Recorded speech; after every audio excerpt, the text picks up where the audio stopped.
Continue. The Great Commentary or Great Exegesis of the Qur'an by Imam Fakhr al-Din al-Razi. The Attribute of the Angels. The seventh issue. They have agreed that the angels do not eat and do not drink and do not marry. They glorify the night and the day, they do not tire. And as for the jinn and the Satans, they do eat and drink. He, peace be upon him, said of the dung and the bone, "Verily, it is the provision of your brothers from the jinn, and also they do procreate." He, the Most High, said, "Will you then take him and his offspring as allies other than me?" Al-Kahf. 50. The Whispering of Satan. The eighth issue. On the manner of the whispering based on what has come in the traditions. They have mentioned that he plunges into the inner being of man and places his head on the core of his heart and casts whispering to him. And they have argued for it with what has been related, that the Prophet, peace and blessings be upon him, said, "Verily, Satan flows from the son of Adam like the flowing of blood, so restrict his passages with hunger." And he, peace be upon him, said, "Were it not that the Satans hover over the hearts of the sons of Adam, they would surely look to the dominion of the heavens." And among the people are those who have said, "These reports must be interpreted, because it is impossible to take them in their apparent meanings." And it has been argued against it with several aspects. The first, that the penetration of the Satans into the inner beings of men is impossible, because it necessitates either the widening of those passages or the interpenetration of those bodies. The second, what we have mentioned, that the severe enmity is present between him and the people of religion. So, if he's able to do this penetration, then why does he not specify them with an increase of harm? The third, that Satan is created from fire. So if he were to enter into the inside of the body, it would be as if he had made fire penetrate into the inside of the body, and it is known that that is not felt. The fourth, that the Satans love sins and the types of disbelief and impiety. Then we supplicate to them in the greatest of ways that they should manifest the types of impiety, but we do not find any effect of it, nor any benefit. And in some we do not see from their enmity any harm, nor from their friendship any benefit. And the affirmers of the Satans have answered the first question by saying that on the opinion that they are divested souls, the question is removed, and on the opinion that they are subtle bodies like light and air, the question is also removed. And to the second, it is not improbable that it be said, "Verily, God and his angels prevent them from harming the scholars of mankind." And to the third, that since it was permissible for God, the Most High, to say to the fire of Abraham, "O fire, be coolness and safety upon Abraham al-Anbiya." 69. Why is the like of it not permissible here? And to the fourth, that the Satans have free choice, and perhaps they do some bad deeds and not others. A verification of the discourse on whispering, the ninth issue.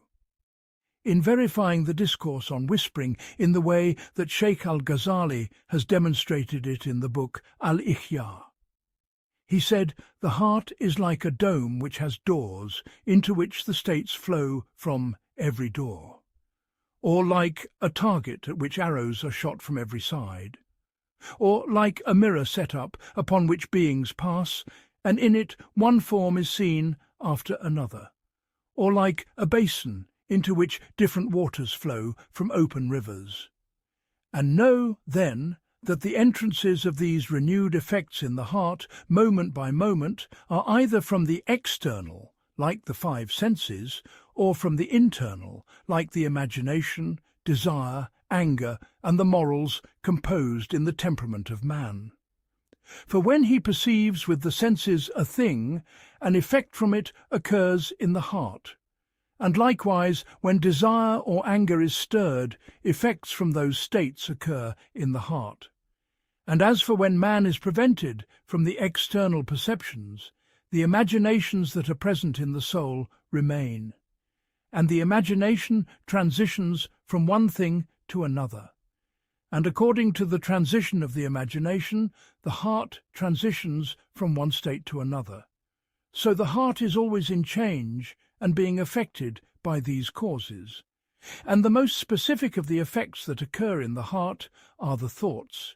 And I mean by thoughts what occurs in it of ideas and remembrances. And I mean by them perceptions and sciences, either by way of renewal or by way of recollection. And they are only called thoughts, kawatir, because they cross taktur, the imagination, after the heart had been heedless of them. So the thoughts are the movers of the wills, and the wills are the movers of the limbs. Then these thoughts that move these wills are divided into what calls to evil, I mean to what harms in the end, and to what benefits, I mean what benefits in the end. So they are two different thoughts. So they needed two different names. So the praiseworthy thought is called an inspiration, ilham, and the blameworthy is called a whispering, wiswas. Then you know that these thoughts are created states, so they must have a cause, and an infinite regress is impossible. So it is necessary for all to end at the necessary existent. And this is a summary of the words of Shaykh Al-Ghazali after omitting the prolixities from it. A verification of the words of Al-Ghazali. The 10th issue. In verifying the discourse in what Al-Ghazali has mentioned, know then that this man has circled around the objective, except that the purpose is not achieved save after a further refinement. So we say, it is necessary before delving into the objective to set forth some premises. The first premise: there is no doubt that here there is what is sought and what is fled from. And everything that is sought is either sought for its own sake or for the sake of another. And it is not permissible that everything sought be sought for the sake of another, and that everything fled from be fled from for the sake of another. For otherwise, either a circularity or an infinite regress would be necessitated, and they are both impossible. It is thus established that it is necessary to acknowledge the existence of a thing which is sought for its own sake, and the existence of a thing which is fled from for its own sake.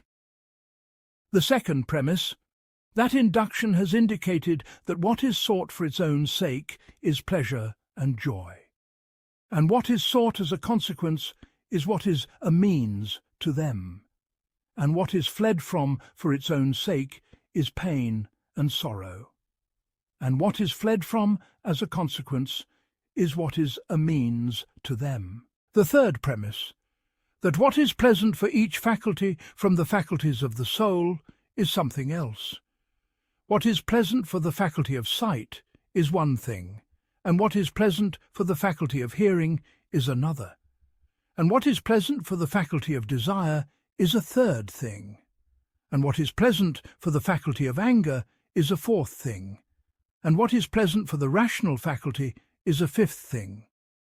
The fourth premise: that the faculty of sight, when it perceives an existent in the external, it is necessary from the occurrence of that visual perception that the mind should stand on the quiddity of that seen thing, and upon standing on it, the knowledge of its being pleasant or painful or devoid of them both is achieved.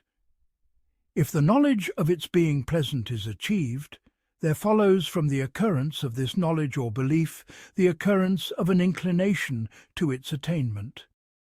And if the knowledge of its being painful is achieved, there follows from this knowledge or belief the occurrence of an inclination to be distant from it and to flee from it. If the knowledge of its being painful is not achieved, nor of its being pleasant, there does not occur in the heart any desire to flee from it, nor any desire to attain it. The fifth premise, that the knowledge of its being pleasant only necessitates the occurrence of the inclination and the desire to attain it if that knowledge occurs free from any counter-argument and impediment. As for when this counter-argument occurs, that necessitation does not occur.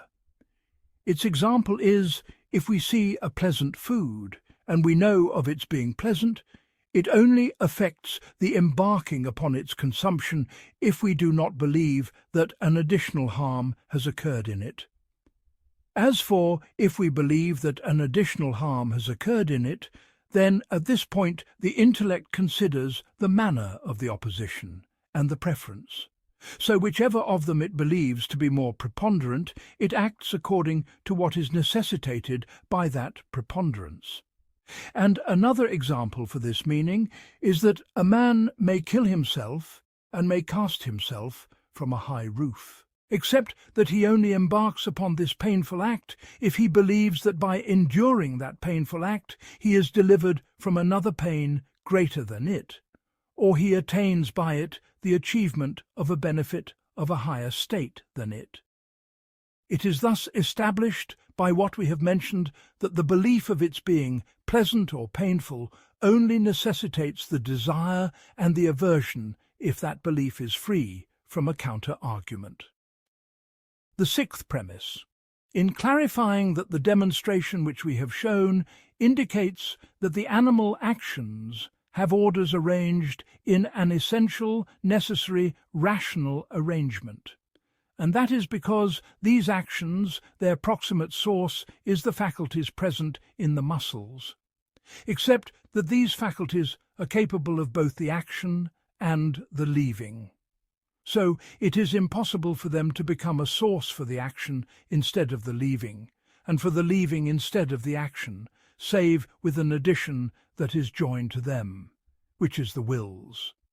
Then those wills are only found and produced for the sake of the knowledge of their being pleasant or painful. Then those sciences, if they are achieved by the action of man, the first inquiry returns to it, and either a circularity or an infinite regress is necessitated, and they are both impossible. Or an end at sciences and perceptions and conceptions that occur in the essences of the soul from external causes. And they are either the celestial connections, according to the doctrine of one group, or the real cause, which is that God, the Most High, creates those beliefs or sciences in the heart. This, then, is the summary of the discourse on how the action issues from the animal. If you have known this, then know that the deniers of Satan and the deniers of whispering have said, "It has been established that the proximate source of the animal actions is these mentioned faculties in the muscles and the tendons. It has been established that those faculties do not become sources for the action and the leaving, save upon the joining of the inclination and the will to them. And it has been established that that will is from the concomitance of the occurrence of the perception of that thing's being pleasant or painful. And it has been established that the occurrence of that perception must be by the creation of God, the Most High, in the first instance, or by means of orders, the condition of each one of which is in its necessitating what is after it, in the way which we have demonstrated. And it has been established that the arrangement of each one of these orders upon what precedes it is a necessary, essential, obligatory matter. For when he perceives a thing and knows its being suitable, his nature inclines to it. And when his nature inclines to it, the faculty is moved to the seeking. So when these orders are achieved, the action is achieved, without a doubt. So if we were to imagine a Satan from the outside, and suppose that a whispering occurred for him, that whispering would be devoid of effect. Because if those mentioned orders are achieved, the action is achieved, whether this Satan is present or not. And if the sum of those orders is not achieved, the occurrence of the action is impossible, whether this Satan is present or not. We know then that the saying of the existence of Satan and the existence of whispering is a false saying. Nay, the truth is that we should say, if the occurrence of these orders happens in the beneficial side, we call them inspiration. And if their occurrence happens in the harmful side, we call them whispering. This is the completion of the discourse in the demonstration of the problem. And the answer is that all that you have mentioned is true and correct, except that it is not improbable that a man may be heedless of a thing, and when Satan reminds him of that thing, he remembers it. Then, upon remembering, the inclination follows upon it, and the action follows upon the occurrence of that inclination. So what the external Satan has brought is none other than that reminder, and to it is the allusion in his saying, the Most High, relating of Iblis that he said, "And I had no authority over you, except that I called you, and you responded to me, Ibrahim." 22. Except that it remains for one to say, then man has only embarked upon the sin by the reminder of Satan. So Satan, if his embarking upon the sin was by the reminder of another Satan, an infinite regress of Satans is necessitated. And if the action of that Satan is not for the sake of another Satan, it is established that that first Satan only embarked upon what he embarked upon due to the occurrence of that belief in his heart. And for that created belief there must be a cause. And what is that but God, glorified and exalted, is He? And at this point it becomes manifest that all is from God, the Most High. This, then, is the ultimate discourse in this subtle, profound inquiry.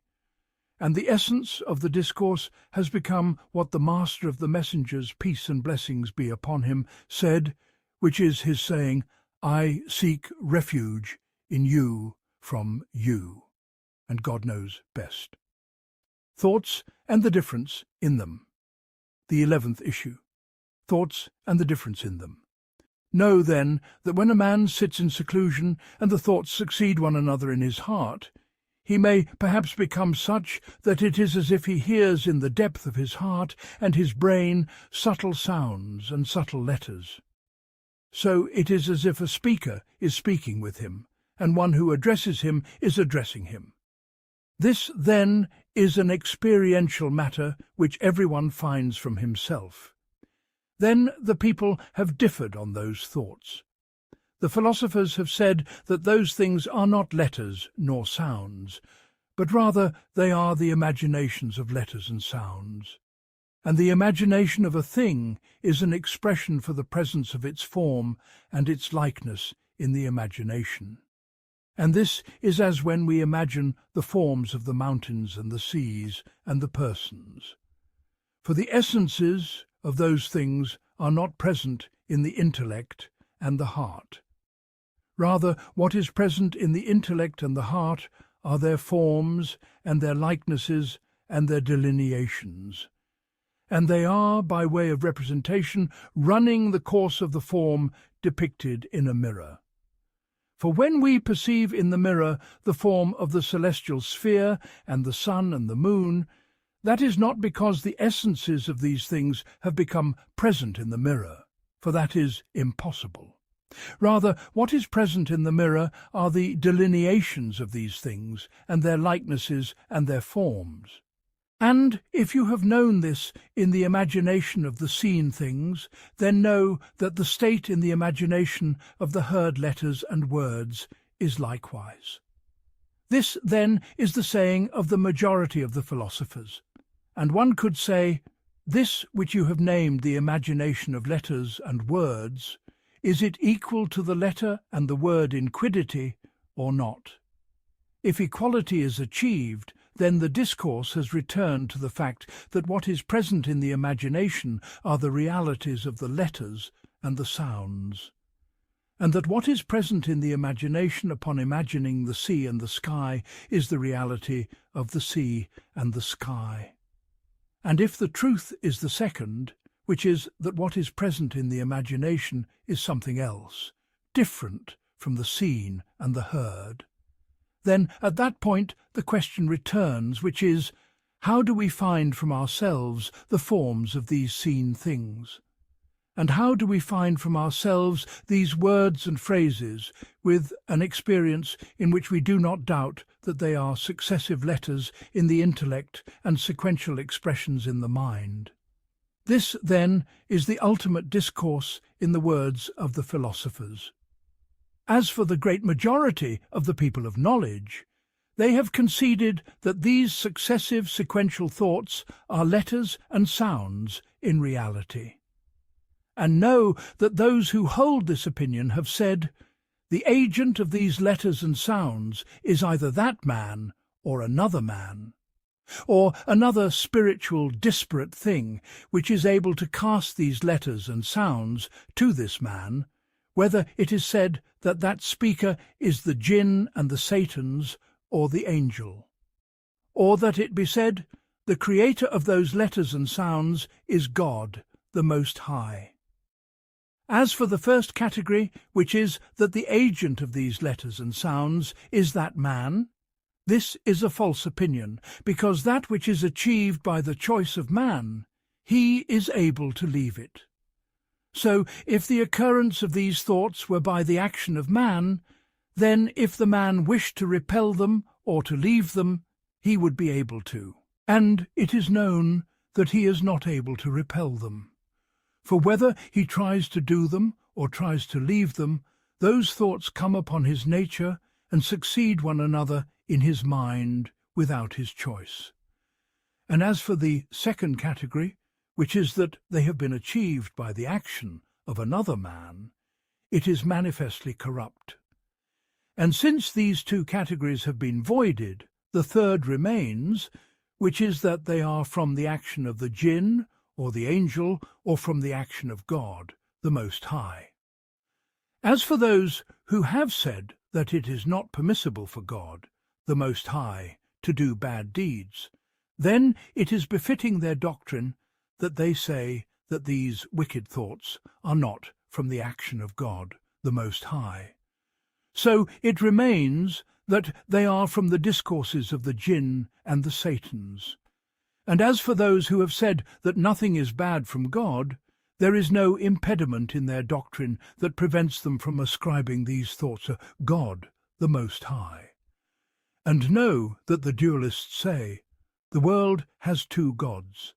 One of them is good, and his army are the angels, and the second is wicked, and his army are the Satans, and they are forever contending for everything in this world. So, for each one of them there is a connection to it, and the thoughts that call to the actions of good are only achieved from the armies of God, and the thoughts that call to the actions of evil are only achieved from the armies of Satan. And know that the saying of the establishment of two gods is a false, corrupt saying, as its corruption has been established by proofs. This, then, is the ultimate saying in this door. The 12th issue. Among the people are those who have affirmed for these Satans a power to bring to life, and to bring to death, and to create bodies, and to change beings from their original form and their first creation. And among them are those who have denied these states, and have said that they have no power over any of these states. As for our companions, they have established the proof that the power to bring into existence and to form and to create is for none but God. So these doctrines are voided in their entirety. And as for the Mu'tazilites, they have conceded that man is able to bring into existence some created things. So it is no wonder that they have become in need of clarifying that these Satans have no power to create bodies and life. And their proof is that they have said Satan is a body, and every body is powerful by a power, and power is not suitable for bringing bodies into existence.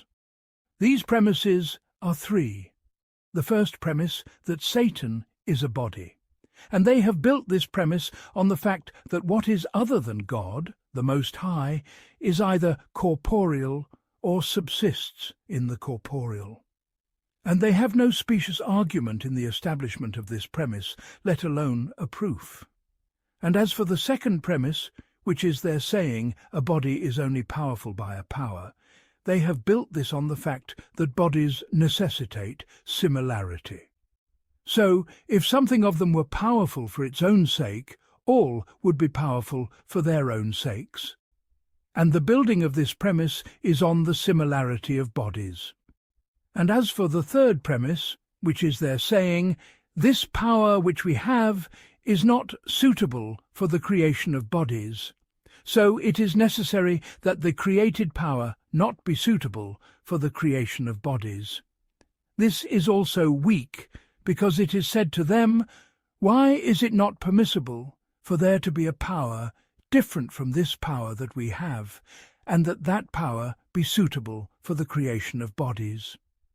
For the absence of the existence of a thing in the present does not necessitate the impossibility of its existence. This, then, is the completion of the discourse in this issue. Do the jinn know the unseen? The 13th issue. They have differed on whether the jinn know the unseen. And God, the Most High, has clarified in his book that they remained in the bondage of Solomon, upon him be peace, and in his prison after his death for a time, and they did not know of his death. And that indicates that they do not know the unseen. And among the people are those who say that they do know the unseen. Then they have differed.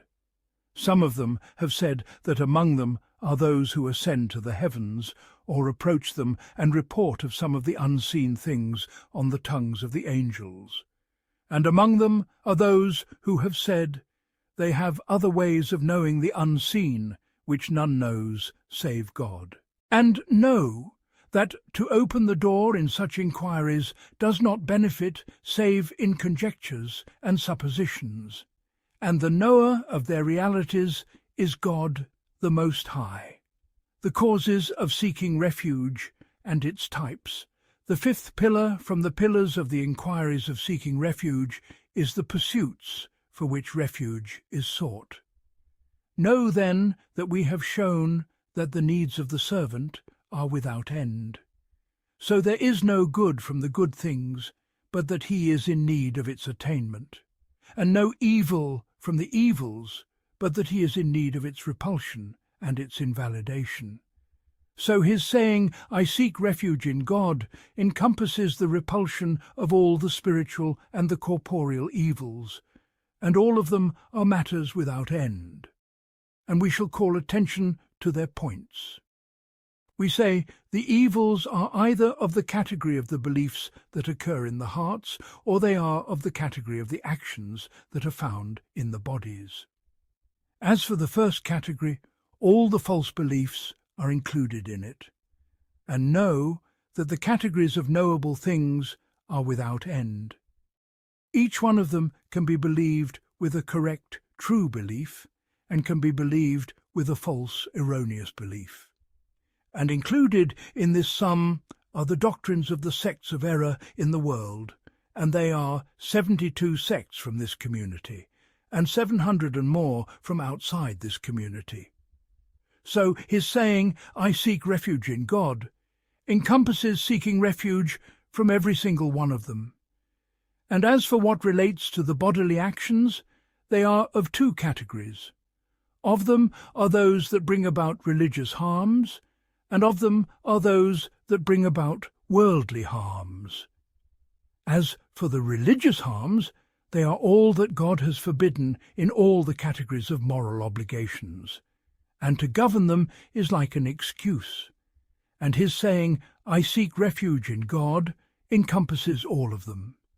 And as for what relates to the worldly harms, it is all the pains and the illnesses, and the burning and the drowning, and the poverty, and the chronic illness and the blindness. and their types are almost without end. So his saying, "I seek refuge in God," encompasses seeking refuge from every single one of them. And the result is that his saying, "I seek refuge in God," encompasses three categories, and each one of them runs the course of that which has no end. The first of them, ignorance. And since the categories of knowable things are without end, the types of ignorances are without end. So the servant seeks refuge in God from them. And included in this sum are the doctrines of the people of disbelief and the people of innovation in their multiplicity. And the second of them, impiety.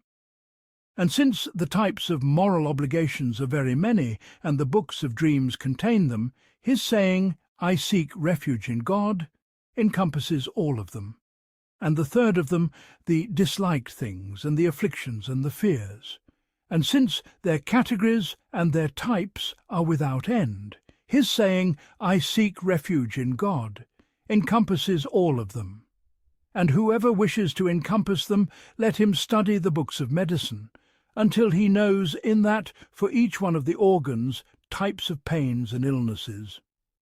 And it is necessary for the intelligent that when he wishes to say, "I seek refuge in God," he should bring to his mind these three genera and the division of each one of these genera into its species, and the species of its species, and he should be thorough in that division and detail.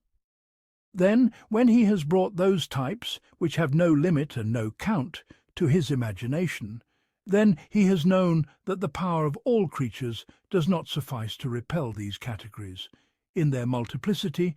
Then at that point his nature and his intellect will carry him to seek refuge in the one who is able to repel what has no end of the possibilities. So he says at that point, "I seek refuge in God, the powerful over all possibilities, from all the categories of afflictions and fears." And let us be content with this amount of the inquiries in this door. And God is the guide. The third door, on the subtleties derived from our saying, "I seek refuge in God from Satan, the accursed." The first point, in his saying, "I seek refuge in God," there is an ascent from the creation to the Creator, and from the possible to the necessary. And this is the designated path in the beginning of the matter, because in the beginning of the matter there is no path to his knowledge save that one should be guided by the need of the creation to the existence of the truth, the rich, the powerful. So his saying, "I seek refuge," is an allusion to the complete need. For were it not for the need, there would be no benefit in seeking refuge.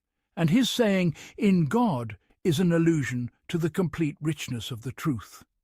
So the servant saying, "I seek refuge," is an acknowledgement for himself of poverty and need. And his saying, "in God," is an acknowledgement of two matters. The first of them, that the truth is powerful to achieve all the good things and to repel all the afflictions. And the second, that other than him is not described with this attribute. So there is no repeller of need save him, and no giver of good things save him.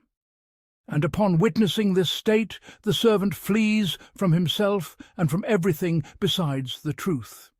So he witnesses in this fleeing the secret of his saying, "So flee to God ad Dariyat," 50. And this state is achieved at his saying, "I seek refuge." Then, when he arrives at the absence of the truth and becomes drowned in the light of the majesty of the truth, he witnesses his saying, "Say God," then leave them Al-An'am, 91. And at that point he says, "I seek refuge in God." The second point, that his saying, "I seek refuge in God," is an acknowledgement of the inability of the soul and of the power of the sustainer. And this indicates that there is no means to nearness to the presence of God save with inability and brokenness. Then from the prophetic words is his saying, "Peace and blessings be upon him. Whoever knows himself has known his sustainer." And the meaning is, Whoever knows himself with weakness and deficiency knows his sustainer as being the powerful over every possibility. And whoever knows himself with ignorance knows his sustainer with grace and justice. And whoever knows himself with the disarray of his state knows his sustainer with perfection and majesty. The third point, that the embarking upon acts of devotion is not made easy save after fleeing from Satan. And that is the seeking of refuge in God, except that this seeking of refuge is a type from among the types of devotion. So if the embarking upon devotion necessitates the precedence of seeking refuge upon it, then the seeking of refuge would require the precedence of another seeking of refuge, and an infinite regress would be necessitated. And if the embarking upon devotion does not require the precedence of seeking refuge upon it, there would be no benefit in seeking refuge. So it is as if it were said to him, the embarking upon devotion is not complete, save with the precedence of seeking refuge upon it. And that necessitates the performing of what has no end, and that is not in your capacity, except that if you know this state, you have witnessed your inability, and you have acknowledged your deficiency. So I will aid you in the devotion, and I will teach you the manner of delving into it. So say, I seek refuge in God from Satan, the accursed. The fourth point, that the secret of seeking refuge is the seeking of sanctuary in a powerful one who repels the afflictions from you. Then the most glorious of the matters in which Satan casts his whispering is the recitation of the Qur'an. Because whoever recites the Qur'an and intends by it the worship of the Most Gracious, and reflects upon his promise and his threat and his signs and his clarifications, his desire for acts of devotion increases, and his fear of the forbidden things increases. For this reason, the recitation of the Qur'an has become one of the greatest acts of devotion. So it is no wonder that the striving of Satan in averting from it is more intense, and the need of the servant for one who will protect him from the evil of Satan is more severe. For this wisdom, the recitation of the Qur'an has been specified with the seeking of refuge. The fifth point, Satan is the enemy of man. As he, the Most High, has said, Verily, Satan is an enemy to you, so take him as an enemy fatir. 6. And the Most Gracious is the Master of man and his Creator and the Reformer of his important matters. Then man, upon commencing the acts of devotion and worship, feared the enemy, so he strove to seek the pleasure of his owner, that he might deliver him from the throng of that enemy. So when he reached the presence and witnessed the kinds of splendor and honor, he forgot the enemy and turned with his entirety to the service of the Beloved. So the first station is the fleeing, and it is his saying, I seek refuge in God from Satan, the accursed. And the second station, which is the settling in the presence of the compelling king, is his saying, in the name of God, the most compassionate, the most merciful. The sixth point, he, the Most High, said, none touches it save the purified al-Waqiyah. 79. So the heart, when it has become attached to other than God, and the tongue, when it has flowed with the mention of other than God, a kind of stain has occurred in it. So it is necessary to use purification. So when he said, I seek refuge in God, the purification occurred, and at that point he is prepared for the true prayer, which is the remembrance of God, the Most High. So he said, in the name of God. The seventh point, the masters of illusions have said, you have two enemies, one of them is manifest and the other is hidden, and you are commanded to fight them both. He, the Most High, said of the manifest enemy, fight those who do not believe in God, At-Tawbah 29. And he said of the hidden enemy, verily, Satan is an enemy to you, so take him as an enemy, Fatir. 6. So it is as if he, the Most High, has said, "When you fight your manifest enemy, your aid is the angel, as he, the Most High, has said, your sustainer will aid you with 5,000 of the angels," marked Al-Amrani, 125. And when you fight your hidden enemy, your aid is the king, as he, the Most High, has said, "Verily, my servants, you have no authority over them," Al-Hijr, 42. And also the fighting of the hidden enemy is more fitting than the fighting of the manifest enemy. Because the manifest enemy, if he finds an opportunity, it is in the possessions of the world. And the hidden enemy, if he finds an opportunity, it is in religion and certainty. And also the manifest enemy, if he overcomes us, we are rewarded. And the hidden enemy, if he overcomes us, we are tried. And also whoever is killed by the manifest enemy is a martyr. And whoever is killed by the hidden enemy is an outcast. So the guarding against the evil of the hidden enemy is more fitting. And that is not save that the man should say with his heart and his tongue, "I seek refuge in God from Satan, the accursed."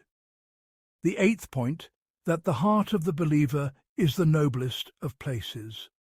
So you do not find goodly abodes, nor flourishing gardens, nor verdant meadows, but that the heart of the believer is nobler than them. Nay, the heart of the believer is like a mirror in purity. Nay, it is above the mirror, because the mirror, if a veil is placed upon it, nothing is seen in it. And the heart of the believer, the 7 heavens, and the footstool and the throne do not veil it, as he, the Most High, has said, "To him ascends the good word, and the righteous deed he raises Fatir." 10. Nay, the heart, with all of these veils, perceives the majesty of lordship and encompasses with its knowledge the attributes of self-sufficiency. And what indicates that the heart is the noblest of places are several aspects. The first, that he, peace and blessings be upon him, said, "The grave is a meadow from the meadows of paradise." And that is not, save that it has become the place of a righteous, dead servant. So, if the heart is a couch for the knowledge of God and a throne for his divinity, it is necessary that the heart be the noblest of places. The second, it is as if God, the Most High, says, "O my servant, your heart is my garden, and my garden is your garden. So since you were not miserly with me with your garden, but rather you brought down my knowledge into it, then how can I be miserly with my garden with you, and how can I prevent you from it?" The third, that he, the Most High, related the manner of the servant's descent into the garden of paradise, and he said, "In a seat of truth, near a powerful king, Al-Qamar," 55. And he did not say only near the king. It is as if he said, "I on that day will be a powerful king, and my servants will be kings, except that they will be under my power." If you have known this premise, then we say, it is as if he, the Most High, says, "O my servant, verily, I have made my garden for you, and you have made your garden for me. But you have not been just with me. Have you seen my garden now, and have you entered it?" So the servant says, "No, O my sustainer." So he, the Most High, says, "And have you entered your garden?"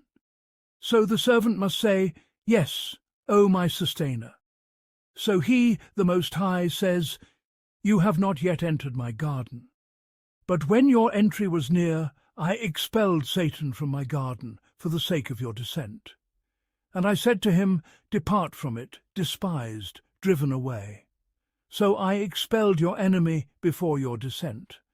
And as for you, after my descent into your garden for 70 years, how does it befit you that you should not expel my enemy and not drive him away?" And at that the servant answers and says, "My God, you are powerful to expel him from your garden, and as for me, I am unable, weak, and I am not able to expel him." So God, the Most High, says, "The unable, when he enters into the protection of the compelling king, becomes strong. So enter into my protection, that you may be able to expel the enemy from the garden of your heart. So say, I seek refuge in God from Satan the accursed." If it is said, then, if the heart is the garden of God, then why does Satan not depart from it? We say, the people of illusion have said, it is as if he, the Most High, says to the servant, "You are the one who has brought down the Sultan of knowledge into the chamber of your heart.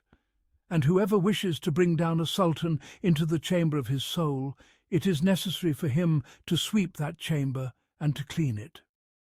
And those actions are not necessary for the sultan. So clean you the chamber of your heart from the stain of whispering, and say, I seek refuge in God from Satan the accursed. The 9th point, it is as if he, the Most High, says, O my servant, you have not been just with me. Do you know for what reason what is between me and Satan has become troubled? He used to worship me like the worship of the angels, and he was in the manifest an acknowledger of my divinity. And what is between me and him only became troubled because I commanded him to prostrate to your father Adam, and he refused. So when he was arrogant, I banished him from my service, and he, in reality, was not hostile to your father. He only refused my service. Then he is hostile to you for 70 years, and you love him, and he opposes you in all good things, and you agree with him in all desires. So leave this blameworthy way, and manifest his enmity, and say, I seek refuge in God from Satan the accursed. The 10th point, as for if you look to the story of your father, he swore that he was of the sincere advisers to him. Then the consequence of that matter was that he strove to expel him from the garden. And as for in your right, he has sworn that he will lead you astray and will beguile you. So he said, then by your might, I will surely beguile them all, except your chosen servants from among them. Sad 82-83. So if this was his dealing with him, for whom he swore that he was his sincere adviser, then how will his dealing be with him, for whom he has sworn that he will lead him astray and will beguile him? The 11th point, he has only said, I seek refuge in God, and has not mentioned another name. Rather, he has mentioned his saying, God, because this name is more potent in being a deterrent from sins than the rest of the names and attributes, because the God is the one who is deserving of worship, and he is not so save if he is powerful, knowledgeable, wise. So his saying, I seek refuge in God, runs the course of his saying, I seek refuge in the powerful, the all-knowing, the wise. And these attributes are the ultimate in deterrence, and that is because the thief knows the power of the Sultan. Yet he may steal his property because the thief is aware that that Sultan, even though he is powerful, yet he is not knowledgeable. So power alone is not sufficient in deterrence. Nay, with it there must be knowledge. And also power and knowledge are not sufficient in achieving deterrence. Because if the king sees a wrong, except that he does not forbid the wrong, his presence is not a preventative from it. As for when power is present, and knowledge is present, and the wisdom that prevents from bad deeds is present, then here the complete deterrence is achieved. So when the servant says, I seek refuge in God, it is as if he has said, I seek refuge in the powerful, the all-knowing, the wise, who is not pleased with any of the wrongs. So it is no wonder that the complete deterrence is achieved. The 12th point, when the servant said, I seek refuge in God from Satan the accursed, that indicated that he is not pleased to be in the vicinity of Satan. And he is only not pleased with that because Satan is a sinner. and his sin does not harm this Muslim in reality.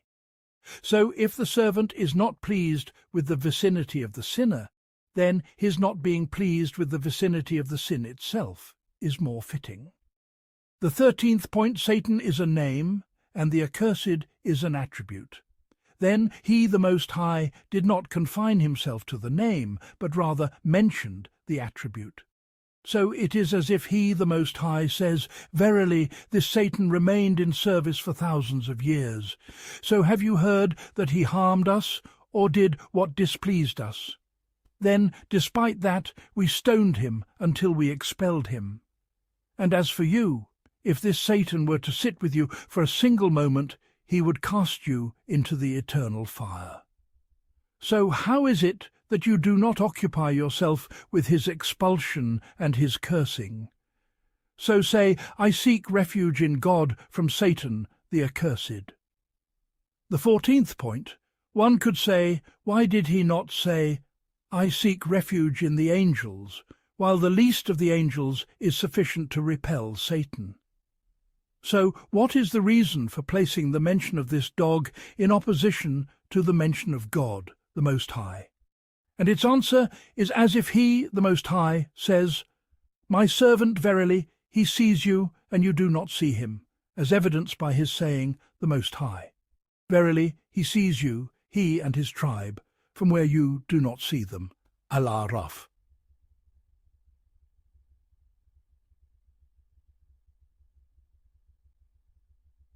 And his cunning has only been effective in you because he sees you, and you do not see him. So hold fast to him who sees Satan and whom Satan does not see. And he is God, glorified and exalted is he. So say, I seek refuge in God from Satan, the accursed. The 15th point, the Aleph and the Lam have been introduced in Satan to be a definition of the genus, because the Satans are many, seen and unseen. Nay, the seen may perhaps be more severe. It has been related of some of the preachers that he said in his assembly, "Verily, when a man wishes to give charity, 70 Satans come to him, and they cling to his hands and his feet and his heart, and they prevent him from the charity." And when some of the people heard that, he said, "Verily, I will fight these 70.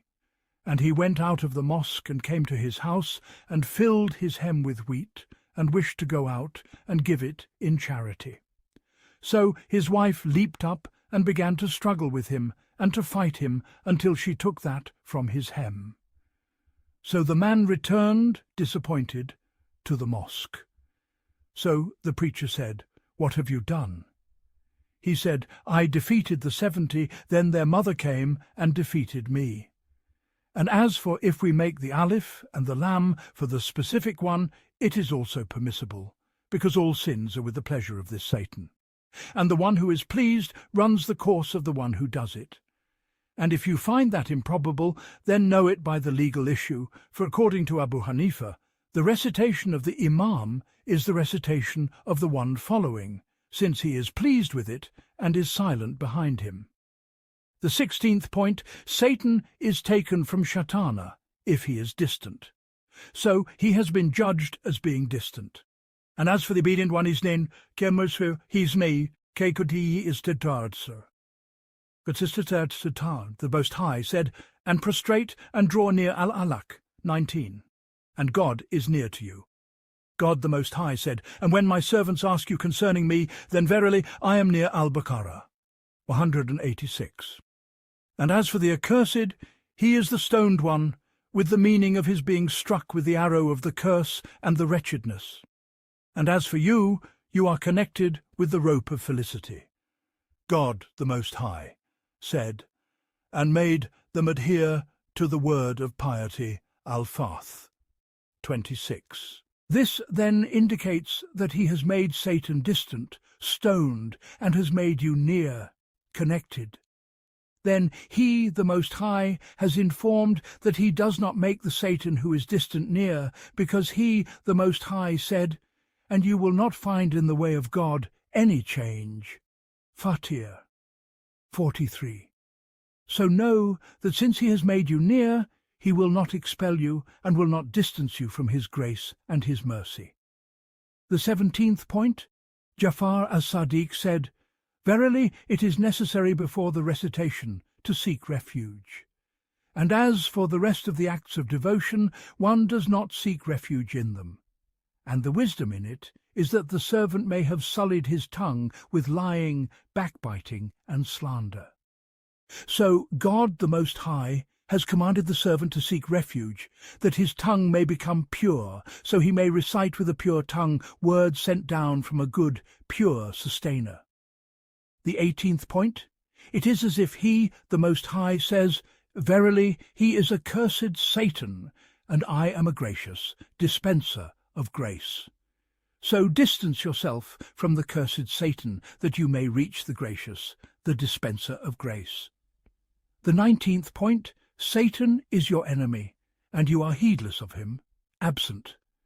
He, the Most High, said, "Verily he sees you, he and his tribe, from where you do not see them." Al-Araf 27.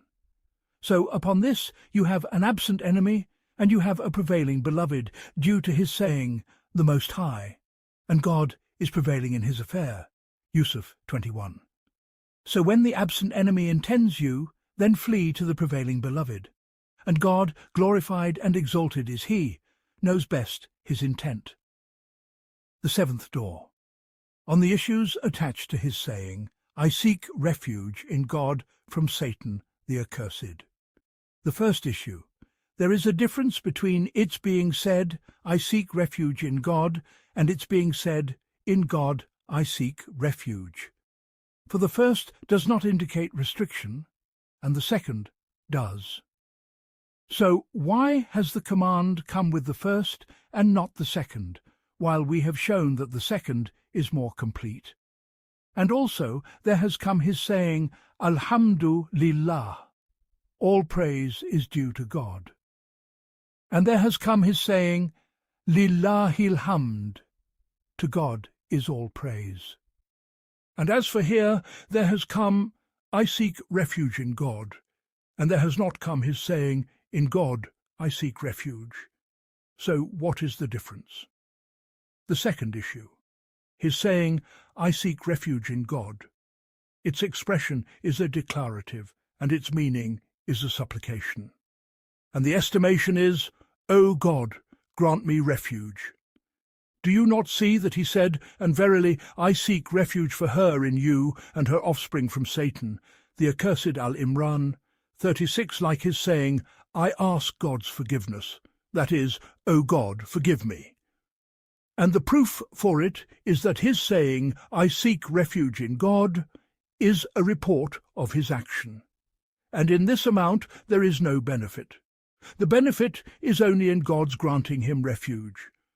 So what is the reason that he has said, "I seek refuge in God," and has not said, "Grant me refuge"? And the answer is that between the sustainer and the servant there is a covenant, as he, the Most High, has said, "And fulfill the covenant of God when you have covenanted." An-Nahl 91. And he has said, "And fulfill my covenant, I will fulfill your covenant." Al-Baqarah 40.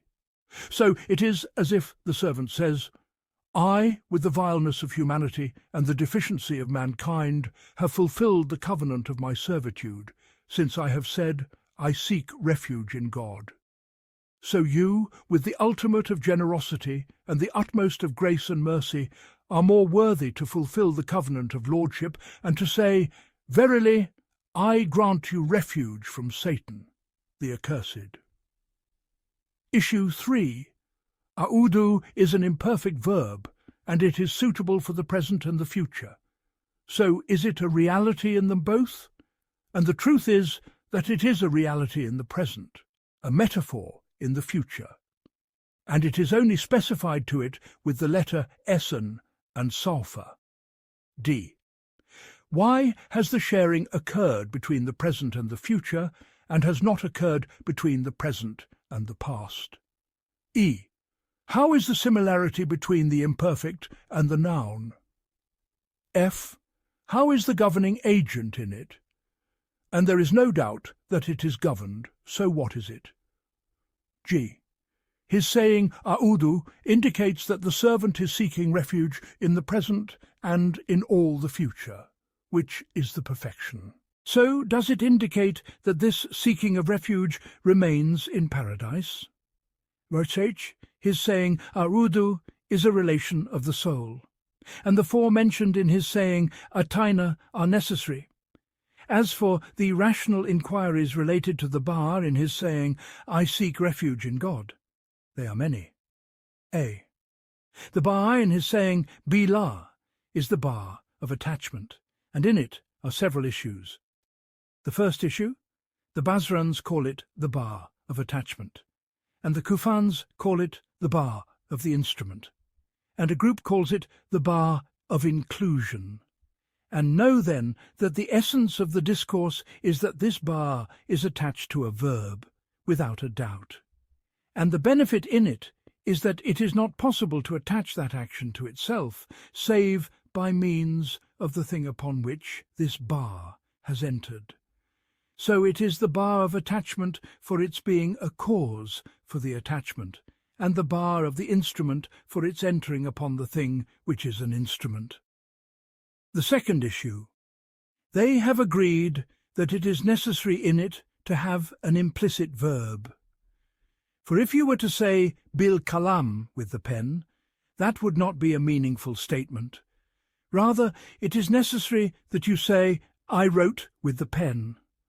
And that indicates that this particle is attached to an implicit thing. And its like is his saying, Billahi la af'alanna, by God I will surely do it, and its meaning is, I swear by God I will surely do it. So he has omitted I swear, due to the indication of the context upon it. So likewise here. And a man says to one who asks his permission for his journey, Allah Smilah, that is, go in the name of God. The third issue. Since it has been established that there must be an ellipsis, then we say the omission in this matter is more eloquent. And the reason for it is that if that implicit thing were to be stated explicitly, his saying, I seek refuge in God, would be specific to that particular ruling. As for when it is omitted, then fancy goes every way, and it occurs to the mind that all important matters are not completed save by means of seeking refuge in God, and not save at the beginning with the name of God. And its like is that he said, Allahu Akbar, God is most great, and did not say that he is greater than such and such a thing, for what we have mentioned of the indication of generality. So likewise here. The fourth issue, Sibawai said, this bar had no action save the kasra, so it was given a kasra for this reason. If it is said the kaf of comparison has no action save the kasra, then it is not given a kasra, but a fatha. We say the kaf of comparison stands in the place of a noun, and it is weak in its action. As for the particle, it has no existence save according to this effect. So in it was a strong discourse. The fifth issue. The bar may be original, as in his saying, the Most High. Say, I am not an innovator among the messengers. Al-Ahqaf 9. And it may be additional, and it is of four kinds. The first of them, for attachment, and it is, as in his saying, I seek refuge in God, and his saying, in the name of God. And the second of them, for partition, according to Ash-Shafi'i, may God be pleased with him. And the third of them, for the emphasis of negation, as in his saying, the Most High, and your sustainer is not unjust to the servants, Fusilat 46.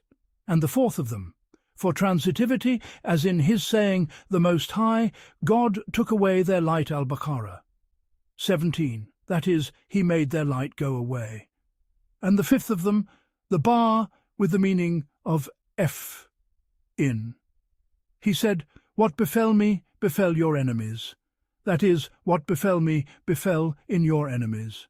And as for the bar of the oath, which is his saying, Billah, it is of the genus of the bar of attachment. The sixth issue. Some of them have said the bar in his saying, "and wipe over your heads," Al-Amrani. 6 is additional, and the estimation is, "and wipe your heads." And Ash-Shafi'i, may God be pleased with him, said that it signifies partition. Ash-Shafi'i's argument, may God be pleased with him, is several aspects. The first is that this bar is either redundant or meaningful, and the first is false because the judgment that the speech of the sustainer of the worlds and the most just of judges is redundant is extremely improbable. And that is because the purpose of speech is to manifest a benefit, so to interpret it as being redundant is contrary to the origin. It is thus established that it imparts an additional benefit, and everyone who has held that has said that that benefit is partition. The second, that the difference between his saying, "I wiped the handkerchief with my hands," and his saying, "I wiped my hands with the handkerchief," it is sufficient for the validity of its truth that he wiped his hand with a part of the parts of the handkerchief. The third, that some of the people of language have said the bar may be for partition, and some of them have denied it. But the report of affirmation is preponderant. It is thus established that the BBA signifies partition, and the measure of that part is not mentioned. So it is necessary that it signify any measure that is called a part. Thus it is necessary to be content with wiping the least part of the head. And this is the saying of Ash-Shafi'i. And the problem with it is that he, the Most High, has said, "Then wipe over your faces and your hands," An-Nisa 43.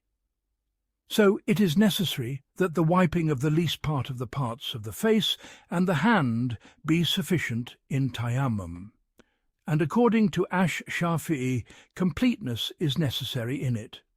And he may answer and say, what is necessitated by this text is being content in tayammum with the least part of the parts.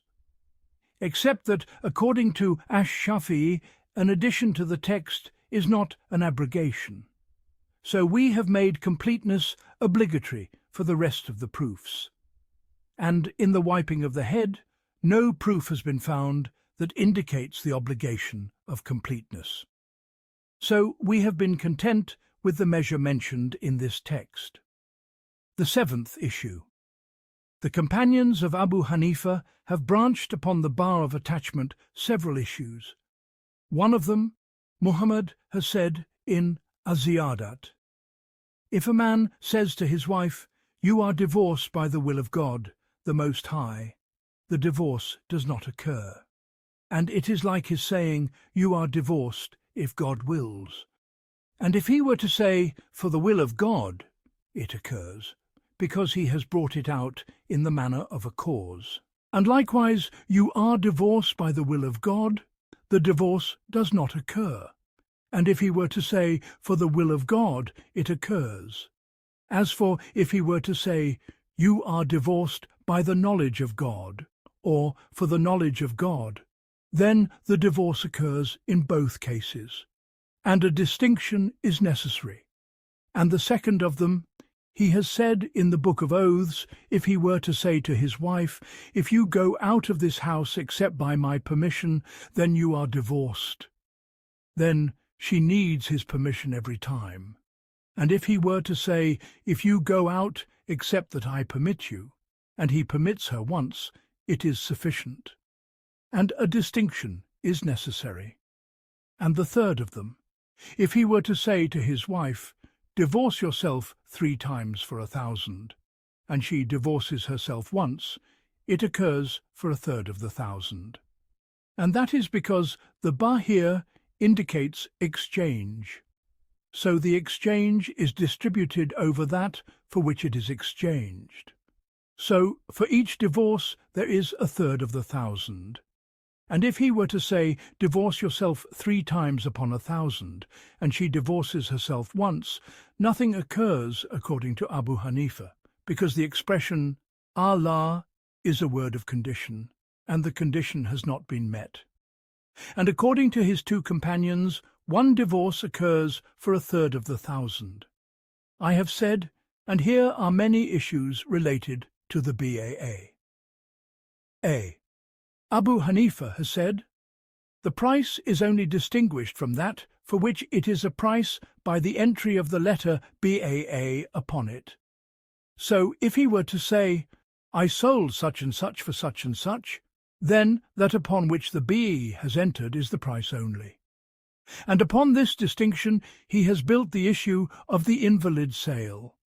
For he has said, if he were to say, I sold this linen for a measure of wine, the sale is valid and is contracted as invalid. And if he were to say, I sold this wine for this linen, it is not valid. And the difference is that in the first form the wine is the price, and in the second form the wine is that for which there is a price. And to make the wine a price is permissible. As for making it that for which there is a price, it is not permissible. B. Ash-Shafi has said, if he were to say, I sold you this garment for this dirham, that dirham is specified. And according to Abu Hanifa, it is not specified. C. God the Most High has said, verily, God has purchased from the believers their souls and their properties, in that for them is the garden at-Tawbah, 111. So he has made the garden a price for the soul and the property. And from the principles of jurisprudence are several issues. A. The bar indicates causality. God, the Most High, said, that is because they opposed God, Al-Anfal, 13.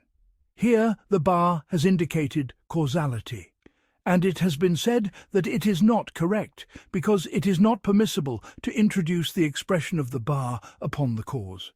So it is said, this ruling is established by this cause. B. If we say the bar signifies causality, then what is the difference between the bar of causality and the lam of causality? It must be clarified. C. The bar in his saying, Subhanaka, Allahumma wa bihamdika, glorified are you, O God, and with your praise. It is necessary to inquire about it, for it is not known to what this bar is attached. And likewise the inquiry about his saying, and we glorify with your praise, Al-Baqarah. 30. For it is necessary to inquire about this bar. D. It has been said, all the sciences are included in the 4 books, and their sciences are in the Qur'an, and the sciences of the Qur'an are in the Fatihah, and the sciences of the Fatihah are in Bismillahir Rahmanir Rahim, and its sciences are in the bar of Bismillah. I have said, because the purpose of all the sciences is the servant's arrival at the sustainer.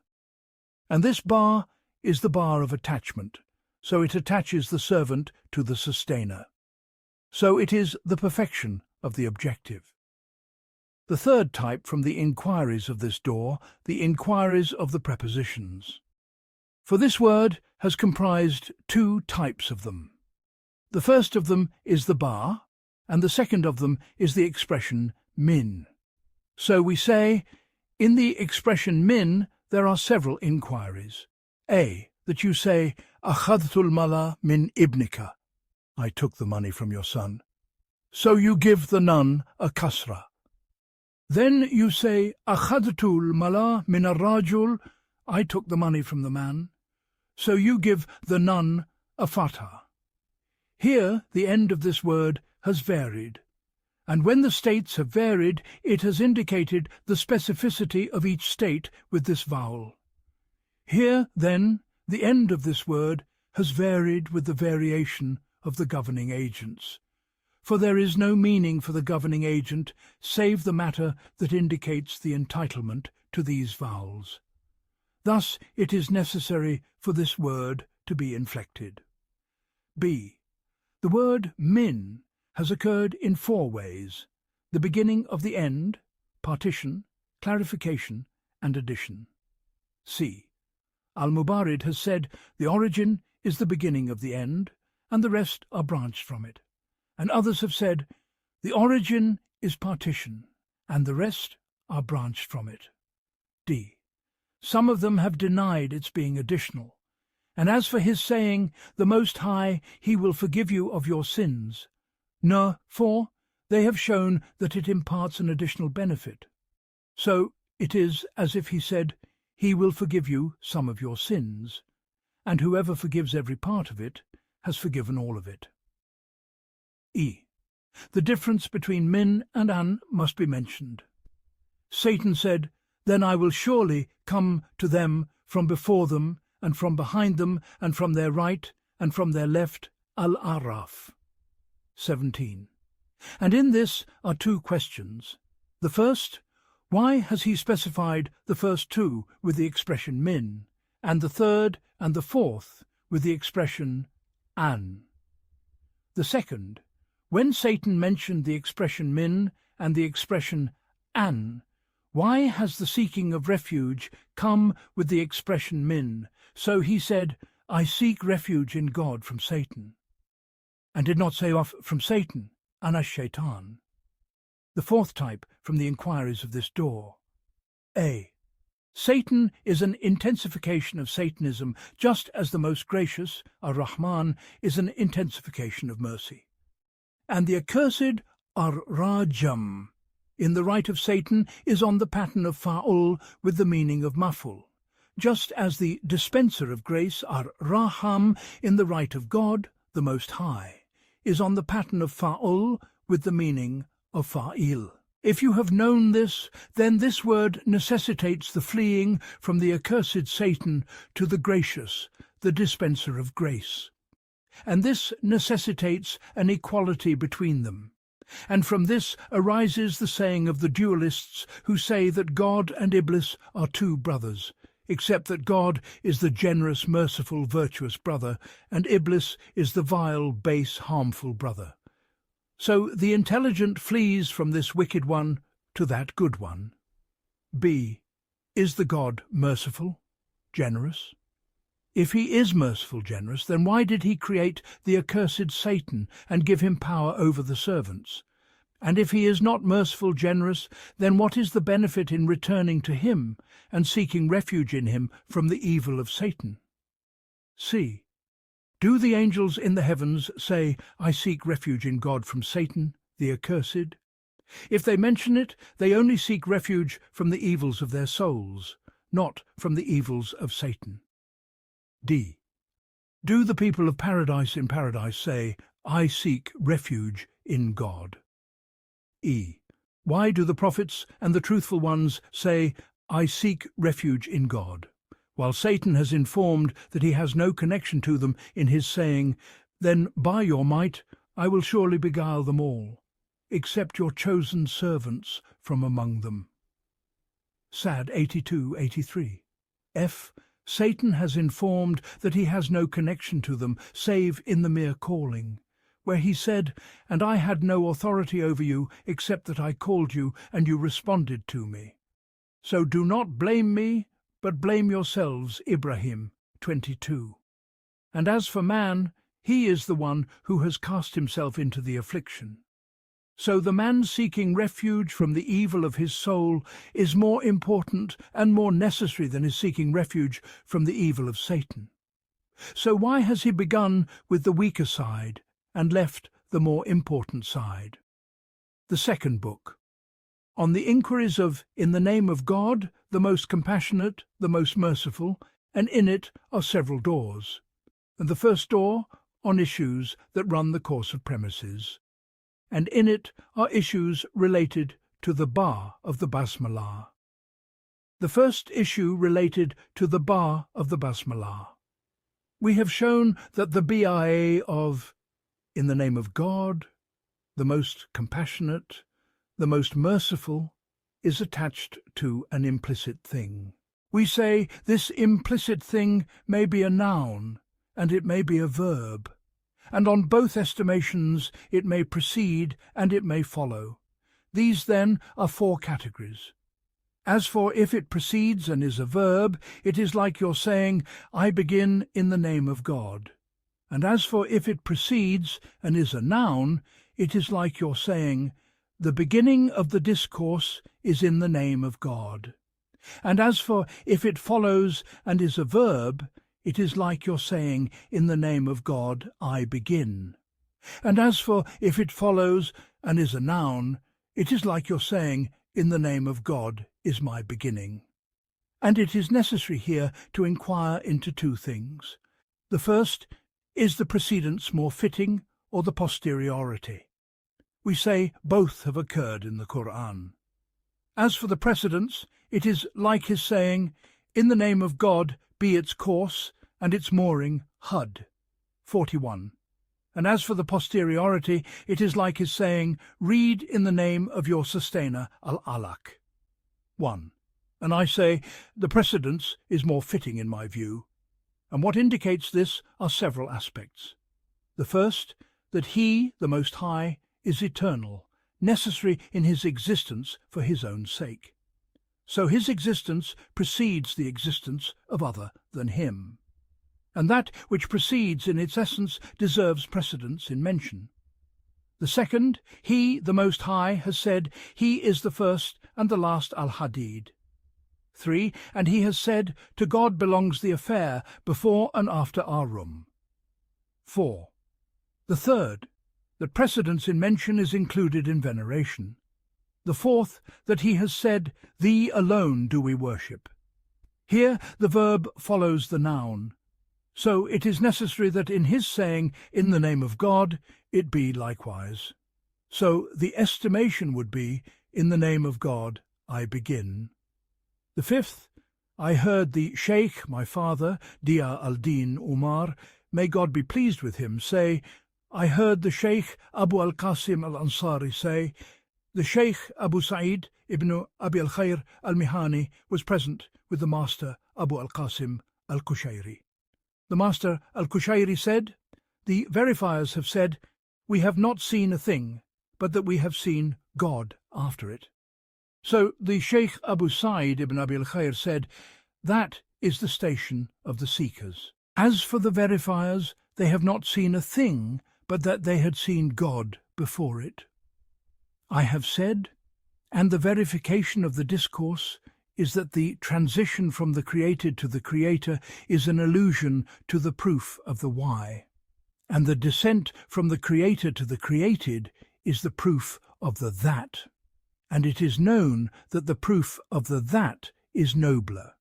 And if this is established, then whoever makes the verb implicit first, it is as if he has transitioned from the vision of his action to the vision of the necessity of seeking aid in the name of God.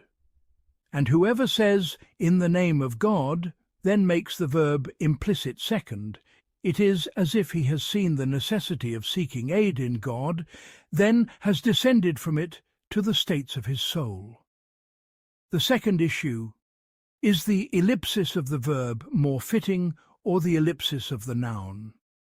Sheikh Abu Bakr al-Razi has said, the sequence of the recitation of the Qur'an indicates that the implicit thing is the verb, which is the command. Because he, the Most High, has said, thee alone do we worship, and unto thee alone do we turn for aid al Fatihah. 5. And the estimation is, say, thee alone do we worship, and unto thee alone do we turn for aid. So likewise his saying, in the name of God, the most compassionate, the most merciful, the estimation is, say, in the name of God. And I say, one could say, nay, the ellipsis of the noun is more fitting. Because if we say the estimation of the discourse is, in the name of God is the beginning of everything, this is a report of his being, in his essence, a beginning for all created things, and a creator of all existence, whether one says it or does not, and whether one who remembers mentions it or does not.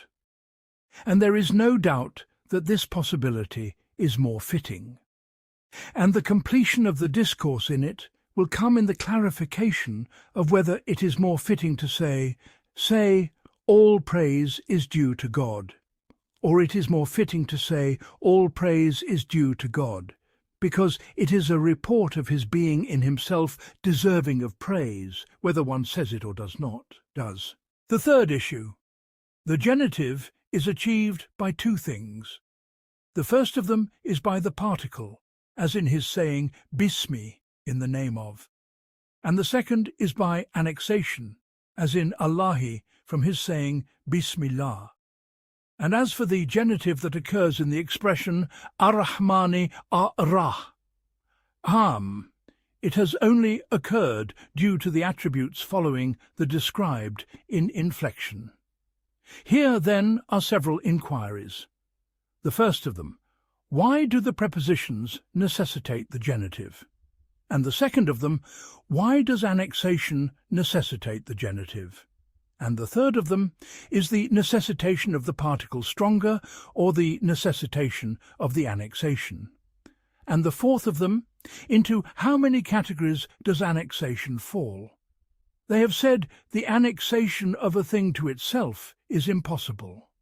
So it remains that annexation occurs between the part and the whole, or between a thing and what is external to the essence of the thing, separate from it.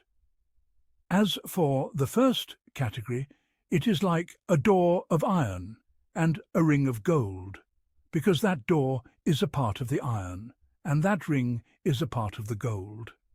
And as for the second category, it is like your saying, the slave of Zayd, for that to which it is annexed is entirely different from that which is annexed. And as for the categories of relation and annexation, it is as if they are beyond governance and enumeration, for the types of relations are without end. The fourth issue. A name's being a name for a thing is a relation between the specific expression, which is the name, and the specific essence, which is the named. And the meaning of that relation is that the people have agreed upon making that specific expression a definer of that specific thing. So it is as if they have said, whenever you hear this expression from us, then understand that we have intended by it that particular meaning. So, since this relation has occurred between the name and the named, it is no wonder that the annexation of the name to the named is correct. This, then, is what is meant by the annexation of the name to God, the Most High. The fifth issue. Abu Ubaid has said, the mention of the name in his saying, in the name of God, is an additional connection, and the estimation is, in God. He said, and the expression of the name has only been mentioned either for blessing or to be a distinction between it and the oath. And I say, and what is meant by his saying, in the name of God, is his saying, begin in the name of God. And the words of Abu Ubaid are weak, because when we have been commanded to begin, this command only encompasses an action from our actions, and that action is our expression and our saying. Thus it is necessary that what is meant be begin with the mention of God, and what is meant is begin with Bismillah. And also the benefit in it is that just as the essence of God, the Most High, is the noblest of essences, so too his remembrance is the noblest of remembrances, and his name is the noblest of names. So just as he in existence precedes all that is other than him, it is necessary that his remembrance should precede all remembrances, and that his name should precede all names. And on this estimation, these sublime benefits have been achieved in the expression of the name. The second door, on what relates to this word of recitation and writing. As for the inquiries related to recitation, they are many. The pause on the words of the Basmalah. The first issue. The pause on the words of the Basmalah. They are in agreement that the pause on his saying Bismi is incomplete, ugly, and on his saying Bismillah or on his saying Bismillahir Rahman it is sufficient, correct. and on his saying Bismillahi Rahmani Rahim, it is complete. And know then that the pause must occur in one of these three ways, which is that it be incomplete, or sufficient, or complete. The pause on every statement that is not understood by itself is incomplete, and the pause on every statement whose meanings are understood, except that what is after it is related to what is before it, is sufficient, and the pause on every statement that is complete, and what is after it is separate from it, is a complete pause. Then one could say, his saying, Alhamdulillahi Rabbil Alamin, all praise is due to God, the sustainer of all the worlds, is a complete statement.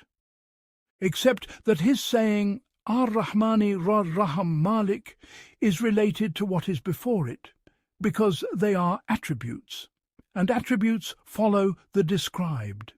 So if it is permissible to separate the attribute from the described and to make it alone a verse, then why have they not said Bismillahi Rahman is a verse?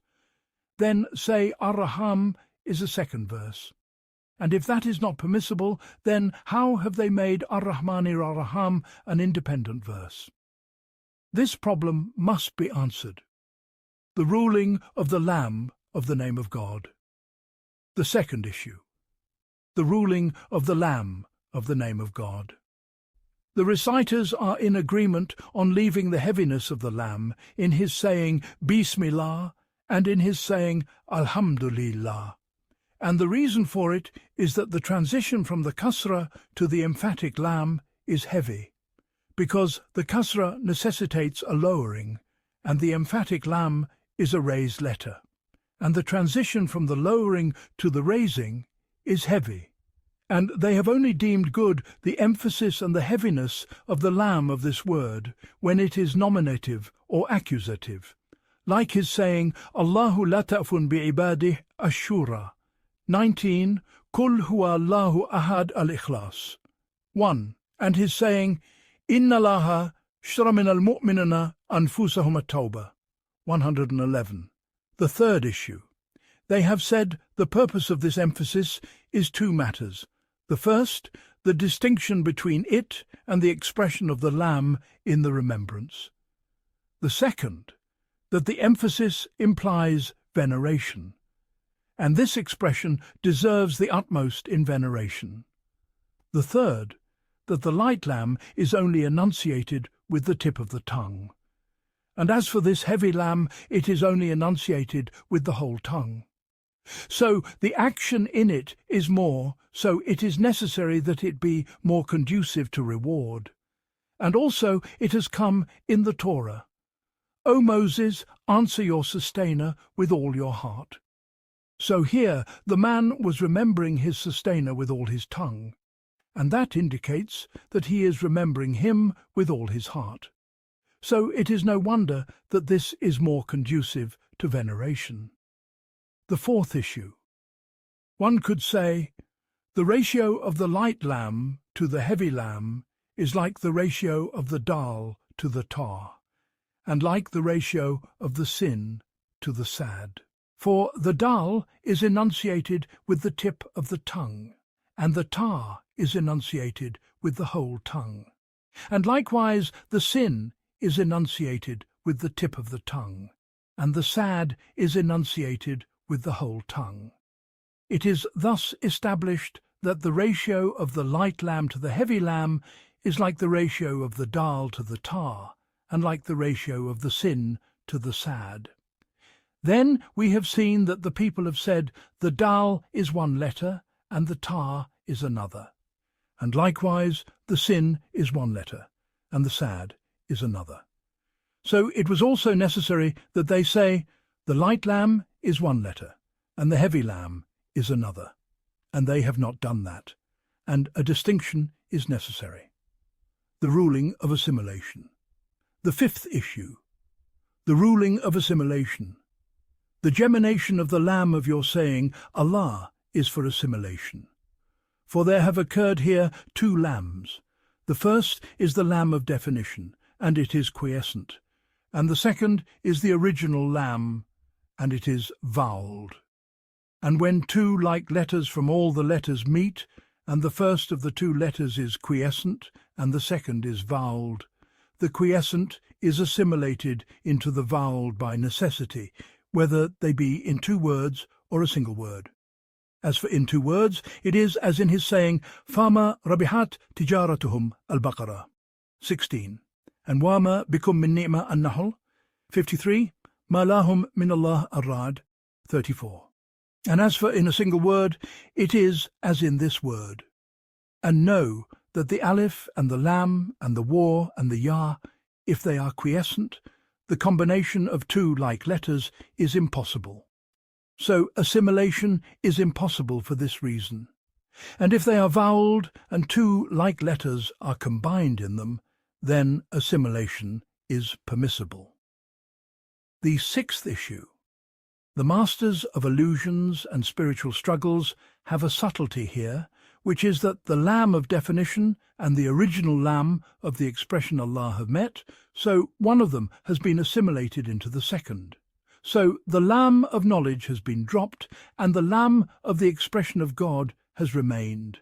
And this is like a call to attention that when knowledge arrives at the presence of the known, knowledge is dropped and annihilated and voided, and the eternal known remains as he was, without increase or decrease.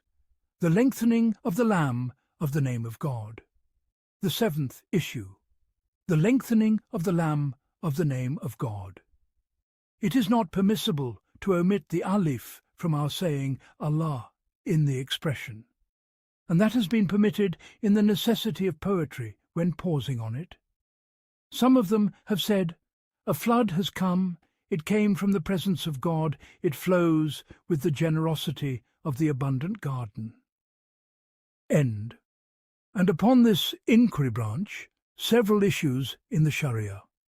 One of them, that upon taking an oath, if he were to say Billah, does his oath count or not? Some of them have said no, because his saying Billah is a name for wetness, so the oath does not count.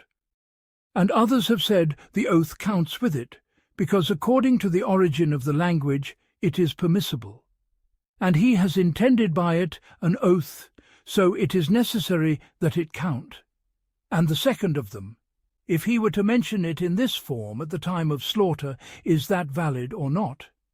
And the third of them, if he were to mention his saying Allah in his saying Allahu Akbar, does the prayer count with it or not? The eighth issue. No one has recited Allah with Imala except Qutayba in some reports. End. The ruling of the lam of the definite article. The ninth issue. The ruling of the lam of the definite article. The gemination of the ra of his saying Ar-Rahmani Ar-Raham is for the sake of the assimilation of the lam of definition into the ra. And there is no difference among the reciters in the necessity of the assimilation of the lam of definition into the lam, and into 13 letters besides it, which are the sad, the dad, the sin, the shin, the dal, the dhal, the ra, the zai, the ta, the za, the ta, the tha, and the nun. End. Like his saying, the Most High, At-Ta'ibuna, La-Abiduna, La-Hamiduna, Saihuna, Raki'una, Sajiduna, Lamiruna, Bil-Ma'ruf, Wan-Nahuna, Anil Munkar. And the cause that necessitates the permissibility of this assimilation is the proximity of the point of articulation. For the lam and all these mentioned letters, their point of articulation is from the tip of the tongue and what is near to it. So assimilation is good, and there is no difference among the reciters in the impossibility of the assimilation of the lam of definition in what is other than these 13, like his saying Al-Abiduna Al-Hamiduna, Al-Amiruna Bil-Ma'ruf At-Tawbah, 112. All of them are with manifestation, and assimilation is only not permissible in them due to the distance of the point of articulation. For when the point of articulation of the first letter is distant from the point of articulation of the second letter, the enunciation of them both at once is heavy. So it is necessary to distinguish each one of them from the other, contrary to the two letters whose points of articulation are near, because the distinction between them is difficult, hard. The 10th issue. They have agreed that the expression Ar-Rahman is not subjected to imala. And on the permissibility of its imala there are two opinions for the grammarians. One of them, that it is permissible. And perhaps it is the opinion of Sibawai. And the cause of its permissibility is the kasra of the nun after the aleph. And the second opinion, which is the more manifest according to the grammarians, is that it is not permissible. The 11th issue. They have agreed that the inflection of Ar-Rahmani Ar-Raham is the genitive, due to their both being attributes of the first genitive, except that the nominative and the accusative are permissible in them according to grammar. As for the nominative, it is on the estimation of Bismillahi huwa Rahmanu Raham. And as for the accusative, it is on the estimation of Bismillah an Rahmana Raham. The second type of the inquiries of this door is what relates to the script, and in it are several issues. What relates to the basmala in recitation and writing. The first issue. What relates to the basmala in recitation and writing.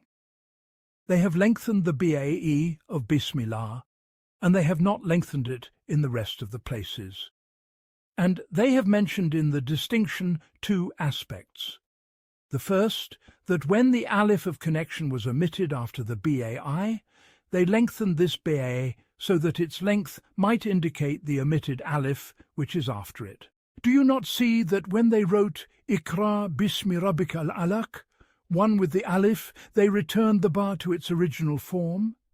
The second, Al-Qutaybi said, they have only lengthened the ba because they wished not to begin the Book of God, save with a venerated letter.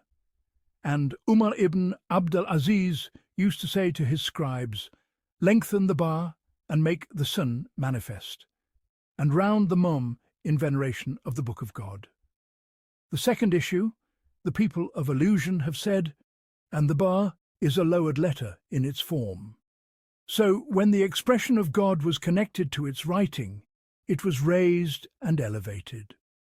So we hope that the heart, when it has connected itself to the service of God, exalted and glorious is He, that its state will be raised and its station will be elevated. The third issue. They have omitted the alif of ism from his saying, Bismillah, and they have affirmed it in his saying, Iqra bismi rabbika. And the difference is from two aspects. The first, that the phrase Bismillah is mentioned in most times at most actions. So for the sake of lightening, they have omitted the alif, contrary to the rest of the places, for its mention is little. The second, Al-Khalil said, the alif has only been omitted in his saying Bismillah, because it was only introduced due to the fact that to begin with, a quiescent sun is not possible. So when the ba entered upon the name, it stood in the place of the alif, so it was dropped in the script. And it has only not been dropped in his saying, Iqra bismi rabbika, because the ba does not stand in the place of the alif in this place as it does in Bismillah, because it is possible to omit the ba from Iqra bismi rabbika, while the meaning remains correct. For if you were to say Iqra sma rabbika, the meaning is correct. As for if you were to omit the ba from Bismillah, the meaning would not be correct, so the difference is manifest. The fourth issue, they have written the expression of God with two lambs, and they have written the expression Alladha with a single lamb, despite their being equal in the expression and in the frequency of their occurrence on the tongues and in the necessity of definition. And the difference is from several aspects. The first, that our saying Allah is an inflected noun that undergoes the declension of nouns, so they have kept its writing on the origin. As for our saying Allah, it is indeclinable because it is deficient, for it is not meaningful save with its connection. So it is like a part of a word, and it is known that a part of a word is indeclinable. So they have introduced the deficiency into it for this reason. Do you not see that they have written their saying al-Adani with 2 lambs, because the dual has taken it out of the similarity to the particles? For a particle is not made dual. The second, that our saying Allah, if it were written with a single lam, it would be confused with his saying Ila, and this confusion is not present in our saying Allah. The third, that the veneration of the mention of God in the expression is obligatory, so likewise in the script. And omission is contrary to veneration. And as for our saying Al-Ladham, it has no veneration in the meaning, so they have also left its veneration in the script. The fifth issue, they have only omitted the alif before the ha from our saying Allah in the script due to their dislike of the combination of letters that are similar in form at the time of writing. And it is like their dislike of the combination of like letters in the expression at the time of recitation. The sixth issue, they have said, the origin of our saying Allah is al-Ila, and it is 6 letters. So when they substituted it with their saying Allah, 4 letters remained in the script, a hamza, 2 lams, and a ha. The hamza is from the farthest part of the throat, and the lam is from the tip of the tongue, and the ha is from the farthest part of the throat. And it is an allusion to a wondrous state. For the farthest part of the throat is the beginning of the enunciation of the letters. Then it does not cease to ascend little by little until it reaches the tip of the tongue. Then it returns to the ha, which is in the inside of the throat and the place of the spirit. So, likewise, the servant begins from the first of his states, which is the state of indefiniteness and ignorance, and he ascends little by little in the stations of servitude, until when he reaches the last of the orders of capacity and power and enters into the world of unveilings and lights, he begins to return little by little until he ends at annihilation in the sea of monotheism. So it is an allusion to what has been said. The end is a return to the beginning. The seventh issue. It is only permissible to omit the alif before the nun from Ar-Rahman in the script by way of lightening. And if it were written with the alif, it would be good. And it is not permissible to omit the ya from Ar-Raham, because the omission of the alif from Ar-Rahman does not corrupt the word, and no confusion occurs in it, contrary to the omission of the ya from Ar-Raham. The third door of this book, on the inquiries of the name, and they are of 2 types. The first of them, what relates of the transmitted inquiries to the name, and the second, what relates of the rational inquiries to the name. The first type, and in it are several issues.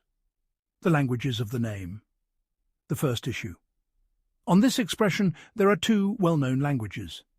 The Arabs say Hadasmuhu and Simuhu. He said, in the name of him whose name is in every surah. And it has been said, in it are 2 other languages, Sim and Sum.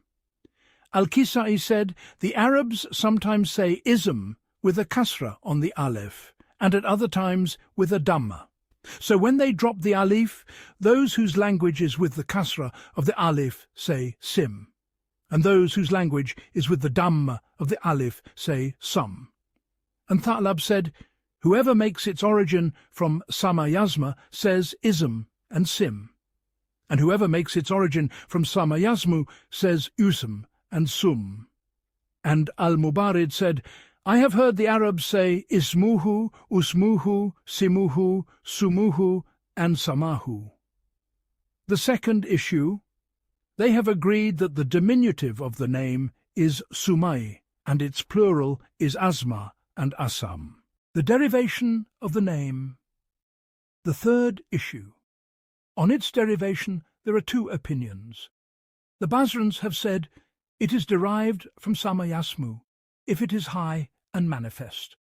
So the name of a thing is what is high upon it, until that thing has become manifest by it. And I say, the expression is a definer of the meaning, and the definer of a thing precedes in being known that which is defined. So it is no wonder that the name is high upon the meaning and precedes it. And the Kufans have said, it is derived from wasama yasimu simatan, and the sima is the sign. So the name is like the sign that defines the named. The argument of the Basrans is, if the derivation of the name were from sima, then its diminutive would be wusaim, and its plural asam. The fourth issue. Those who have said its derivation is from sima have said its origin is from wasama yasimu.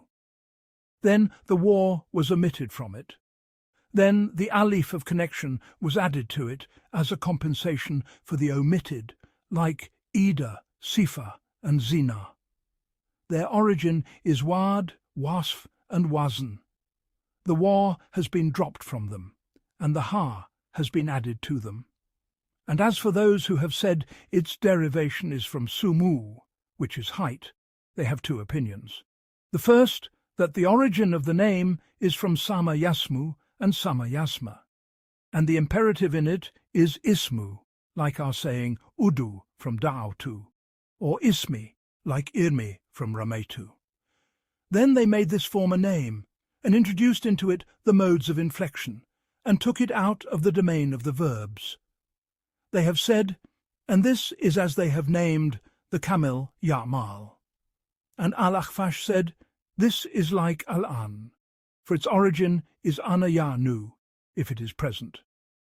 Then they introduced the alif and the lam upon the past of its verb, and left it with a fatha. And the second opinion, its origin is samawun, like hamawun.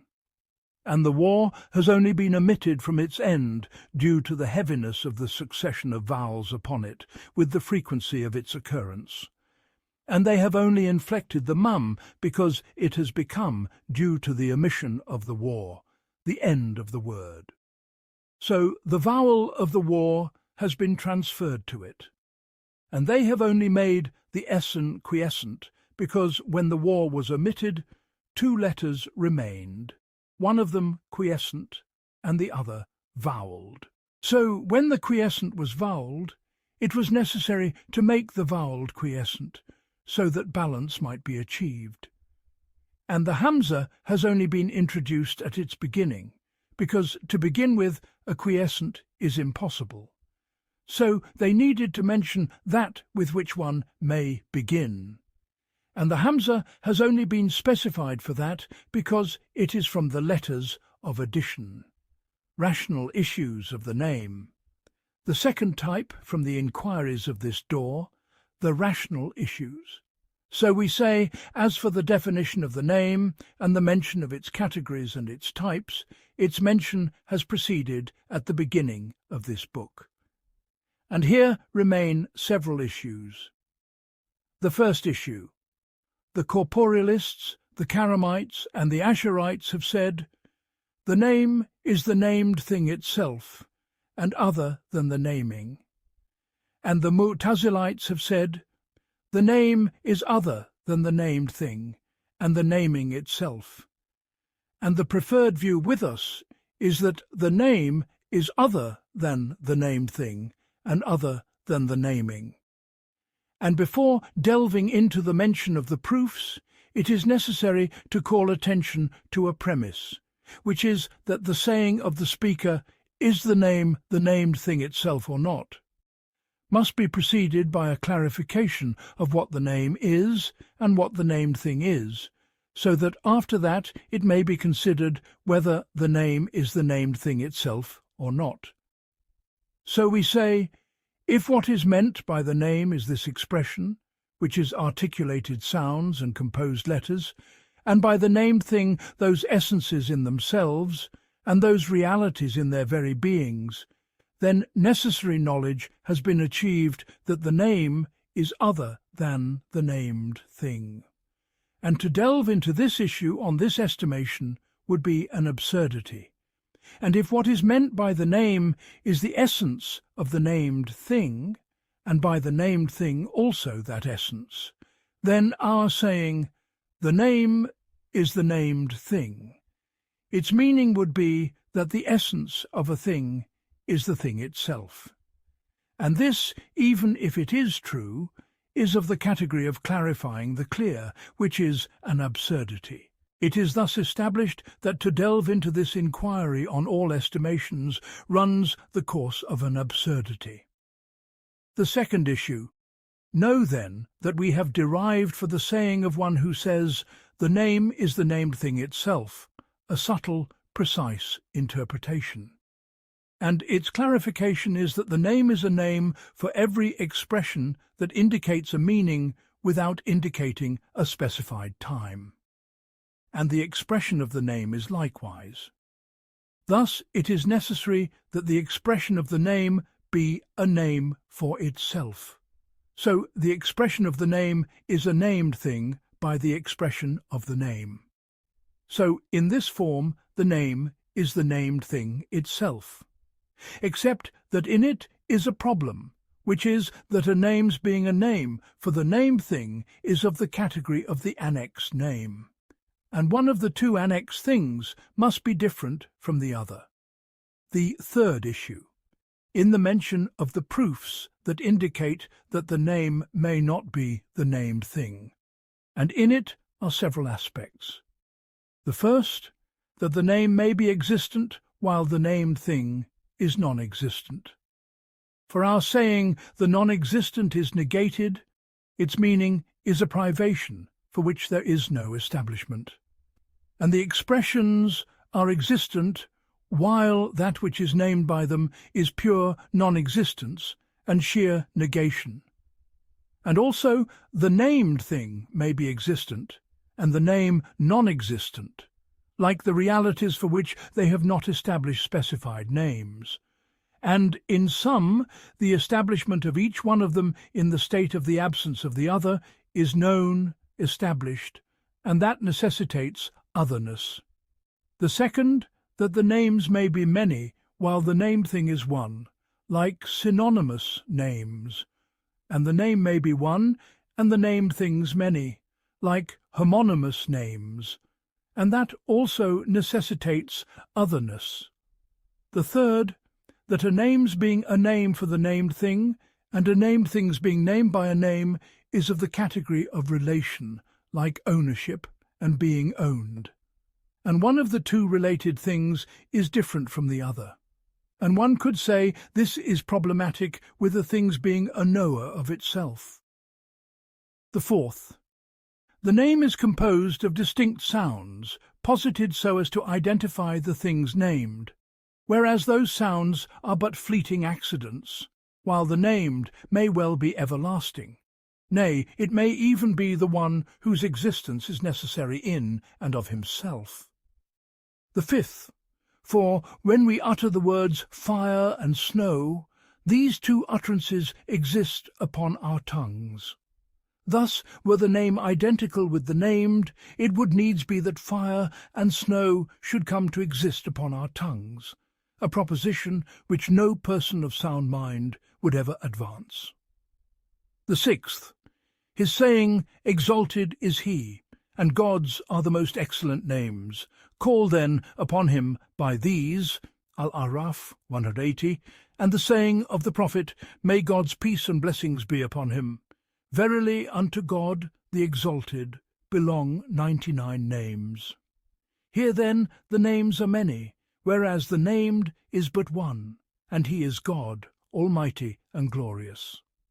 The seventh, for his saying, exalted is he in the name of God, and his saying, Blessed be the name of thy sustainer, Ar-Rahman. 78. In these verses, the addition of the name unto God, exalted is he, is necessitated, and the addition of a thing unto itself is an impossibility. The 8th. For we perceive a necessary and self-evident distinction between our saying, the name of God, and our saying, the name of the name, and our saying, God, God.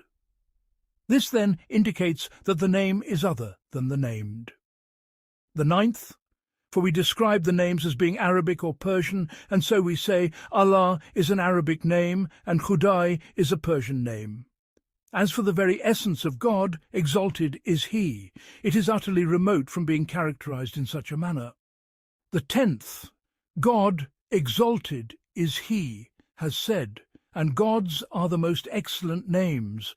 Call then upon Him by these Al-Araf 180. He has commanded us to call upon God by His names.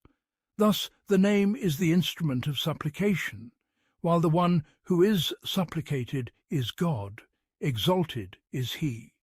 And the otherness between the essence of the one who is supplicated and the utterance by which the supplication is made is a matter of self-evident knowledge.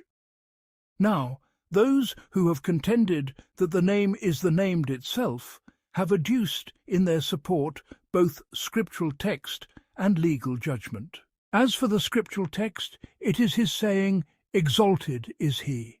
Blessed be the name of thy sustainer, Ar-Rahman, 78. For the one who is blessed and exalted is God, the Most High, not a mere sound or letter.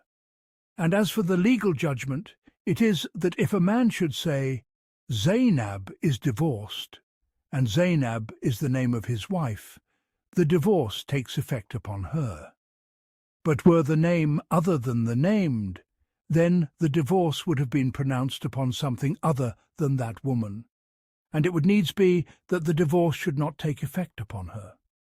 The response to the first argument is to ask, why may it not be said that just as we are obliged to believe that He, exalted is He, is exalted above all imperfections and afflictions, so too are we obliged to hold in reverence the utterances posited for the identification of the essence of God, exalted is He, and His attributes, keeping them pure from all vanity, obscenity, and want of courtesy? And as for the second, our saying Zainab is divorced signifies that the essence which is expressed by this utterance is divorced, and for this reason the divorce takes effect upon her. The fourth problem. With us, the act of naming is other than the name. The proof thereof is that the act of naming is an expression of the designating of a specific utterance for the identification of a specific essence, and this designation signifies the intent and will of the one who posits it. As for the name, it is an expression of that specific utterance itself, and the distinction between the two is known by self-evident necessity. The name precedes the verb in positing, the fifth problem. The name precedes the verb in positing. You have come to know that the utterances which signify those meanings entail the mention of utterances that signify the connection of some of them with others. For this manifest reason, the positing of names and verbs precedes the positing of particles. But as for verbs and names, which of them comes first? The more apparent view is that the positing of names precedes the positing of verbs, a truth to which several considerations attest. First, the name is an utterance that signifies an essence, whereas the verb is an utterance that signifies the occurrence of that essence in relation to one thing or another at a specific time. Thus, the name is simple, while the verb is composite, and the simple precedes the composite in its very being and rank. It must therefore precede it in mention and utterance. Second, it is impossible to utter the verb save when it is ascribed to an agent. As for the utterance that signifies that agent, it may well be spoken without the verb being ascribed to it. On this basis, the agent is independent of the verb, while the verb is in need of the agent, and that which is independent precedes in rank that which is in need. It must, therefore, precede it in mention. Third, the combination of a name with a name yields meaning, this being the sentence composed of a subject and a predicate. As for the combination of a verb with a verb, it yields no meaning whatsoever. Nay, unless a name be present in the sentence, it conveys nothing at all. Thus we know that the name precedes the verb in rank, and so it is more apparent that it should precede it in respect of its positing. The generic noun precedes the derivative in positing the sixth problem. The generic noun precedes the derivative in positing.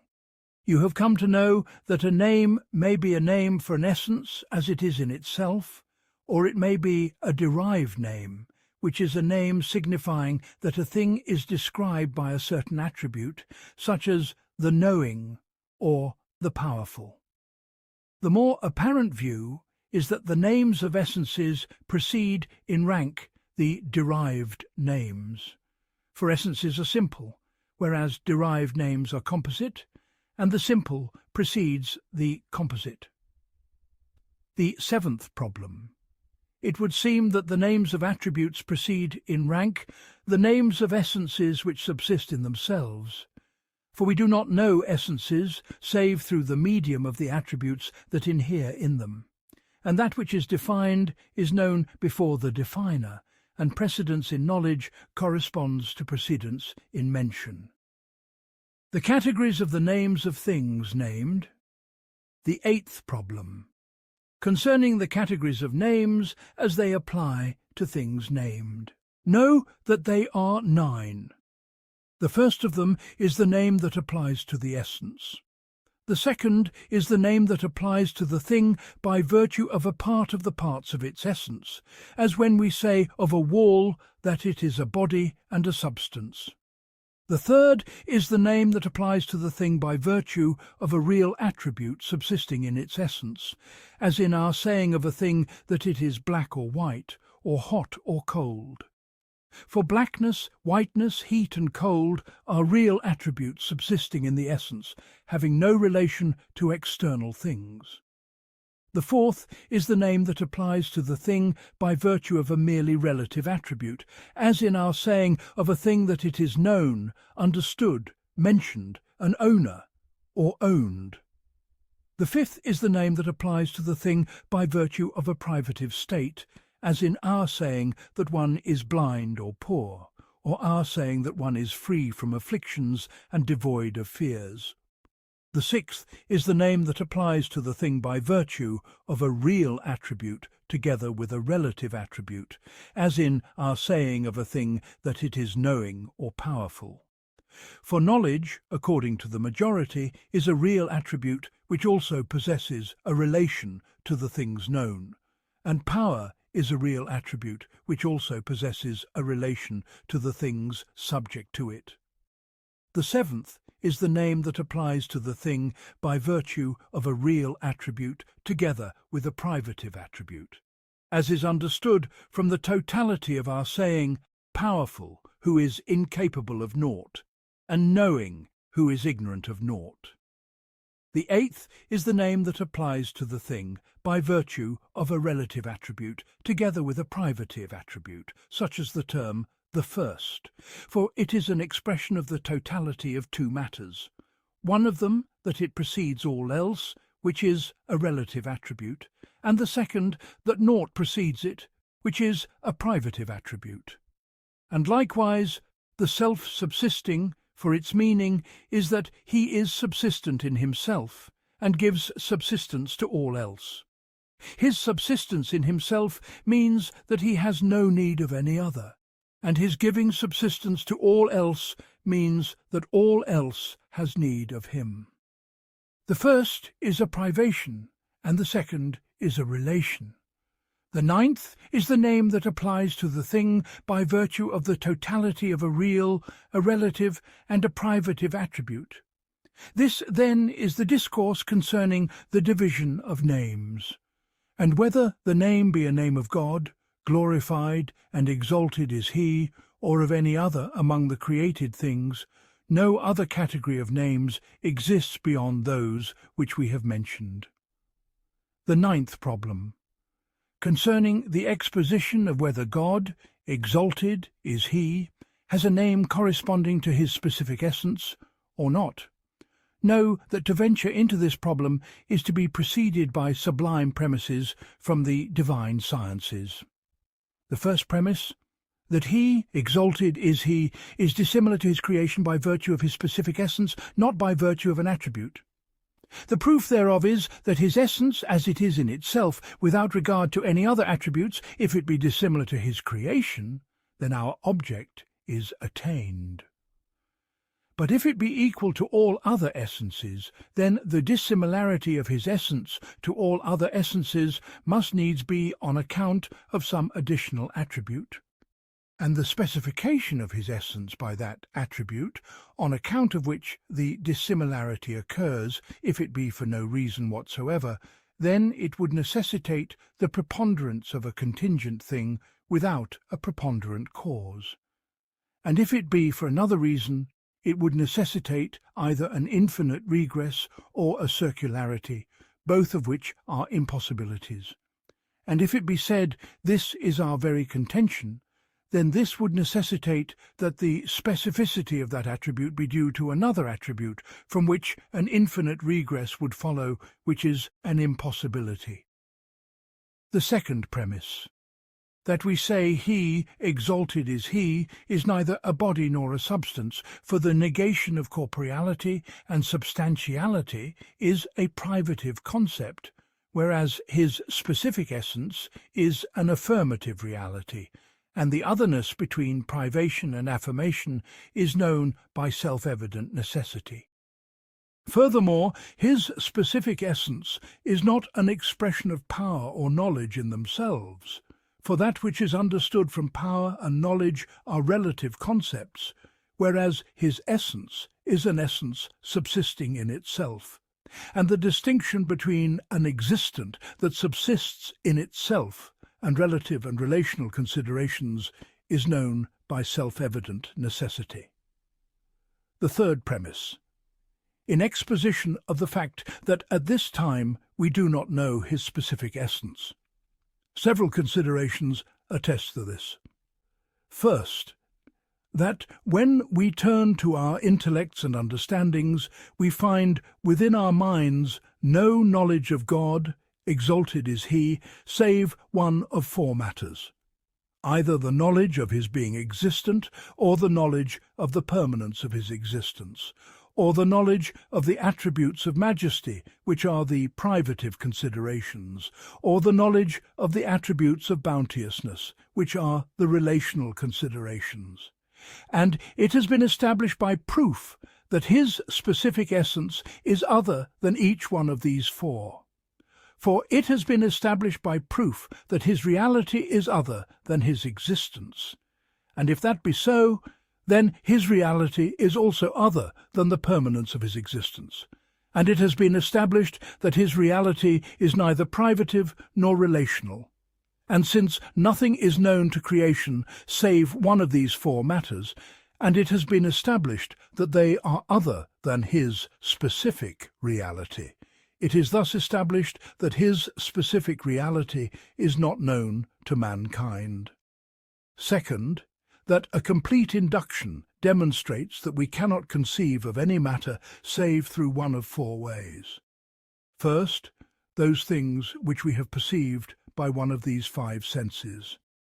Second, those states which we perceive from the states of our bodies, such as pain and pleasure, hunger and thirst, joy and sorrow. Third, those states which we perceive by virtue of our intellects, such as our knowledge of the reality of existence and non-existence, unity and multiplicity, necessity and possibility. And fourth, those states which the intellect and imagination perceive from those three. These, then, are the things which we are able to conceive of and to perceive as they are in themselves.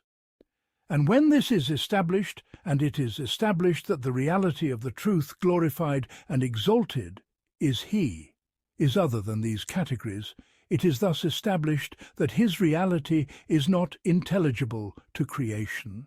Third, that His specific reality is the cause of all that is consequent upon it, of real, relational, and privative attributes.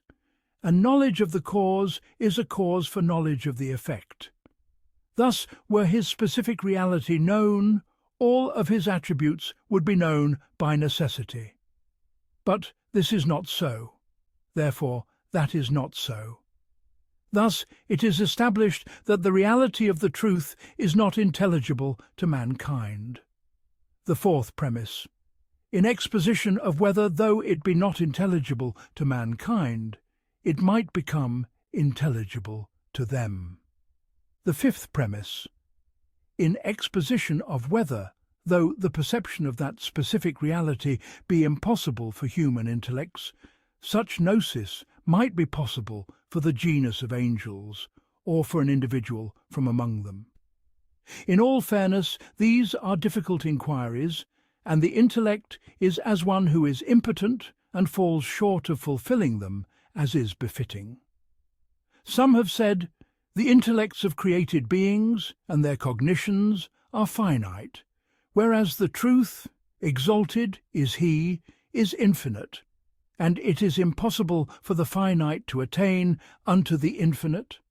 And because the greatest of all things is God, exalted is He, and the greatest of all sciences is the science of God, glorified and exalted is He, and the greatest of things cannot be known save by the greatest of sciences. On this basis, none knows God save God.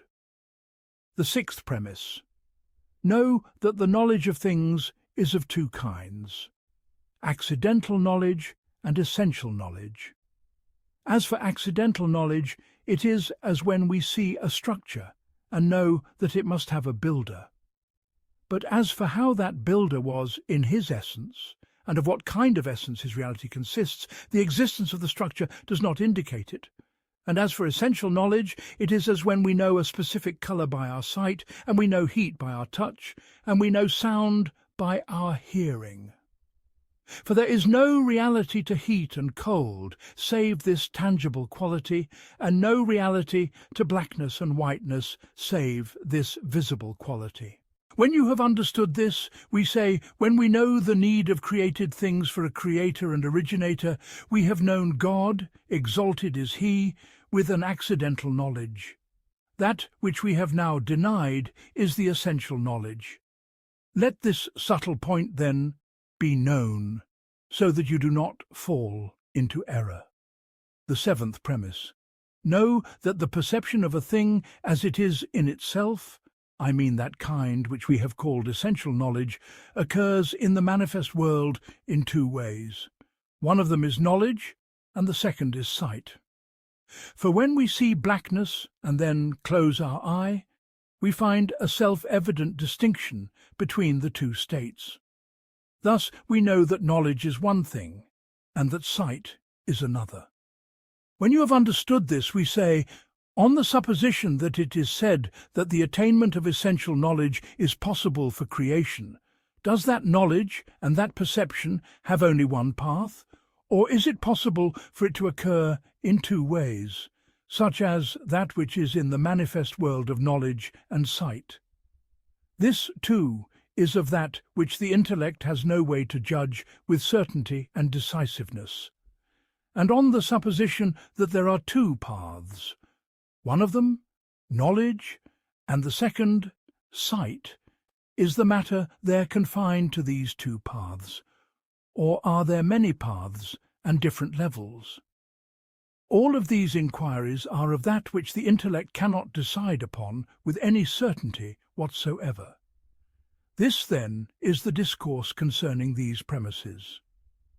The 10th problem, concerning whether God, exalted is He, has a name corresponding to his specific essence or not.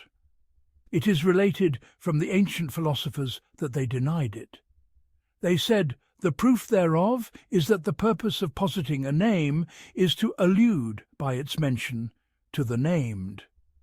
Thus, if God had a name corresponding to his essence, the purpose of positing that name would be to mention it with something else in order to identify that named.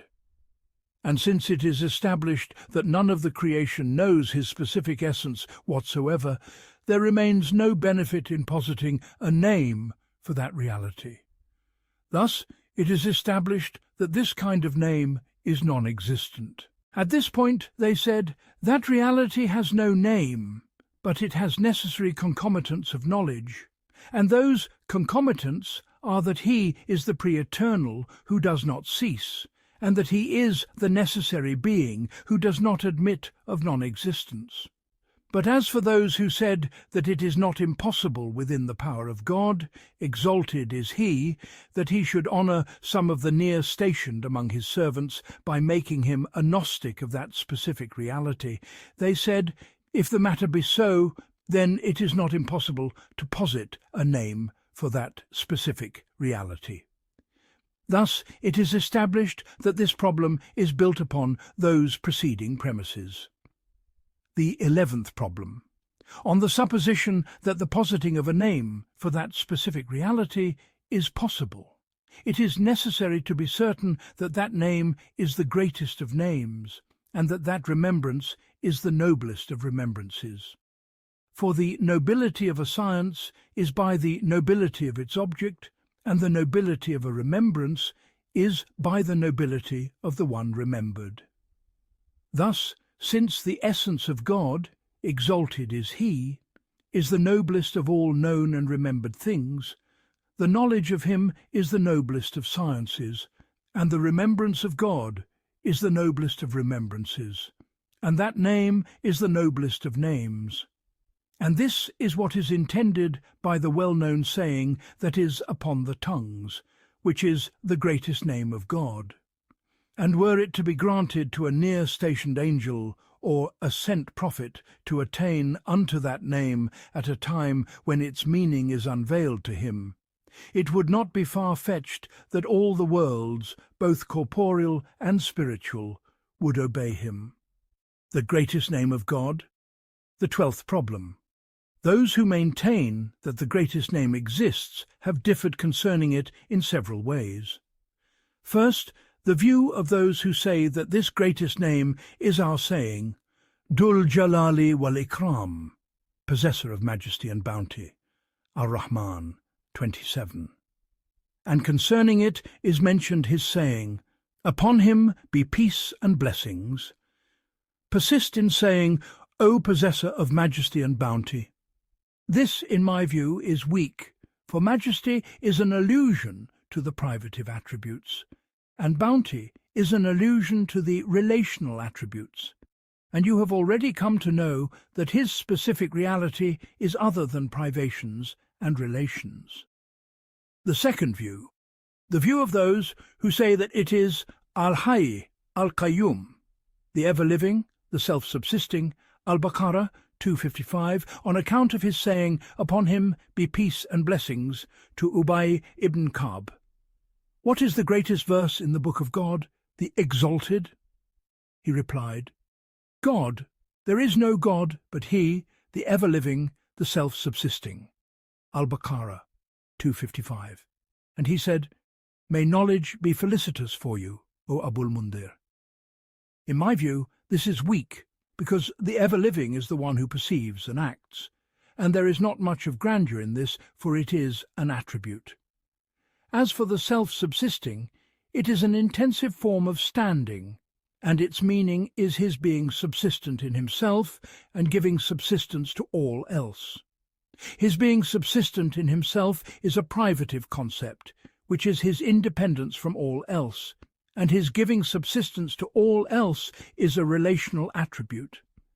Thus, the self-subsisting is a term signifying the totality of a privation and a relation, so it cannot be an expression of the greatest name.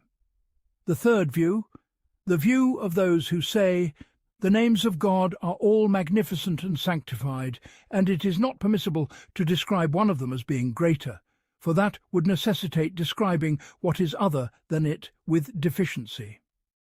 In my view, this too is weak, for we have shown that the names are divided into 9 categories, and we have shown that the name which signifies the specific essence must needs be the noblest and greatest of names. And when this is established by proofs, there is no way to deny it. The fourth view, that the greatest name is our saying, Allah. This is the closest in my view, for we shall establish the proof that this name functions as a proper name in respect of Him, the glorified. And if that be so, it would signify His specific essence.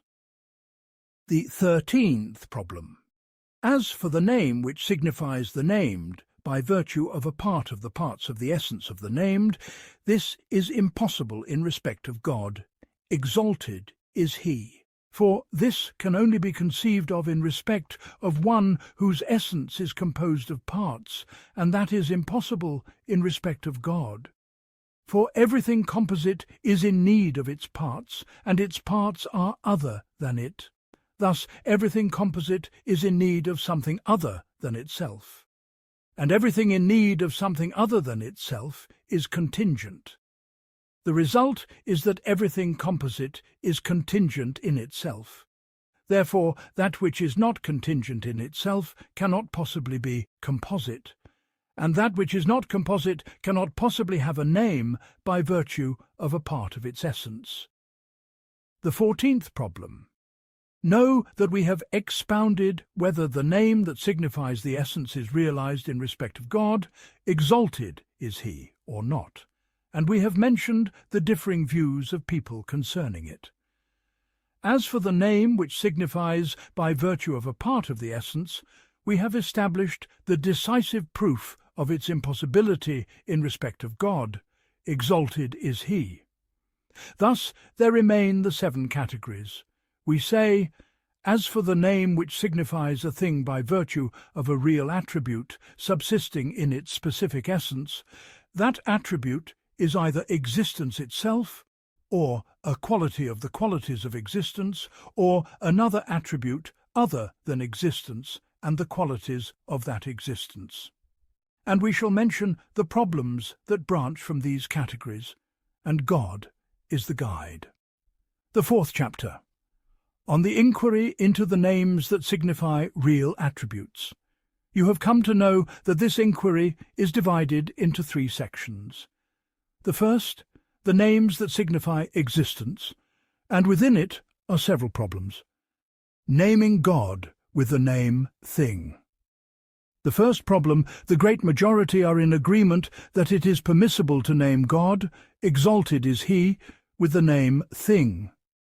It is related from Yam ibn Safwan that this is not permissible. As for the argument of the majority, it rests upon several considerations. The first argument, his saying, exalted is He. Say, what thing is greatest in testimony? Say, God. Al-An'am 19. This indicates that it is permissible to name God with the name thing. If it be said, were the discourse confined to his saying, say, God, your proof would be sound. But the matter is not so, for what is mentioned is his saying, exalted is He. Say, God is witness between me and you.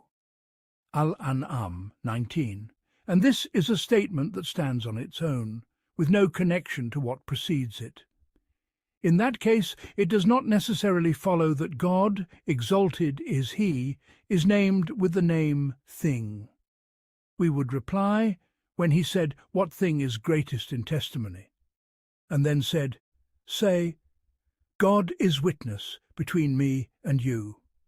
It is necessary that this latter sentence function as the answer to his saying, what thing is greatest in testimony? And in that case, the intended conclusion necessarily follows.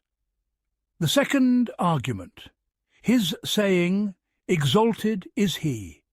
Everything is bound to perish, save his face al-Qasas 88. And what is meant by his face is his essence. And were his essence not a thing, it would not have been permissible to accept it from his saying, "Everything is bound to perish." This indicates that God, exalted is he, is named with the name thing. The third argument, his saying, "Upon him be peace," in the report of Imran ibn al-Husayn, "God was, and there was no thing besides him." This indicates that the name thing applies to God. Exalted is he.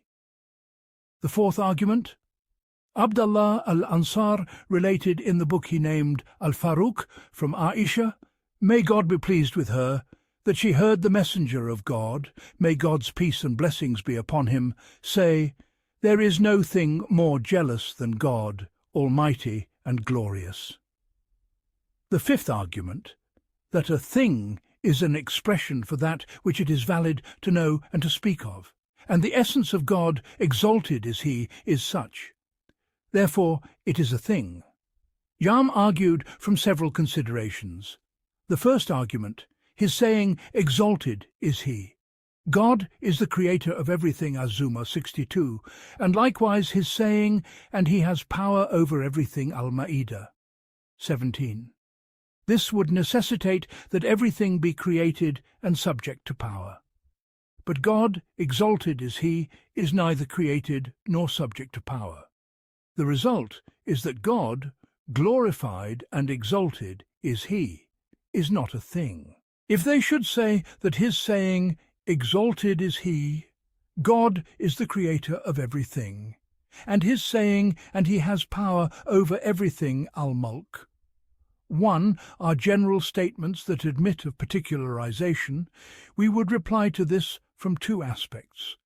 The first is that particularization is contrary to the original principle, and for the establishment of verbal proofs this measure suffices.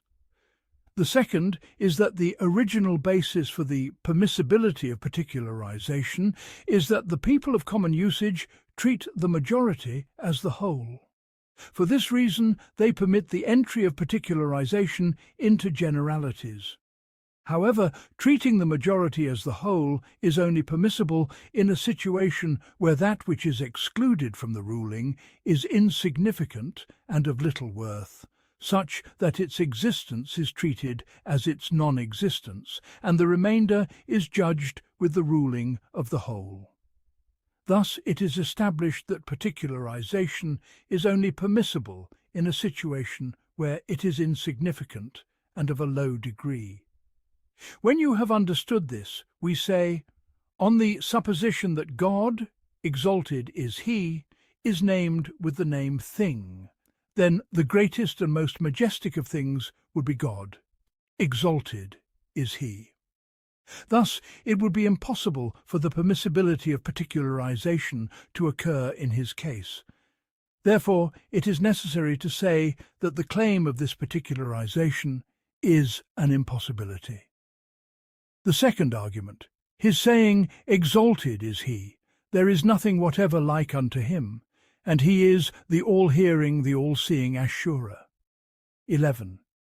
God, exalted is he, has decreed that the like of his like is not a thing, and there is no doubt that every thing is a like of its own like, and it is established by this verse that the like of his like is not a thing. The result is that he, exalted is he, is not named with the name thing.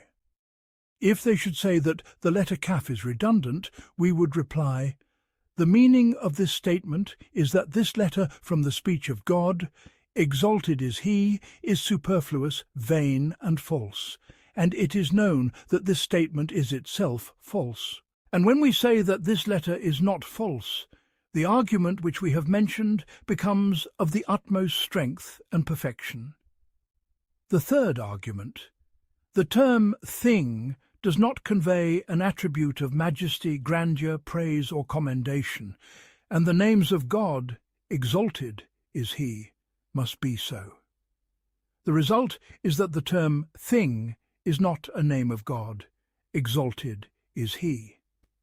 As for our saying that the name thing does not convey praise and majesty, this is manifest because that which is understood from the term thing is a measure common to the most insignificant atom and the noblest of things. And if that be so, then that which is understood from the term thing is realized in the basest of things, and this indicates that the name thing does not convey an attribute of praise and majesty. And as for our saying that the names of God must signify an attribute of praise and majesty, the proof thereof is his saying, "Exalted is he." And God's are the most excellent names. Call then upon him by these, and leave alone those who deviate from the truth concerning his names. Al-Araf 180.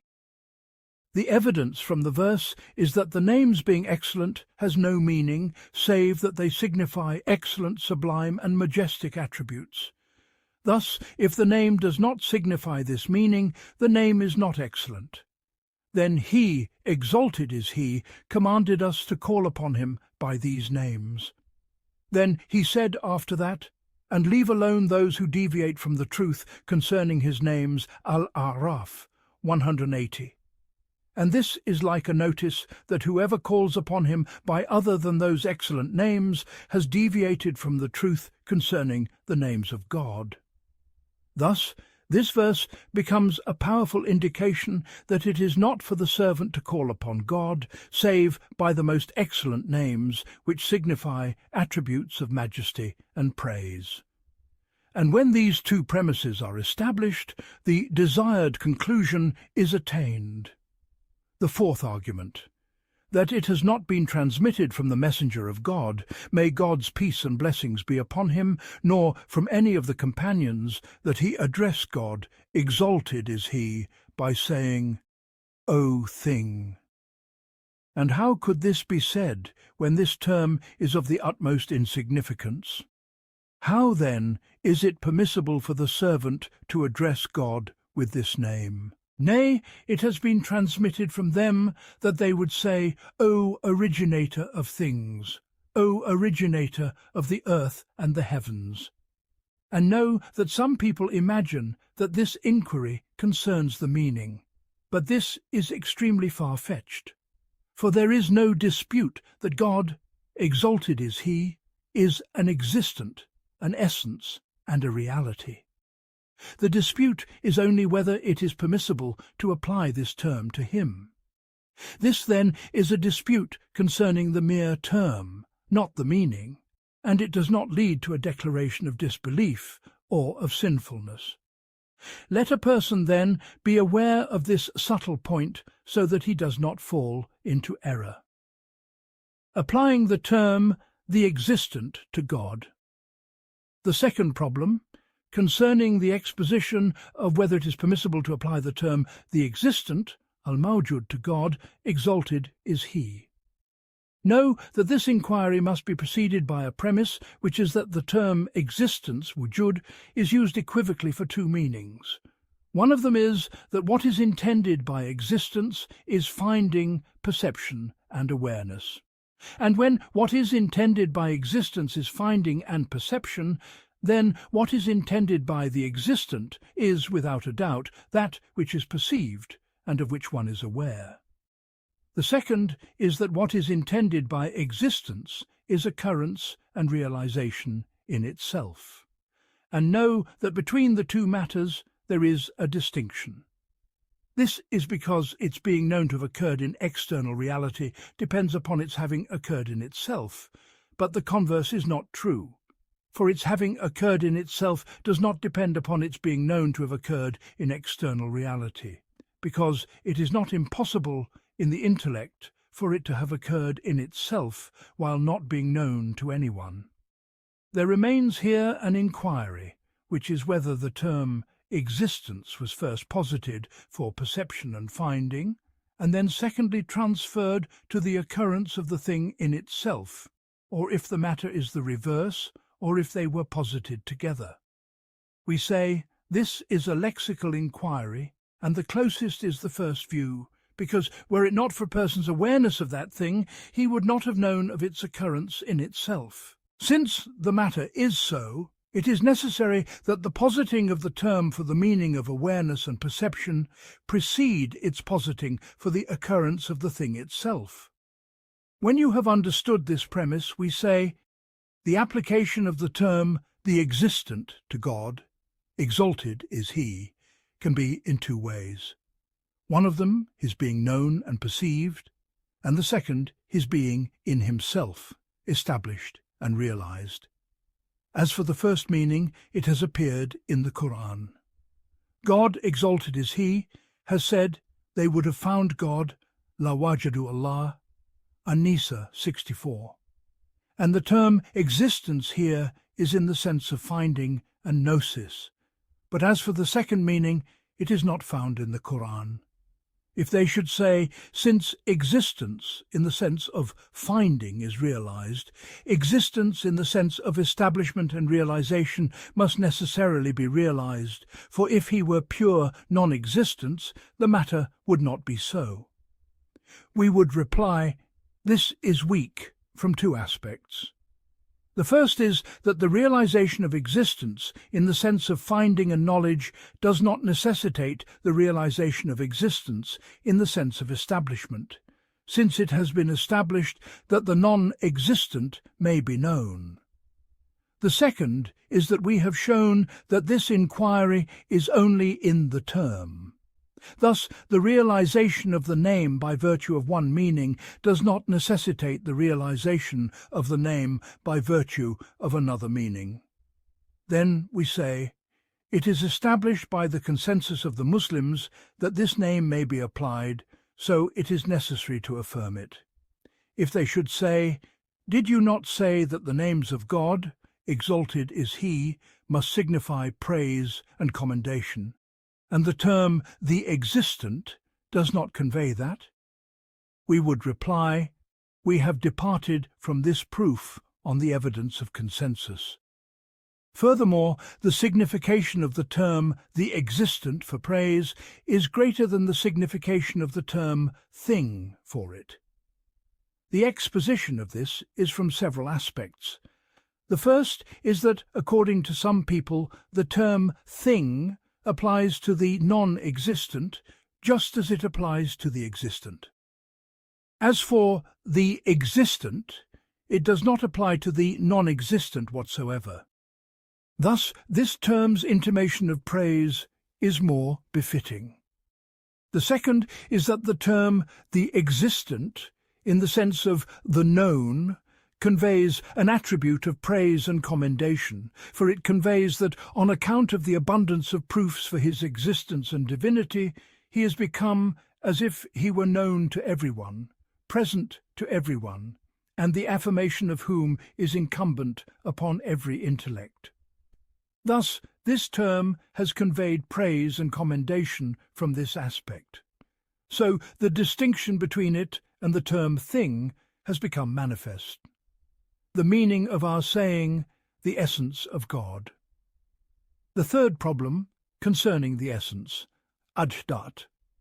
Abdullah al-Ansar al-Harawi, related in the book he named Al-Faruq, reports that indicate this term. One of them, from Aisha, from the Messenger of God, may God's peace and blessings be upon him, that he said, verily, among the people of greatest reward is the righteous minister of a ruler who obeys him in that which pertains to the essence of God. And a second, from Abu Huraira, who said, the Messenger of God, may God's peace and blessings be upon him, said, verily, Abraham did not lie, save in 3 instances, 2 of them in that which pertains to the essence of God. And a third, from Ka'b ibn Ujra from his father, may God be pleased with him, who said, the Messenger of God, may God's peace and blessings be upon him, said, do not revile Al, for he was deeply devoted in that which pertains to the essence of God. And a fourth, from Abu Dar, who said, I asked the Messenger of God, may God's peace and blessings be upon him, which striving is most excellent. He said, that you strive against your own self and your desires in that which pertains to the essence of God. And a fifth, from An-Nu'man ibn Bashir, from the Prophet, may God's peace and blessings be upon him, who said, "Verily, Satan has snares and traps, among them insolence concerning the blessings of God, and pride in the gifts of God, and arrogance toward the servants of God, and the following of desire in what is other than that which pertains to the essence of God. And I say, in everything by which some matter is realized, if the term signifying that thing is masculine, it is said that it is the possessor, de hue, of that matter. And if it is feminine, it is said that it is the possessor, dat, of that matter. Thus this term was posited to convey this relation and to signify the establishment of this attribution. When you have understood this, we say, it is impossible that this attribute should be established for a second attribute, and that second attribute be established for a third attribute, and so on without end. Nay, it must needs terminate in a single reality, subsisting in itself, independent in its essence. And in that case it is true of that reality that it is the possessor, dahat, of those attributes. Thus our saying, "It is the possessor of such and such," is only truly said of that essence which subsists in itself. For this reason they made this term like a simple term, signifying this reality. And since the truth, exalted is he, is self-subsisting in his essence, the application of the name essence to him is true and correct. But as for the reports which we have related from Al-Ansar al-Harawi, none of them indicates this meaning, for what is intended by the term essence in them is not the reality and essence of God. Exalted is he, but rather the seeking of God's good pleasure. Do you not see that he said, "Abraham did not lie, save in 3 instances, 2 of them in that which pertains to the essence of God, that is, in seeking the good pleasure of God, and so it is in all the other reports." Applying the term self to God. The 4th problem, concerning the term self, an-nafs. This term has appeared in the Qur'an. He, exalted is he, said, "Thou knowest what is in myself, but I know not what is in thyself." Al-Ma'idah 116. And he said, "And God warns you of his self." Al-Imran 28. And from Aisha, who said, "I was sleeping beside the Messenger of God, may God's peace and blessings be upon him, then I could not find him. I sought him, and my hands fell upon his feet while he was prostrating, and he was saying, O God, I take refuge in thy good pleasure from thy wrath, and I take refuge in thy pardon from thy punishment, and I take refuge in thee from thee. I cannot count the praises due to thee. Thou art as thou hast praised thyself." And from Abu Hurairah, from the Prophet, may God's peace and blessings be upon him, that he said, "God exalted is he, says, I am with my servant when he remembers me. If he remembers me in his self, I remember him in myself. And if he remembers me in an assembly, I remember him in an assembly better than his. And if he draws near to me by a handspan, I draw near to him by a forearm's length. And if he draws near to me by a forearm's length, I draw near to him by a fathom's length. And if he comes to me walking, I come to him hastening."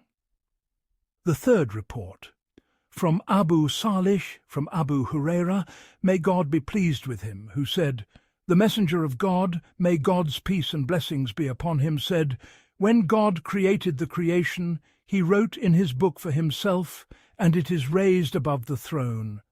Verily, my mercy prevails over my wrath." The 4th report, from Abdullah ibn Mas'ud, may God be pleased with him, who said, "The Messenger of God, may God's peace and blessings be upon him, said, There is none to whom praise is more beloved than God, exalted is he, and for that reason he praised himself. And there is none more jealous than God, and for that reason he forbade indecencies. And there is none to whom the offering of an excuse is more beloved than God, and for that reason he sent down the book and sent the messengers. The fifth report, from Aisha, may God be pleased with her, that the Prophet, may God's peace and blessings be upon him, taught her this glorification. Glory be to God, and praise be to him, to the number of his creation, and the ink of his words, and the good pleasure of his self, and the weight of his throne. The sixth report. Abu Dar related from the Prophet, upon him be peace and blessings, from God, glorified and exalted is he, that he said, I have forbidden injustice for myself, and I have made it forbidden among you, so do not be unjust to one another. And the rest of the report is well known. The seventh report from Ibn Umar, that the Prophet, may God's peace and blessings be upon him, recited one day upon the pulpit, and they have not appraised God with the appraisal that is his due, Al-An'am 91. Then he began to magnify God himself. I am the overpowering, I am the supremely great, I am the Almighty, I am the bounteous. And the pulpit shook with the messenger of God, may God's peace and blessings be upon him, until we feared it would fall. The eighth report, from Abu Hurairah from the Prophet, may God's peace and blessings be upon him, that he said, Adam and Moses, upon them be peace, met, and Moses said to him, You are the one who brought misery upon mankind, and caused them to be expelled from paradise. Adam said, You are the one whom God chose for his message, and fashioned for himself, and sent down upon you the Torah. Did you find that he had written it for me before he created me? He said, Yes. He said, Thus did Adam out-argue Moses 3 times. The ninth report, from Jabir, may God be pleased with him, who said, The messenger of God, may God's peace and blessings be upon him, said, God exalted is he, says, This is a religion which I have chosen for myself, and naught shall set it aright save generosity and good character, so honour it with them. The 10th report, from Anas ibn Malik from the Prophet, may God's peace and blessings be upon him, relating from his Lord that he said, Whoever insults a friend of mine has declared war against me. I care not in which valley of the world I destroy him, and I shall cast him into hell. And I do not hesitate in myself concerning any matter which I have decreed, as I hesitate in taking the soul of my believing servant. He dislikes death, though it is inevitable for him, and I dislike to displease him. The 11th report, from Abdullah, from the Prophet, may God's peace and blessings be upon him, that he said, No servant has ever, when afflicted by anxiety or sorrow, said, O God, I am thy servant, and the son of thy servant, and the son of thy handmaiden. My forelock is in thy hand. Thy decree is ever executed in me. Thy judgment concerning me is just. I ask of thee by every name that is thine, with which thou hast named thyself, or which thou hast sent down in thy book, or which thou hast taught to any of thy creation, or which thou hast preserved for thyself in the knowledge of the unseen, that thou make the Qur'an the spring of my heart, and the light of my breast, and the dispeller of my sorrow, and the remover of my anxiety and grief, save that God removes his anxiety and grief and replaces his sorrow with joy. The 12th report, from Abu Sa'd al-Khudra, from the Messenger of God, may God's peace and blessings be upon him, that he said, Verily God, exalted is he, has sent me as a mercy to the worlds, and that I might break the musical instruments and the idols. And my Lord has sworn by himself that no servant shall drink wine, and then not repent to God, exalted is he, from it, save that God, exalted is he, shall give him to drink from the mire of perdition. He said, I said, O messenger of God, and what is the mire of perdition? He said, the pus of the people of hell. The self of a thing is its essence and its reality. And know that the self is an expression for the essence of a thing, and its reality and its identity. It is not an expression for the body composed of parts, for every body is composite, and every composite is contingent, and every contingent is originated, and that is impossible in respect of God. Thus, it is necessary to interpret the term self according to what we have mentioned. The fifth problem, concerning the term person, ash-shaks. From Sa'd ibn Ubadah from the Prophet, may God's peace and blessings be upon him, who said, there is no person more jealous than God, and on account of his jealousy he forbade indecencies, both what is manifest of them and what is hidden. And there is no person to whom the offering of an excuse is more beloved than God. And for that reason he sent the messengers as bearers of glad tidings and as warners. And there is no person to whom praise is more beloved than God. And know that it is not possible that what is meant by person is the body which has individuation and volume. Nay, what is intended by it is the specific essence and the reality which is determined in itself, with a determination by virtue of which it is distinguished from all else. Is it said of God, the light? The sixth problem, concerning whether it is permissible to apply the term light, an-nur, to God. God, exalted is he, has said, God is the light of the heavens, and the earth, an-nur. 35. As for the reports, it is related that it was said to Abd Allah ibn Umar, it is transmitted from you that you say, the wretched one is he who was wretched in his mother's womb. He replied, I heard the messenger of God, may God's peace and blessings be upon him, say, verily, God created the creation in a darkness, then he cast upon them from his light. So whoever was struck by something of that light has been guided, and whoever missed it has gone astray. For this reason, I say, the pen has run dry upon the knowledge of God. Exalted is he. And know that the assertion that God, exalted is he, is this light, or is of its genus, is a false assertion. Several considerations attest to this. First, that light is either a body or a quality in a body, and the body is originated, so its qualities are also originated, and the divine being is far above being originated. Second, that light is opposed by darkness, and the divine being is exalted above having an opposite. Third, that light ceases and undergoes setting, and God is exalted above setting and cessation. As for his saying, exalted is he, God is the light of the heavens and the earth, the response is that this verse is among the allegorical ones. The proof for this is what we have mentioned of the rational proofs.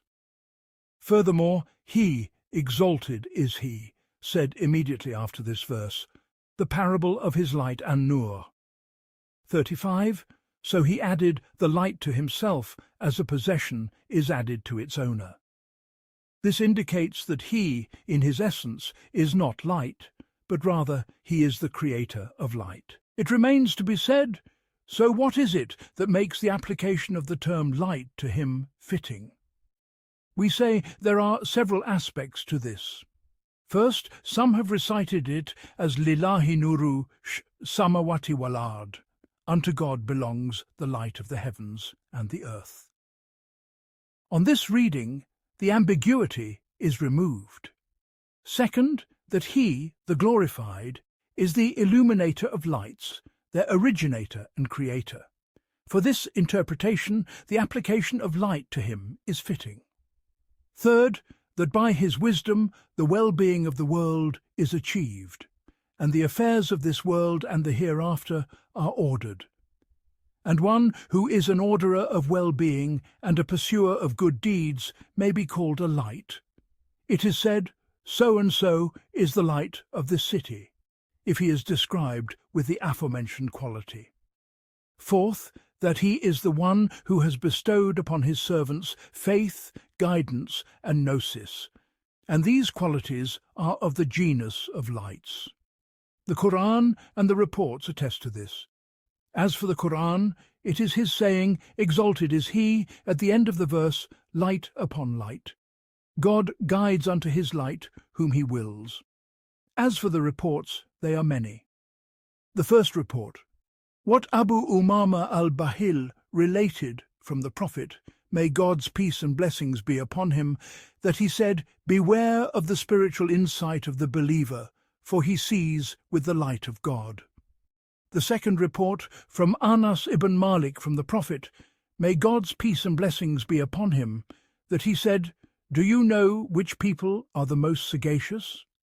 They said, God and his messenger know best. He said, those who are most mindful of death and who are best in their preparation for it. They said, O messenger of God, is there a sign of that? He said, yes, turning away from the abode of delusion and turning in repentance to the abode of eternity. For when the light enters the heart, it expands and widens for preparation before the descent of death. The third report, from Ibn Mas'ud, who said, the Prophet, may God's peace and blessings be upon him, recited his saying, exalted is he. He then, whose breast God has opened to self-surrender, so that he is upon a light from his Lord. Az-Zumar 22. So I said, O messenger of God, how does God open his breast? He said, when the light enters the heart, it opens and expands. I said, what is the sign of that, O messenger of God? He said, turning in repentance to the abode of eternity, and turning away from the abode of delusion, and preparing for death before the descent of death. The fourth report, from Anas, may God be pleased with him, who said, while the messenger of God, may God's peace and blessings be upon him, was walking along a path, he was met by Haritha. The messenger of God, may God's peace and blessings be upon him, said, how have you arisen this morning, O Haritha? He said, I have arisen this morning by God as a true believer. Upon him be peace and blessings, he said. Consider what you say, for every truth has a reality.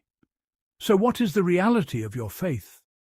He said, my soul has turned away from the world, and I have made my nights sleepless and my days thirsty, and it is as if I am looking upon the throne of my Lord manifest, and as if I am looking upon the people of paradise, visiting one another therein, and upon the people of the fire, wailing therein. Upon him be peace and blessings, he said. You have known, so hold fast. Then the messenger of God, may God's peace and blessings be upon him, said, whoever would be pleased to look upon a man in whose heart God has illuminated faith, let him look upon this one. Then he said, O messenger of God, pray to God for me for martyrdom. So he prayed for him. After that a call was made, O cavalry of God, mount up. And he was the first horseman to mount, and he was martyred in the way of God. The fifth report, from Ibn Abbas, may God be pleased with him, who said, while I was sitting with the Prophet, may God's peace and blessings be upon him, he heard a sound from above him. He raised his head to the sky and said, this gate of the heavens has been opened, and it has never been opened before. And an angel descended from it, and said, O Muhammad, rejoice in two lights, which no one before you has been given, the opening of the book and the concluding verses of Surah al-Baqarah. The sixth report, from Ya'la ibn Munabbi, who said, the messenger of God, may God's peace and blessings be upon him, said, the believer will pass over the bridge on the day of resurrection, and the fire will call out to him, "Pass over me, O believer, for your light has extinguished my flame." The seventh report, from Nafi from Abdullah ibn Umar, that the Prophet, may God's peace and blessings be upon him, would say, "O God, by thee we arise in the morning, and by thee we arise in the evening, and by thee we live, and by thee we die, and unto thee is the resurrection. O God, make me among thy servants who have the best fortune and portion with thee in every good that thou dost dispense this day, of a light by which thou guidest, or a mercy which thou spreadest, or a provision which thou extendest, or a harm which thou revealest, or an affliction which thou repellest, or an evil which thou raisest, or a trial which thou avertest." The eighth report, from Ali ibn Abi Talib, upon him be peace, from the Prophet, may God's peace and blessings be upon him, that he was asked about the people of paradise. He said, "The people of paradise have dishevelled hair and soiled garments. If the light of one of them were to be divided among the people of the earth, it would encompass them." The ninth report, from Abu Huraira, may God be pleased with him, from the Prophet, may God's peace and blessings be upon him, that the people of paradise are every dishevelled, dust-covered person with two tattered garments. When they seek permission to enter upon the rulers, they are not granted permission. And when they propose to women, they are not wed. And when they speak, their words are not heeded. The need of one of them stirs in his breast. If his light were to be divided among the people of the earth, it would encompass them. The 10th report, from Anas ibn Malik, may God be pleased with him, who said, "The messenger of God, may God's peace and blessings be upon him, said, Verily God Almighty and Glorious says, My light is my guidance." Edisiha, now natuto son gadul gaga. Isidins Marbao. Whoever says it, I shall admit him to my fortress, and whoever I admit to my fortress is secure. The 11th report, from Hisham ibn Urwa, from his father, from Aisha, may God be pleased with her, that the Prophet, may God's peace and blessings be upon him, would pray, "I take refuge in the perfect words of God, and in his light by which the earth has shone, and the darknesses have been illuminated, from the cessation of thy blessing, and from the turning of thy well-being, and from the suddenness of thy vengeance, and from the attainment of wretchedness, and an evil that has already been decreed." The 12th report, from the Prophet, may God's peace and blessings be upon him, that he would say, "O God, place in my heart a light, and in my hearing a light, and in my sight a light." And the tradition is well known. The term form. The 7th problem, concerning the term form, a surah, and in it are several reports. The first report, from Abu Huraira, may God be pleased with him, from the Prophet, may God's peace and blessings be upon him, that he said, "Verily God created Adam in his form," and from Ibn Umar, who said, "The messenger of God, may God's peace and blessings be upon him, said, Do not revile the face, for God, exalted is he, created Adam in the form of the most merciful." Ishaq ibn Rahway said, "It is authentic from the messenger of God, may God's peace and blessings be upon him, that God created Adam in the form of the most merciful." The second report, from Mu'ad ibn Jabal, who said, "The messenger of God, may God's peace and blessings be upon him, led us in prayer one morning. A person said to him, I have not seen your face as radiant as it is this morning. He said, "And why should I not be, when my Lord appeared to me in the most beautiful form, and said, 'In what do the exalted assembly contend, O Muhammad?' I said, 'Thou knowest best, O my Lord.' Then he placed his palm between my shoulders, and I felt its coolness, and I knew what is in the heavens and the earth. And know that the scholars have mentioned several interpretations of these reports. The first, that his saying, 'Verily, God created Adam in his form,' the pronoun refers to the one who was struck, meaning that God, exalted is he, created Adam in the form of the one who was struck. So it is necessary to refrain from reviling the face of that one who was struck.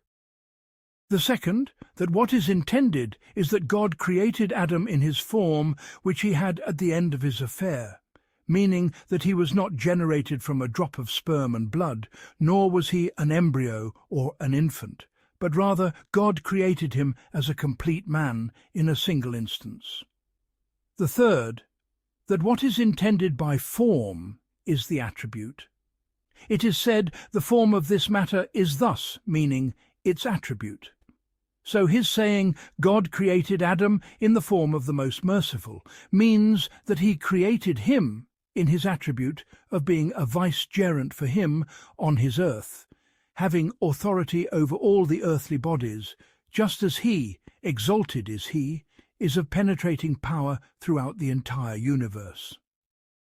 Applying substance to God is not permissible. The eighth problem, applying substance to God, is not permissible. The philosophers may apply the term substance, a jawhar, to the essence of God, exalted is he, as do the Christians, but the theologians refrain from it. As for the philosophers, they said, what is intended by substance is the essence that is independent of a locus and a substrate, and God, exalted is he, is such, so it is necessary that he be a substance. For jawhar is on the pattern of fa'al, and its derivation is from jar, which is manifestation. Thus, a substance is called a substance because it is manifest by reason of its individuation and volume. So its being a substance is an expression of its manifest existence. As for its volume, it is not substance itself, but is a reason for its being a substance, which is the manifestation of its existence. And the truth, glorified and exalted, is he, is more manifest than any manifest thing by virtue of the abundance of proofs for his existence. Thus, the most worthy of things to be a substance is he. But as for the theologians, they said, the Muslims have unanimously agreed to refrain from this term, so it is necessary to refrain from it. Applying body is not permissible. The ninth problem. Applying body is not permissible. Most of the Karamiyyah have applied the term body, jism, to God. Exalted is he. They said, we do not intend by it its being composite and composed of limbs, but rather we intend by it its being an existent, subsisting in itself, independent of a locus. But as for the other sects, they have unanimously rejected this name. And we have 2 points to make with the Karamiyyah. The first point, we do not concede that they intended by his being a body a meaning other than length, breadth and depth. And how could we not say so, when they say that he, exalted is he, is above the throne, and they do not say that he is in smallness like an individual atom or an indivisible particle. Nay, they say that he is greater than the throne. And whatever is so, its essence is extended from one side of the throne to the other. Thus it is long, wide, and deep. So it is a body in the sense of its being long, wide, and deep. Thus it is established that their saying, we intended by his being a body a meaning other than this meaning, is a pure lie and an utter fabrication. The second point, we say the term body is a term that suggests a false meaning, and there is nothing in the Qur'an and the traditions that indicates its usage. Thus, it is necessary to refrain from it, especially since the theologians have said the term body conveys a multiplicity of parts in respect of length, breadth, and depth. Thus, it is necessary that the term body convey the essence of this meaning. Applying ipsiety. The 10th problem, concerning the application of the term ipsiety, al-inia, to God, exalted is He. Know that this term is used frequently by the philosophers. Its explanation, according to the origin of the language, is that the particle inner in the Arabic language conveys affirmation and strength in existence. And since the truth, glorified and exalted is He, is necessary in existence by His very essence, and the necessary in existence is the most perfect of existence in the affirmation of existence and in the strength of existence. It is for this reason that the philosophers, by this interpretation, applied the term ipsiety to Him. Applying quiddity. The 11th problem, concerning the application of the term quiddity, al-mahiyya, to Him. Know that the term quiddity is not a simple term according to the origin of the language. Rather, when a man wishes to ask about the reality of one of the realities, he says, "What is that reality and what is it? Ma tilka lahaqatu wa mahiyya." And the Prophet, may God's peace and blessings be upon him, would say, "Show us things as they are, kama hiya." Thus, when the inquiry concerning the knowledge of realities with this term became frequent, they made the totality of our saying, "What is it?" mahiyya, like a simple term, and they posited this term to stand for the reality, and so they said the quiddity of a thing, meaning its specific reality and its specific essence. Applying the term the truth. The 12th problem, concerning the application of the term the truth, al-haq. Know that if this term is applied to the essence of a thing, what is intended is its being an existent with a real existence in itself. The proof thereof is that the truth is the opposite of the false, and the false is the non-existent. Labud said, "Behold, everything save God is false." Since the opposite of the truth is the non-existent, it is necessary that the truth be the existent. But if the term the truth is applied to a belief, what is intended is that that belief is correct and corresponds to the thing in itself. And this belief is called the truth, because if it is correct and corresponding, it is necessary to affirm and preserve it. But if the term the truth is applied to a statement and a report, what is intended is that that report is true and corresponding, because if it is so, then that statement is necessary to affirm and preserve. When this is established, we say, "Verily God, exalted is He, is the one who is deserving of the name, the truth." As for His essence, it is because He is the existent, whose non-existence and cessation are impossible. And as for belief, it is because the belief in His existence and His necessity is the correct, corresponding belief which does not change from this quality. And as for reports and remembrance, it is because this report is the most worthy of reports to be true and necessary to affirm. Thus it is established that He, exalted is He, is the truth, according to all considerations and concepts, and God is the giver of success, the guide. The second section of this chapter, the names that signify the quality of existence.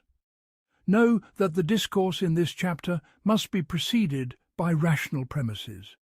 His being, exalted is He, pre-eternal. The first premise, know that His being, exalted is He. Pre-eternal and everlasting does not necessitate the affirmation of a time that has no end. This is because we say, a thing's being of permanent existence in itself is either dependent upon its occurrence in time, or it is not dependent upon it. If it is not dependent upon it, then our object is attained, because on this supposition he, exalted is he, would be pre-eternal and everlasting without any need to affirm the existence of another time. But if it is dependent upon it, we say that time is either pre-eternal or it is not. If that time is pre-eternal, then the supposition is that its being pre-eternal is not established save by reason of another time. In that case, it would necessitate the dependence of time upon another time, which would lead to an infinite regress. But if we say that that time is not pre-eternal, then in that case God was pre-eternal and existent before that time, and this indicates that permanence does not depend on the existence of another time, which is the desired conclusion. Thus it is established that his being, exalted is he, pre-eternal, does not necessitate the acknowledgement of time being pre-eternal. His being, exalted is he, everlasting. The second premise, that whenever a thing is pre-eternal, it is everlasting. But it does not necessarily follow from a thing's being everlasting that it is pre-eternal. And the term the everlasting has appeared in the Qur'an. God, exalted is he, said, "And there remains the face of thy sustainer, Ar-Rahman," 27. And also he, exalted is he, said, "Everything is bound to perish, save his face, Al-Qasas, 88. And that which does not perish is, without a doubt, everlasting." And also he, exalted is he, said, "He is the first and the last, Al-Hadid." 3. He made him first in relation to all else, and whatever is first in relation to all else cannot possibly have a beginning. For if it had a beginning, it could not be first in relation to its own beginning. And if it had an end, it could not be last in relation to its own end. Thus, since he is first in relation to all else and last in relation to all else, it is impossible for him to have a beginning or an end. This term, then, indicates his being, exalted is he, pre-eternal, without a beginning, and everlasting, without an end. The third premise, if the maker of the universe were originated, he would require another maker, and an infinite regress would be necessitated, which is an impossibility. Therefore, he is unoriginated. And when it is established that he is unoriginated, it is necessary that his cessation be impossible. For that whose unoriginatedness is established, its non-existence is impossible. When these premises are established, let us proceed to the exposition of the names. His name, exalted, is he, the unoriginated. The first name, the unoriginated, Al-Qadam. And know that this term, in the origin of the language, conveys a long duration, but it does not convey the negation of a beginning. It is said, an old house, Dar Qadam, if its duration has been long. God, exalted is he, said, until it returns like the old withered palm stalk, Yasin, 39. And he said, verily, you are in your old era, Yusuf, 95. His name, exalted is he, the pre-eternal. The second name, the pre-eternal, Al-Azal. And this term conveys an attribution to pre-eternity, Al-Azal. This suggests that pre-eternity is a thing in which the essence of God occurred, but this is false.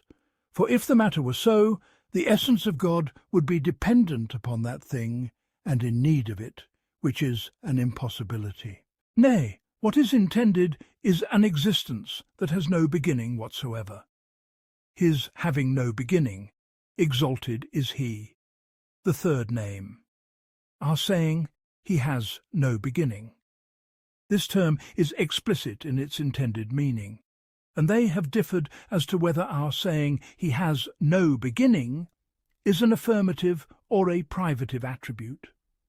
Some have said our saying he has no beginning is an allusion to the negation of a preceding non-existence, and the negation of a negation is an affirmation.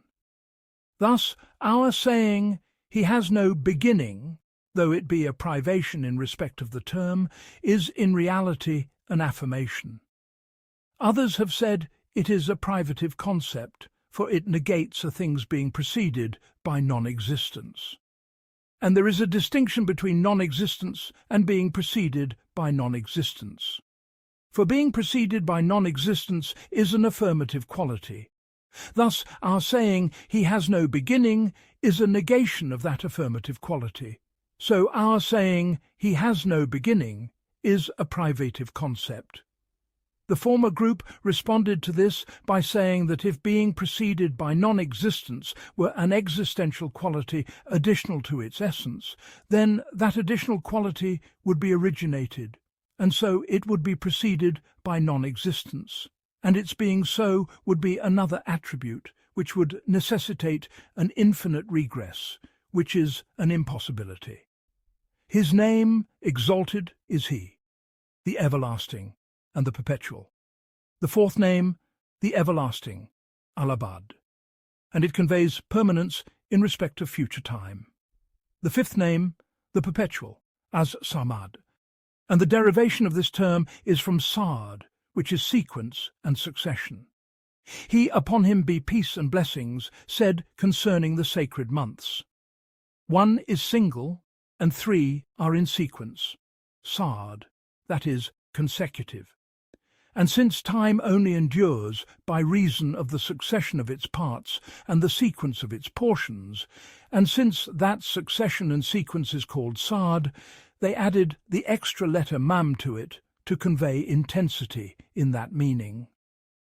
When you have understood this, we say, the original principle in the term perpetual is that it should not be applied save to a thing whose parts come into being one after another. And since this meaning is impossible in respect of God, exalted is he, the application of the term the perpetual to him is metaphorical. If it is found in the book and the Sunnah, we apply it, otherwise we do not. The continuous, the sixth name, the continuous, al-Mustamir. This is the form of istifal, and its origin is passing and going. And since the endurance of time is by reason of the passing of its parts one after another, they apply the term the continuous.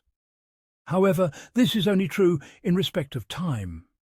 As for God, it is impossible, for he is enduring by virtue of his specific essence, not by virtue of the sequence of his portions and parts. The seventh name, the extended, al-Mumtad, and a duration, Mudda, is so named because it is extended, Tamtad, by reason of the sequence of its parts and the succession of its portions. Thus, our saying of a thing, its existence has extended, is only correct in respect of time and temporal things. As for God, exalted is he, it is metaphorical. His name, exalted is he, the abiding. The eighth name, the term, the abiding, al-Baqash. He, exalted is he, said, and there abides the face of thy sustainer, ar-Rahman. 27. And know that whatever is pre-eternal is abiding, but the converse is not true.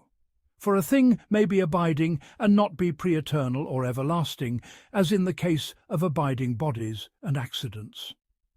And some people have said, the term the abiding conveys permanence, and on this basis it would not be correct to describe bodies as abiding.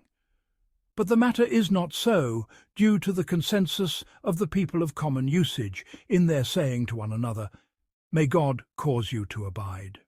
The permanent. The ninth name, the permanent, ad-Daim. He, exalted is he, said, its food is permanent, Arad, 35. And since the most worthy of things to be permanent is God, the permanent is God. Necessary in existence. The 10th name, our saying, necessary in existence by his very essence. And its meaning is that his quiddity and his reality are what necessitate his existence, and whatever is so is impossible of non-existence, and annihilation. And know that whatever is necessary in existence by its very essence must needs be unoriginated and pre-eternal. But the converse is not true, for not everything that is unoriginated and pre-eternal is necessary in existence by its very essence, because it is not far-fetched that a thing be caused by a pre-eternal, everlasting cause. In that case, its being pre-eternal and everlasting would be necessary by reason of its cause being so. Thus this thing would be pre-eternal and everlasting, while not being necessary in existence by its very essence. And their saying in Persian, Kudai, its meaning is that he is necessary in existence by his very essence, because our saying, Kudai, is a word composed of two terms in Persian. One of them, kud, and its meaning is the essence of a thing, itself and its reality. And the second, our saying, I, and its meaning is came. Thus, our saying, Kudai, its meaning is that he came by himself. And this is an allusion to the fact that he, by himself and his essence, came into existence, not by another. And on this basis, the interpretation of their saying, Kudai, becomes that he, by his very essence, was existent. The being, the 11th name, the being, Al-Qa'in. And know that this term appears frequently in the Qur'an in respect of the attributes of God. Exalted is he. God, exalted is he, said, and God is over all things ever powerful. Wa kana Allahu ala kulli shay'in muqtadiran. Al-Kahf 45, and he said, verily, God is ever knowing, wise, inna Allaha kana alman hakuman. An-Nisa 24. As for the appearance of this term in respect of the essence of God, exalted is he, it does not appear in the Qur'an, but it does appear in some reports. It is related in the supplications transmitted from the Prophet, may God's peace and blessings be upon him. O being before every being, and O present with every being, and O abiding after the passing of every being, or a term whose meaning is close to what we have mentioned and corresponds to it in some aspects. And know that there is here a subtle grammatical inquiry, and that is that the grammarians are in agreement that the term kana is of two kinds. One of them is that which is complete, and it is in the sense of happened, existed, and occurred. He, exalted is he, said, you were the best community, kuntum khaira ummah. Al-Amrani 110, that is, you happened and existed as the best community. The second is that which is defective, as in your saying, God was knowing wise.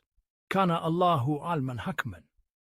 For the term kana, with this interpretation, must have a nominative and an accusative.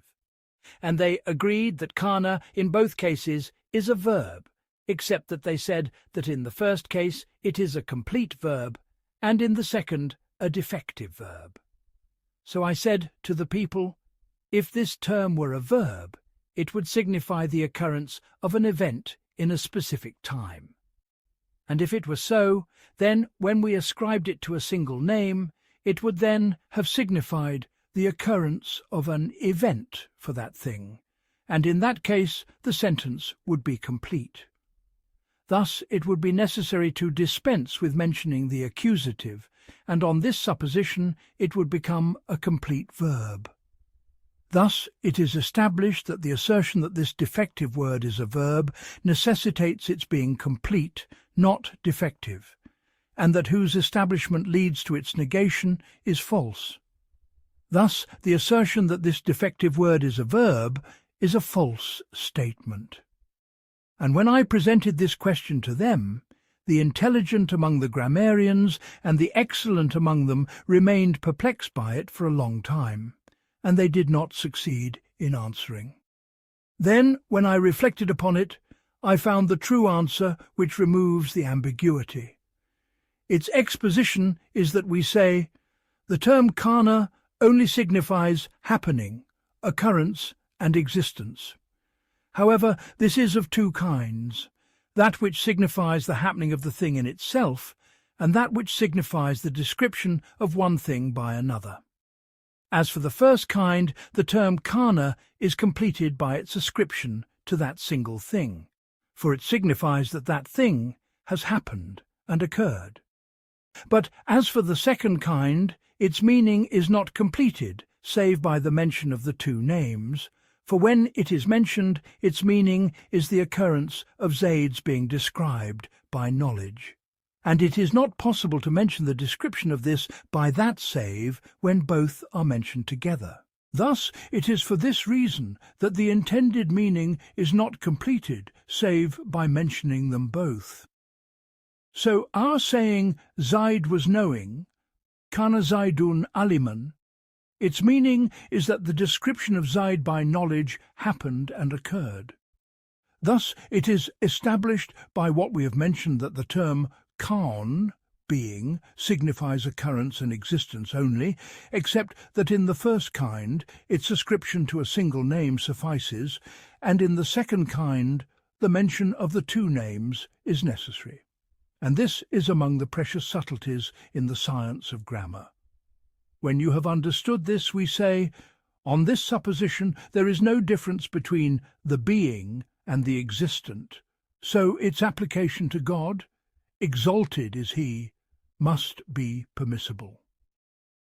The third section of the categories of real attributes, the first problem, the attribute which is other than existence, the doctrine of the negators of attributes, the attribute which is other than existence, and the qualities of existence.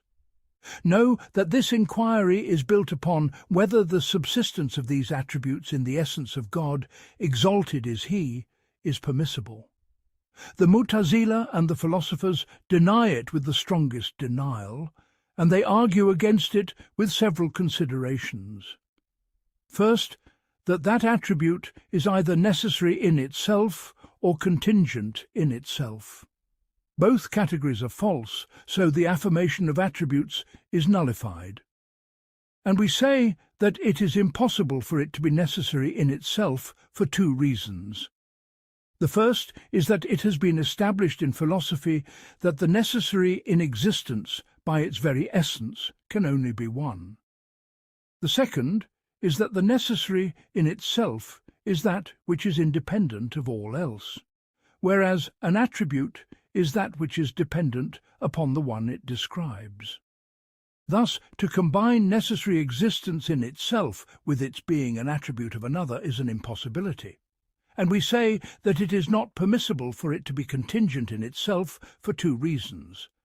The first is that the contingent in itself must have a cause, and its cause cannot be other than the essence of God, because if that essence could not be devoid of that attribute, and that attribute is dependent on another, it would necessitate that that essence be dependent on another.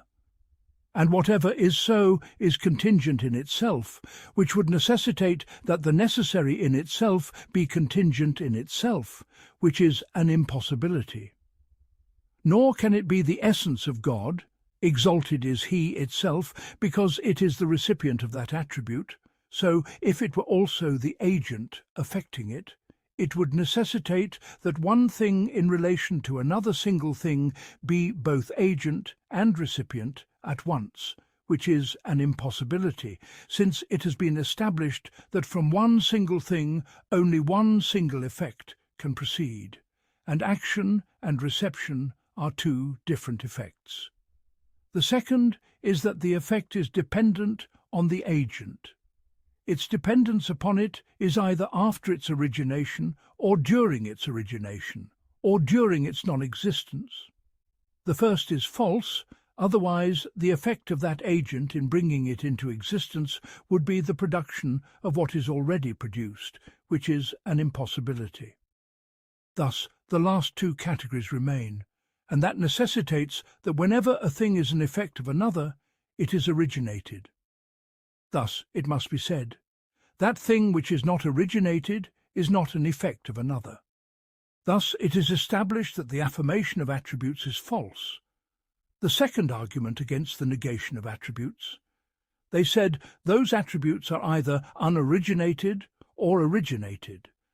The first is false, because unoriginatedness is an affirmative attribute, as we've shown. Thus, if the attributes were unoriginated, the essence would be equal to the attributes in unoriginatedness, and each of them would be different from the other by the specificity of its specific quiddity, and that by which there is participation is other than that by which there is dissimilarity. Thus, each of those unoriginated things would be composed of two parts. Then we say, and it is necessary that each of those two parts be unoriginated, because the part of the quiddity of the unoriginated must be unoriginated. In that case, those two parts would share in unoriginatedness and differ in specificity, which would necessitate that each of them be composed of two parts. And that is an impossibility, because it would necessitate that the reality of the essence and the reality of each of those attributes be composed of infinite parts, which is an impossibility. And we say that it is impossible for those attributes to be originated for several reasons. The first is that the subsistence of originated things in the essence of God is an impossibility, because if that essence were sufficient for the existence of that attribute, or the permanence of its non-existence, it would necessitate the permanence of the existence of that attribute, or the permanence of its non-existence by the permanence of that essence. And if it were not sufficient for it, then in that case that essence would be necessarily described by the existence of that attribute or its non-existence, and that existence and non-existence would be dependent on something separate. And that which is dependent on what is dependent on another is itself dependent on another. And that which is dependent on another is contingent in itself. The result is that the necessary in itself is contingent in itself, which is an impossibility. The second is that if his essence were a recipient of originated things, then the receptivity to those originated things would be a necessary concomitant of his essence. In that case, it would necessitate that that receptivity be pre-eternal on account of that essence being pre-eternal.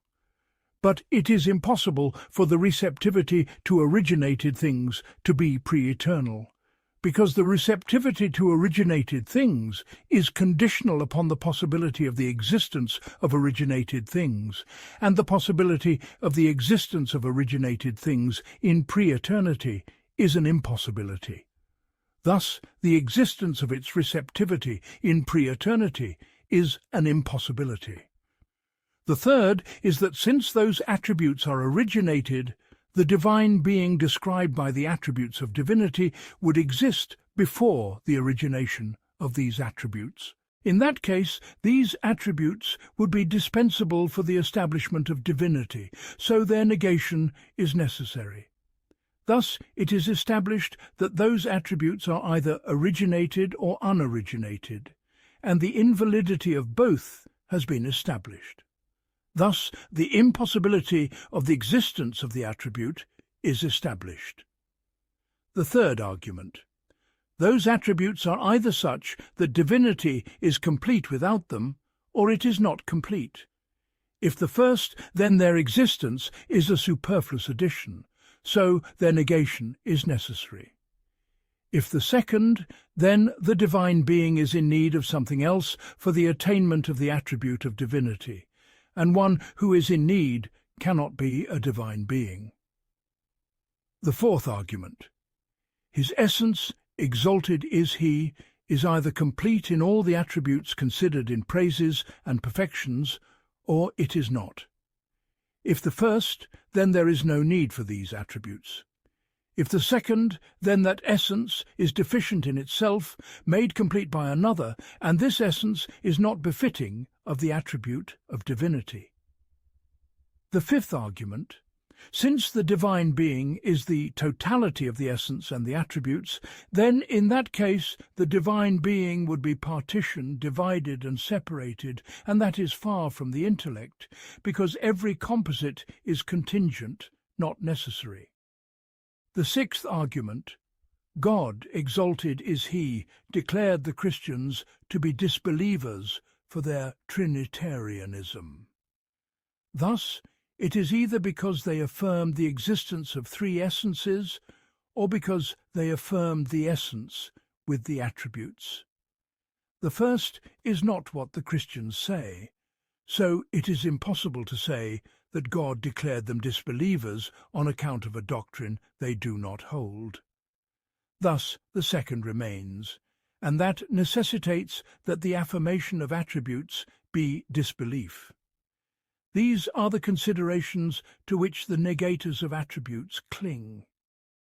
And if the matter be so, then on this supposition it is impossible for God, exalted is He, to have a name by reason of the subsistence of a real attribute in Him. The proofs of the affirmers of attributes.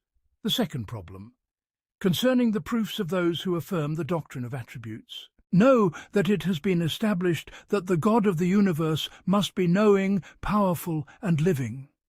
We say it is impossible for His knowledge and power to be that essence itself. Several considerations attest to this. First, that we perceive a necessary self-evident distinction between our saying the essence of God is an essence, and our saying the essence of God is knowing, powerful. This indicates that His being knowing and powerful is not that essence itself. Second, that it is possible to have knowledge of His being existent while being unaware of His being powerful and knowing. And likewise, it is possible to know of His being powerful while being unaware of His being knowing, and vice versa. This indicates that His being knowing and powerful is not that essence itself. Third, that His being knowing is of universal relation with respect to the necessary, the impossible, and the contingent, whereas His being powerful is not of universal relation with respect to the three categories, but is specific to the contingent only. And were there no distinction between knowledge and power, it would not be so. Fourth, that His being, exalted is He, powerful has an effect on the existence of that which is subject to power, whereas His being knowing has no effect. And were there no otherness, it would not be so. Fifth, that our saying existent is contradicted by our saying is not existent, but it is not contradicted by our saying is not knowing. This indicates that what is negated by our saying is not existent is other than what is negated by our saying is not knowing. And so it is in the matter of His being powerful. These are clear proofs that it is necessary to acknowledge the existence of attributes for God. Exalted is He. However, it remains to be said, why is it not permissible for these attributes to be relative and relational attributes? Thus, the meaning of His being powerful is His being such that origination is valid from Him, and that validity is caused by His essence. And His being knowing means awareness and perception, and that is a relative, relational state, and that realized relativity is caused by His specific essence. And this is the complete discourse in this chapter. The third problem, for if we affirm the existence of real attributes, we say, the real attribute is either one that necessitates the occurrence of a relation and an attribution, such as knowledge and power. For knowledge is an attribute that necessitates its being related to that which is known, and power is an attribute that necessitates the validity of its relation to the bringing into being of that which is subject to it, or it is not. Thus, these attributes, though they be real, are yet followed by necessary concomitants from the category of relations and attributions. As for the real attribute that is devoid of relation and attribution in respect of God, exalted is He. It is none other than the attribute of life. Let us then inquire into this attribute. We say the philosophers have said, The living is that which perceives and acts. However, perceptiveness is a relative attribute, and so too is activeness. In that case, life would not be an attribute other than knowledge and power, according to this view. The theologians, however, have said that it is an attribute by virtue of which it becomes valid for a being to be knowing and powerful. They have argued for this by saying that essences are equal in their essentiality, yet differ in this validity. Thus, those essences must needs differ in their receptivity to the attribute of life. Therefore, they must be valid on account of an additional attribute. To them it may be said, "We have already demonstrated that the essence of God, exalted is He, is dissimilar to all other essences by virtue of His specific essence, and so this proof falls." Furthermore, essences differ in their receptivity to the attribute of life, so the validity of receiving life must be on account of another attribute, which would necessitate an infinite regress. There is no answer to this save to say that this validity is a necessary concomitant of the specific essence. Recount then this very discourse concerning the validity of knowingness. And a third group has said, the meaning of his being alive is that it is not impossible for him to be powerful and to know. This, then, is an expression of the negation of impossibility. But impossibility is a non-existence, so its negation would be the non-existence of non-existence, which is an affirmation. To them it may be said, this is conceded, but why is it not permissible that this affirmation be that specific essence itself? If they should say, the proof thereof is that we can conceive of that essence while being in doubt as to its being alive, so its being alive must be other than that essence. To them it may be said, we have already demonstrated that we do not conceive of the essence of God, exalted is He, with an essential conception, but rather we conceive of that essence with an accidental conception. At this point, this proof falls. This, then, is the complete discourse in this chapter. His name, exalted is He, the ever-living. The fourth problem, the term the ever-living, al-Hayy, appears in the Qur'an. God, blessed and exalted is He, said, God, there is no God but He, the ever-living, the self-subsisting Al-Baqarah, 255. And He said, and all faces shall be humbled before the ever-living, the self-subsisting Taha, 111. And He said, He is the ever-living. There is no God but He. So call upon Him, being sincere in your faith in Him, Ghafir, 65. If it be asked, the ever-living means the one who perceives and acts, or the one for whom it is not impossible to know and to be powerful. And in this measure there is no great praise, so what is the reason that God, exalted is He, mentioned it in the context of great praise? The answer is that the praise is not achieved by the mere fact of His being alive, but by the totality of His being alive and self-subsisting. This is because the self-subsisting is the one who is established in setting aright the state of all that is besides Him, and that is not perfected save with perfect knowledge and perfect power. And the ever-living is the one who perceives and acts. So His saying, the ever-living, signifies His being perceptive and active, and His saying, the self-subsisting, signifies His being perceptive of all contingent beings and active upon all originated and contingent beings. Thus, the praise is achieved from this aspect. The fifth chapter, on the names that signify relational attributes. The name signifying relational attributes. Know that the discourse in this chapter must be preceded by a rational premise, which is the act of creating, at-takwan, the same as that which is created, al-mukawwan, or not? The Mu'tazila and the Ash'ars have said the act of creating is the same as that which is created.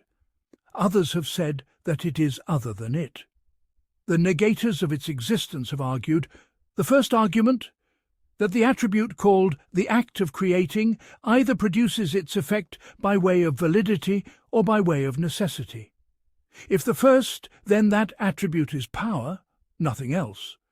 And if the second, it would necessitate that he, exalted is he, be a cause by necessity of his essence, not an agent by choice. The second argument, that if that attribute called the act of creating be unoriginated, it would necessitate from its unoriginatedness the unoriginatedness of its effects.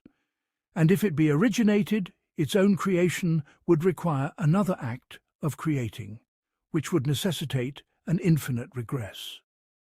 The third argument, that the attribute called power either has the capacity to produce an effect when all other conditions of knowledge and will are met, or it does not have this capacity. If the first, then in that case power is sufficient for the effect to emerge from non-existence into existence, and on this supposition there is no need to affirm another attribute. And if the second, then in that case power does not have the capacity to produce an effect, so it would needs be that power is not power, which would necessitate a contradiction.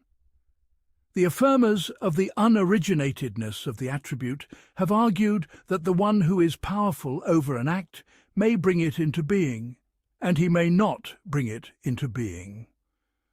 Do you not see that God, exalted is he, is powerful over the creation of 1,000 suns and moons in this heaven, yet he has not brought them into being?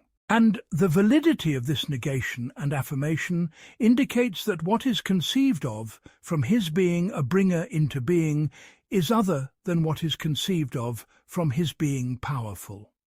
Then we say, his being a bringer into being either means the entry of the effect into existence, or it is an additional matter.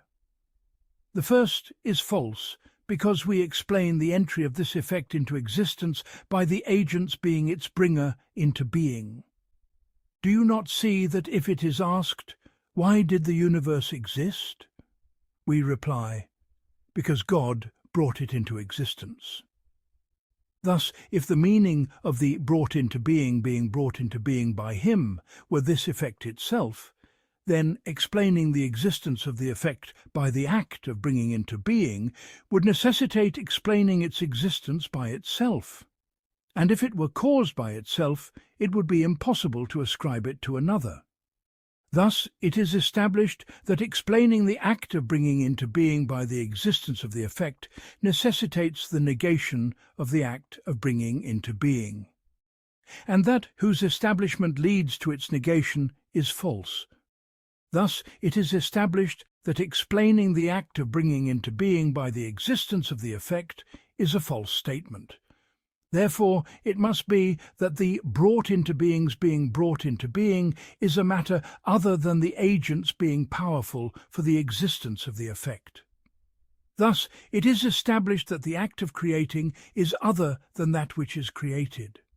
When you have understood this principle, we say, those who maintain that the act of creating is the same as that which is created have said, the meaning of his, exalted is he, being a creator, a provider, a giver of life, a giver of death, a harm bringer, a benefit bringer, is an expression of a specific relation and a specific attribution, which is the effect of the power of God. Exalted is he in the occurrence of these things.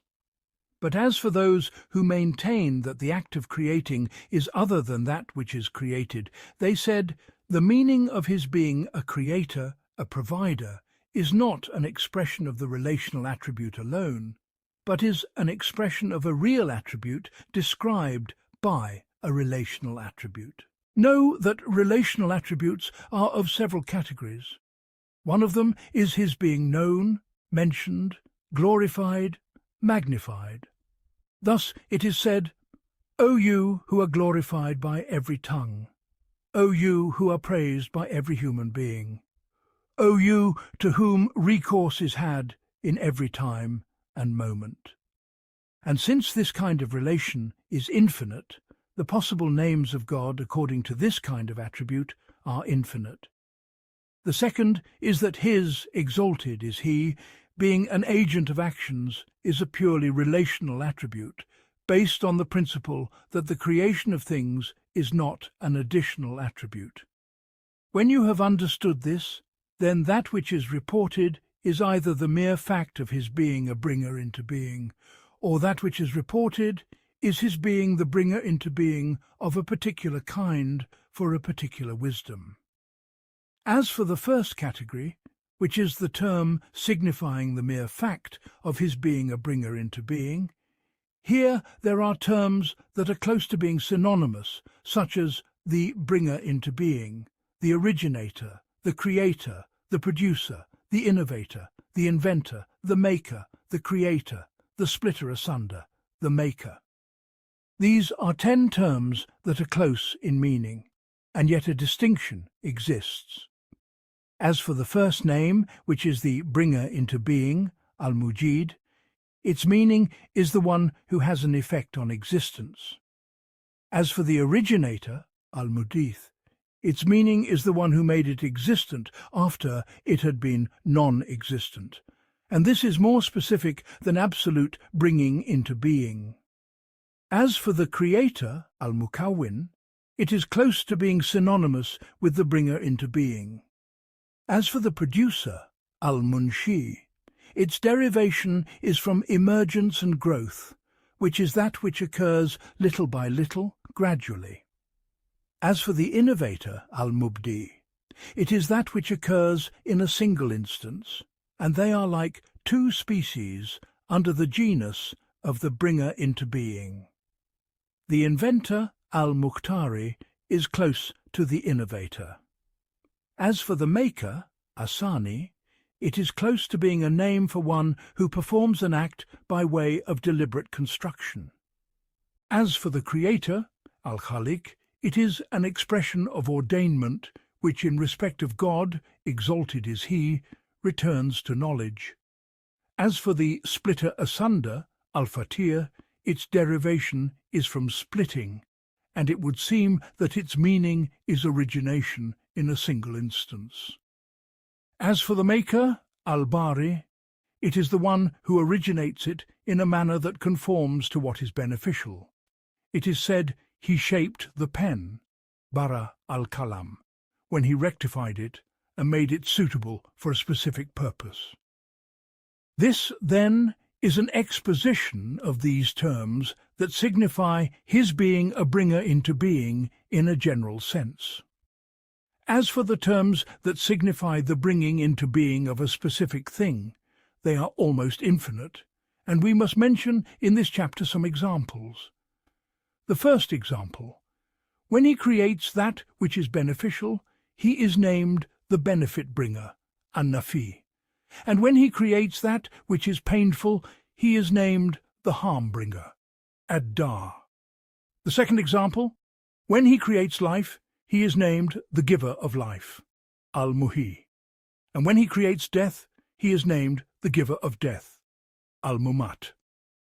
The third example: when he singles them out with honor, he is named the bounteous, al-Bar, the subtle, al-Lataf, and when he singles them out with overwhelming power, he is named the overpowering, al-Qahar, the compeller, al-Jabbar. The fourth example: when he lessens the gift, he is named the withholder, al-Kabid, and when he increases it, he is named the expander, al-Basit.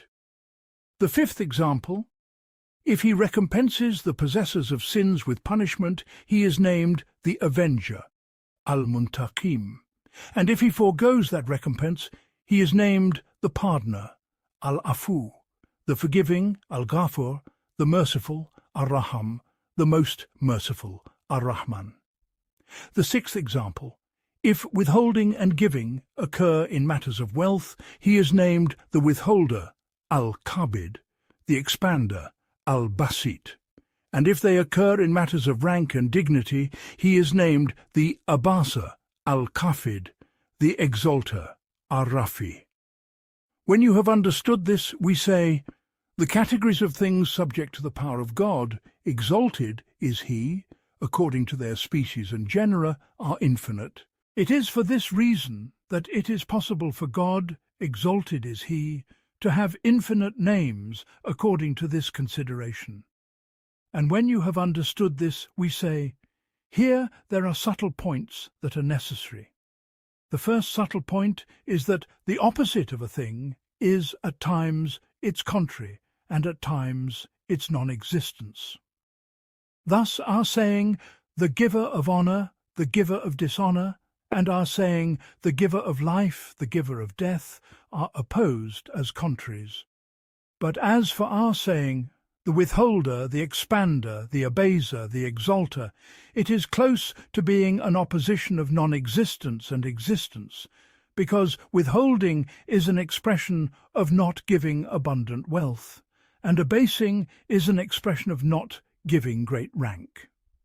As for giving honour and giving dishonour, they are contraries, because there is a difference between not giving honour and giving dishonour. The second subtle point is that the terms may be close to being synonymous, but perfect reflection indicates a subtle distinction. There are examples of this. The first example, the kind, Ar-Ra'uf, the merciful, Ar-Rahim. This is close to this category, except that the kind is more inclined toward the aspect of delivering benefit, and the merciful is more inclined toward the aspect of repelling harm. The second example, the opener, al Fatihah, the great opener, al Fatihah, the benefit bringer, an-Nafi, the great benefit bringer, an-Nafa, the giver, al-Wahib, the great giver, al-Wahhab. The opener suggests the origination of the cause of good, the giver suggests the delivery of that good to him, and the benefit bringer suggests the delivery of that benefit to him with the intention that that person should benefit by it.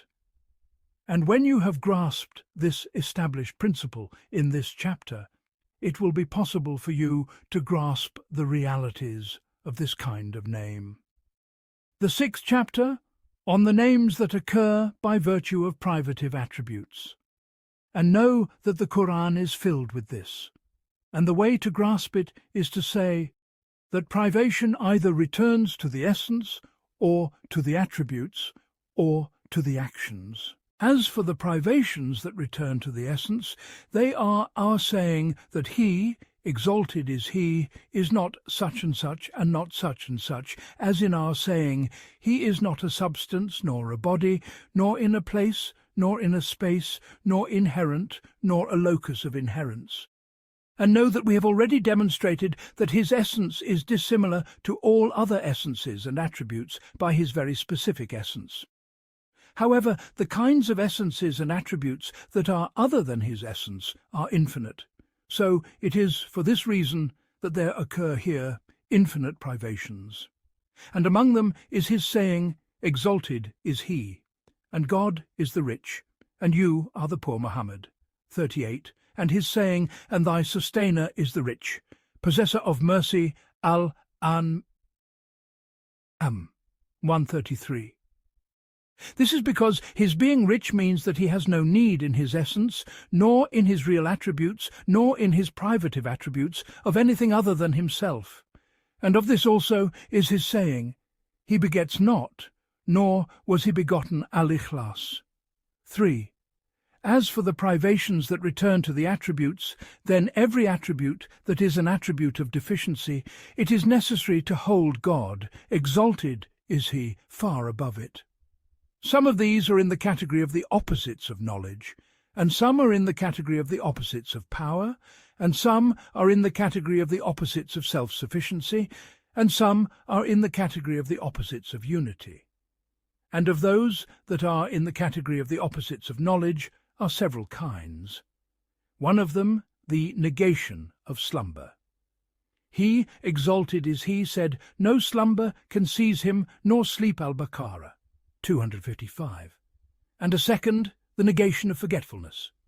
He, exalted is he, said, and thy sustainer is never forgetful, Maryam, 64. And a third, the negation of ignorance.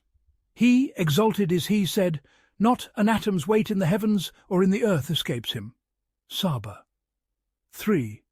And a fourth, that his knowledge of some known things does not prevent him from the knowledge of others. For he, exalted is he, is not distracted by one affair from another. As for the privations that return to the attribute of power, they are of several kinds. One of them, that he is exalted in his actions above weariness and fatigue. He, exalted is he, said, and no weariness touched us cuff, 38. And a second, that he has no need in his action of instruments and tools, nor of pre-existing matter and duration. He, exalted is he, said, our word to a thing, when we intend it, is but that we say to it, be, and it is an-nahl, 40. And a third, that there is no disparity in his power between the action of much and little. He, exalted is he, said, and the matter of the hour is not but as the twinkling of an eye, or it is nearer an-nahl, 77. And a fourth, the negation of the limit of power and the occurrence of poverty. He, exalted is he, said, God has certainly heard the saying of those who said, verily God is poor and we are rich. Al-Amrani, 181. As for the privations that return to the attribute of self-sufficiency, it is like his saying, and he feeds, but is not fed, al-Anam, 14, and he protects, but against him there is no protection, al-Mu'minun, 88. As for the privations that return to the attribute of unity, and it is like the negation of partners, opposites and rivals, the Qur'an is filled with this. As for the privations that return to the actions, which is that he does not do such and such and such and such, the Qur'an is filled with this. One of them, that he does not create falsehood. He, exalted is he, said, and we did not create the heaven and the earth and what is between them in vain. That is the thought of those who disbelieve, Sad 27. And he, exalted is he, said, relating from the believers, and they reflect upon the creation of the heavens and the earth. Our Lord, you have not created this in vain. Al-Amrani, 191. And a second, that he does not create in play. He, exalted is he, said, and we did not create the heavens and the earth and what is between them in play. We did not create them both save with truth, Ad-Dukhan 38-39, and a third, that he does not create in jest. He, exalted is he, said, did you then think that we had created you in jest, and that to us you would not be returned? So exalted is God, the King, the truth al-Mu'minun, 115, 116. And a fourth, that he is not pleased with disbelief. He, exalted is he, said, and he is not pleased with disbelief for his servants, Az-Zumar, 7. And a fifth, that he does not will injustice. He, exalted is he, said, and God does not will injustice for the servants, Ghafir, 31. And a sixth, that he does not love corruption. He, exalted is he, said, and God does not love corruption, Al-Baqarah, 205.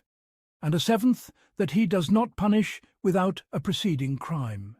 He, exalted is he, said, what would God do with your punishment if you're grateful? An-Nisa, 147. And an eighth, that he does not benefit from the obediences of the obedient, nor is he harmed by the disobediences of the sinners. He, exalted is he, said, if you do good for your own souls, and if you do evil, it is for them, Al-Isra. 7. And a ninth, that none has any objection against him in his actions and his judgments. He, exalted is he, said, he is not questioned about what he does, but they are questioned, Al-Anbiya. 23. And he, exalted is he, said, doer of what he wills, Al-Buruj, 16. and a 10th that he does not break his promise and his threat. He, exalted is he, said, the word is not changed with me, and I am not unjust to the servant's calf. 29. When you have understood this principle, we say, the categories of privations in respect of the essence, and in respect of the attributes, and in respect of the actions, are infinite. Thus, from this genus also there arise infinite categories of names. When you have understood this principle, let us mention some of the names appropriate to this chapter. Among them are the Most Holy, Al-Qudus, and the Peace, As-Salam.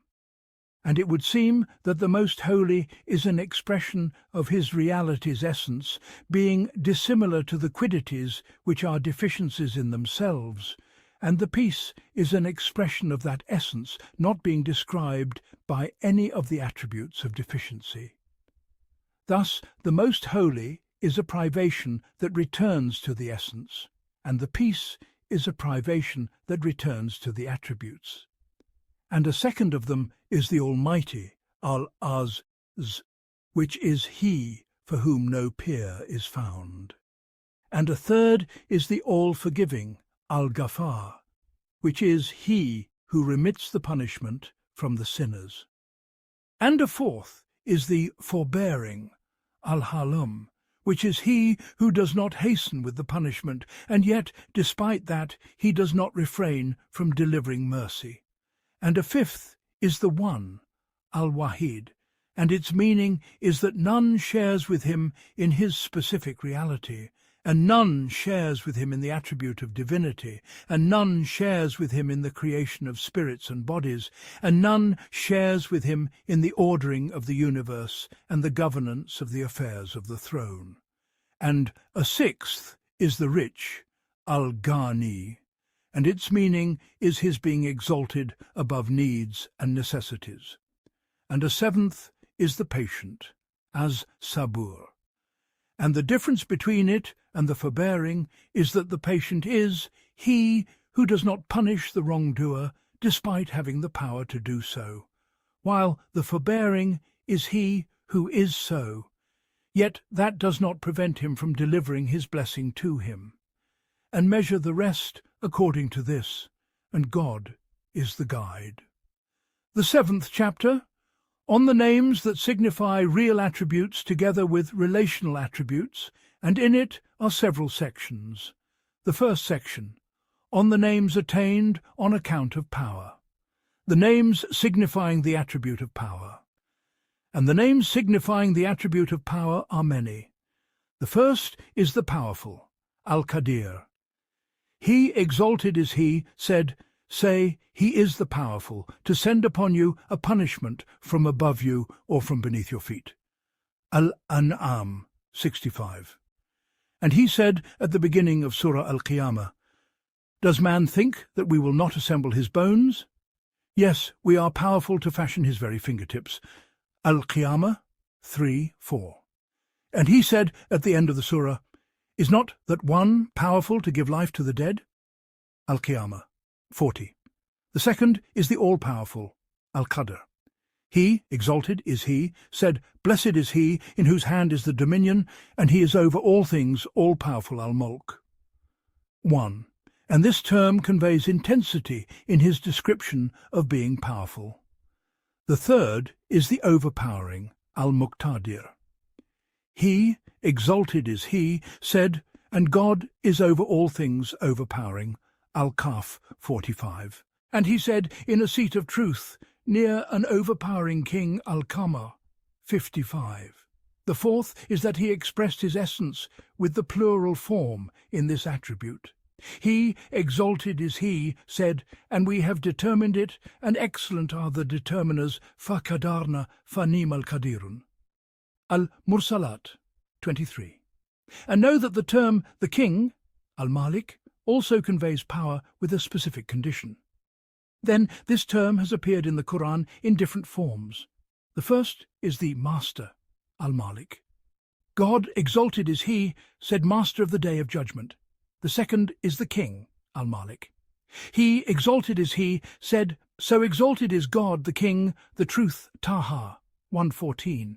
And he said, He is God, besides whom there is no God, the King, the most holy, Al-Hashr. 23. And he said, King of mankind. And know that the appearance of the term Al-Malik in the Qur'an is more frequent than the appearance of the term Al-Malik, and the reason for this is that the king is of a higher station than the master. The third is the master of dominion, Malik al-Mulk. He, exalted is he, said, Say, O God, master of dominion. Al-Imran 26. The fourth is the great king, Al-Malik. He, exalted is he, said, Near a great overpowering king, Al-Kamar 55. The fifth is the term dominion, Al-Mulk. He, exalted is he, said, The dominion that day, in truth, belongs to the most merciful Al-Furqan. 26. And he, exalted is he, said, To him belongs the dominion of the heavens and the earth, Al-Baqarah, 107. And know that the term strength, Al-Quwa, is close to the term power, Al-Qudra, and this term has appeared in the Qur'an in different forms. The first is the strong, Al-Qawi. He, exalted is he, said, Verily God is strong, Almighty Al-Hajj. 40. The second is the possessor of strength, Du al-Quwa. He, exalted is he, said, Verily God is the provider, the possessor of strength, the firm Ad-Dhariyat. 58. The second section, the names attained on account of knowledge. On the names attained on account of knowledge, and in it are several terms. The first is knowledge and what is derived from it, and in it are several aspects. The first is the affirmation of knowledge for God. Exalted is he. He, exalted is he, said, and they encompass nothing of his knowledge. Al-Baqarah 255. And he, exalted is he, said, and none gives birth save with his knowledge. Fussilat 47. And he, exalted is he, said, He has encompassed all things in knowledge. At-Talaq 12. And he, exalted is he, said, Verily, with God is the knowledge of the hour. Luqman 34. The second name is the knower, Al-Alim.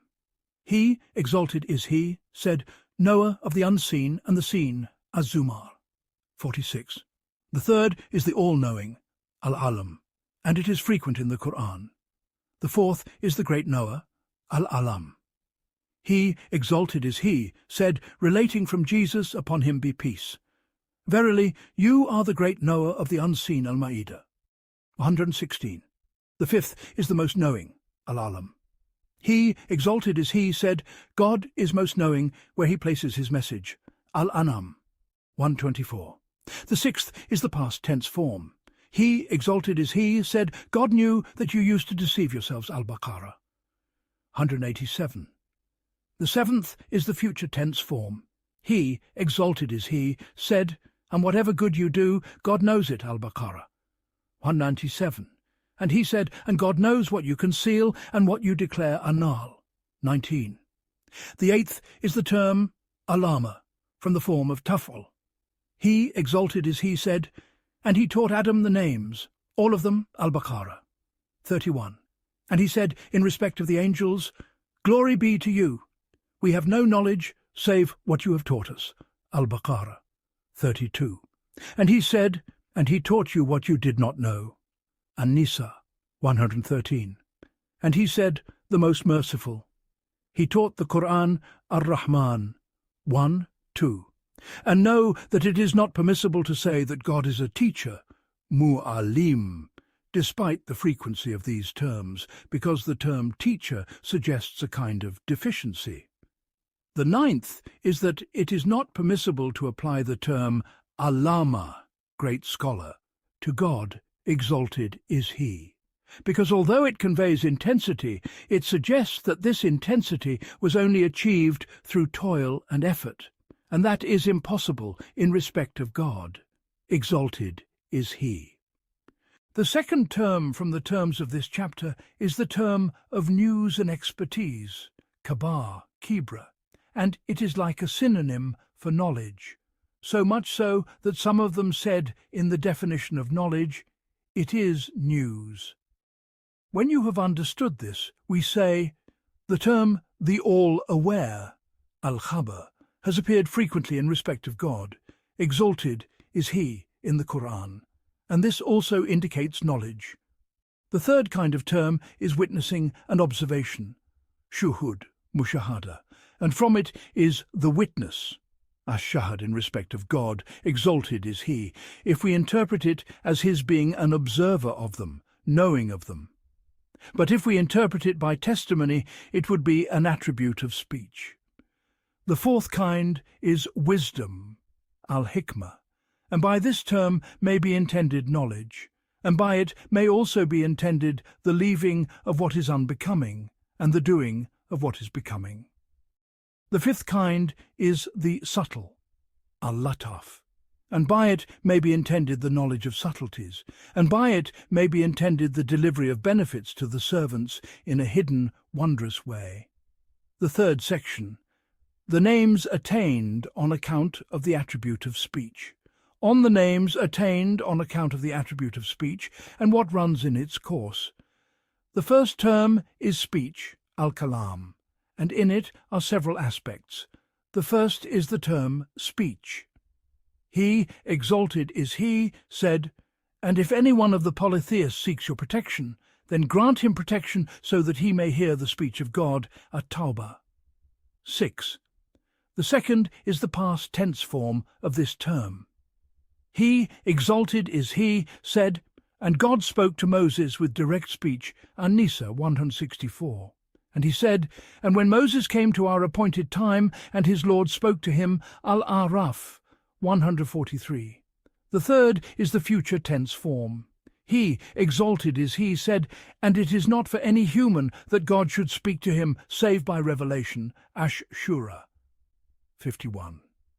The second term is the saying, al-Qawl, and in it are several aspects. The first is the past tense form. He, exalted is He, said, and when thy sustainer said to the angels, Al-Baqarah 30, and its likes are many in the Qur'an. The second is the future tense form. He, exalted is He, said, verily, He says, it is a cow. Al-Baqarah 68. The third is the word, al-Qul, al-Qawl. He, exalted is He, said, and who is more truthful than God in word? An-Nisa 122. And He, exalted is He, said, the word is not changed with me. Kaf 29. The third term is the command, al-Amr. He, exalted is He, said, to God belongs the command, before and after Arum. For, and He said, are not His the creation and the command? Al-Araf 54. And He said, relating from Moses, upon him be peace. Verily, God commands you to slaughter a cow, Al-Baqarah 67. The fourth term is the promise, Al-Wa'd. He, exalted is He, said, a promise upon him in truth, in the Torah and the Gospel, and the Qur'an at-Tawbah 111. And He, exalted is He, said, the promise of God is true. Verily He originates the creation, then He returns it. Yunus 4. The fifth term is revelation, al-Wahi. He, exalted is He, said, and it is not for any human that God should speak to him save by revelation, Ash-Shura 51. And He said, and He revealed to His servant what He revealed, An-Najm 10. The sixth term is His. Exalted is He, being grateful to His servants. He, exalted is He, said, then those, their endeavour is appreciated. Mashka. Al-Isra 19. And God is appreciative. Shakir. All-knowing. An-Nisa 147. The fourth section, the will and what is similar in meaning. On the will and what is close to it. The first term is the will, al-irada. He, exalted is He, said, God wills for you ease and does not will for you hardship, Al-Baqarah 185. The second term is the good pleasure, arida. He, exalted is He, said, and if you are grateful, He is pleased with it for you, Az-Zumar 7. And He said, and He is not pleased with disbelief for His servants. Az-Zumar 7. And He said, God was certainly pleased with the believers when they pledged allegiance to you under the tree Al-Fath. 18. And he said, in describing the first forerunners, God is pleased with them, and they are pleased with him. Al-Ma'idah 119. And he said, relating from Moses, and I hasten to you, my Lord, that you might be pleased. Taha 84. The third term is love, Al-Mahabba. He said, he loves them and they love him. Al-Ma'idah 54. And he said, and he loves those who purify themselves. Al-Baqarah 222. The fourth term is dislike, Al-Karaha. He, exalted is he, said, all of that its evil is, with thy sustainer, disliked. Al-Isra 38. And he said, but God disliked their being sent forth, so he held them back. At-Tawbah 46.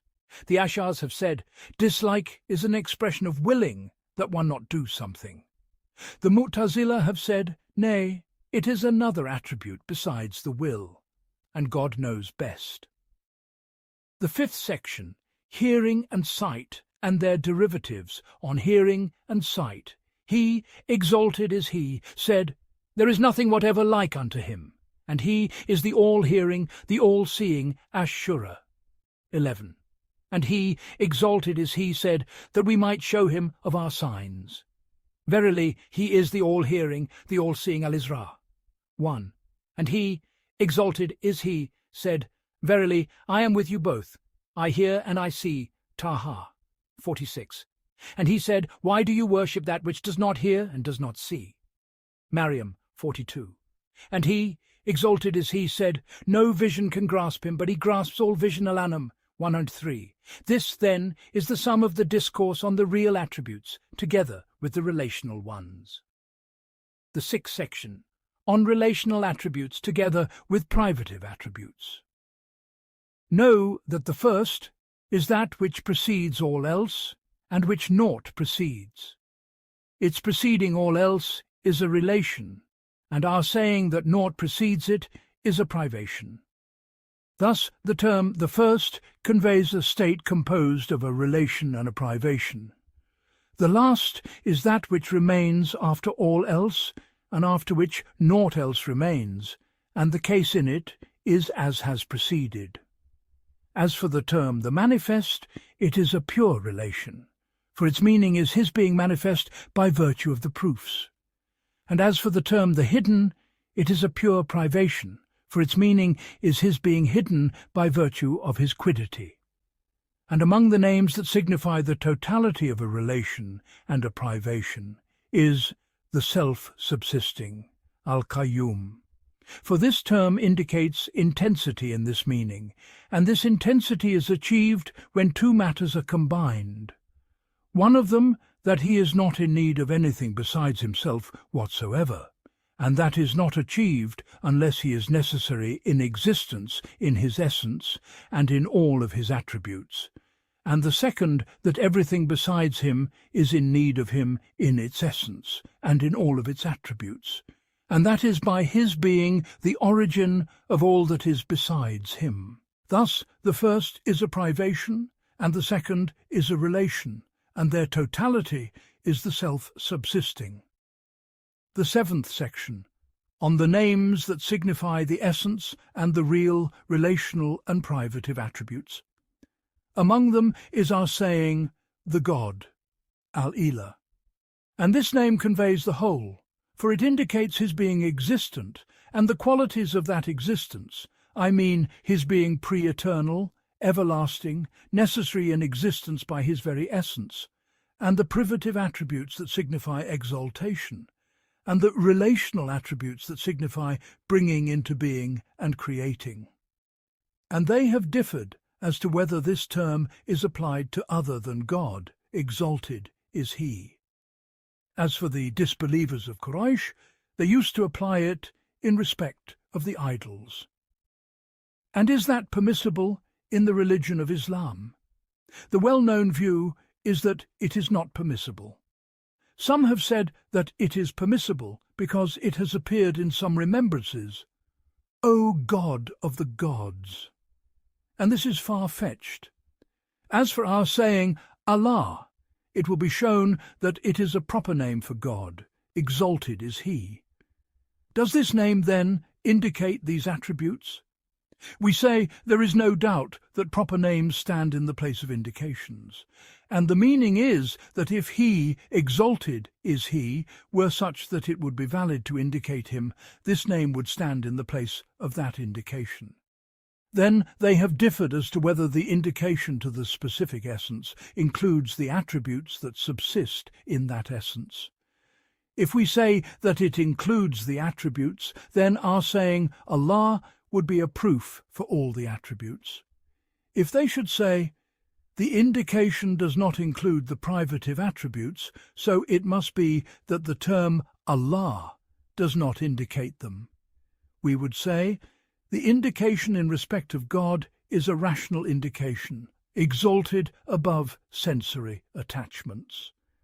And a rational indication may well include privations.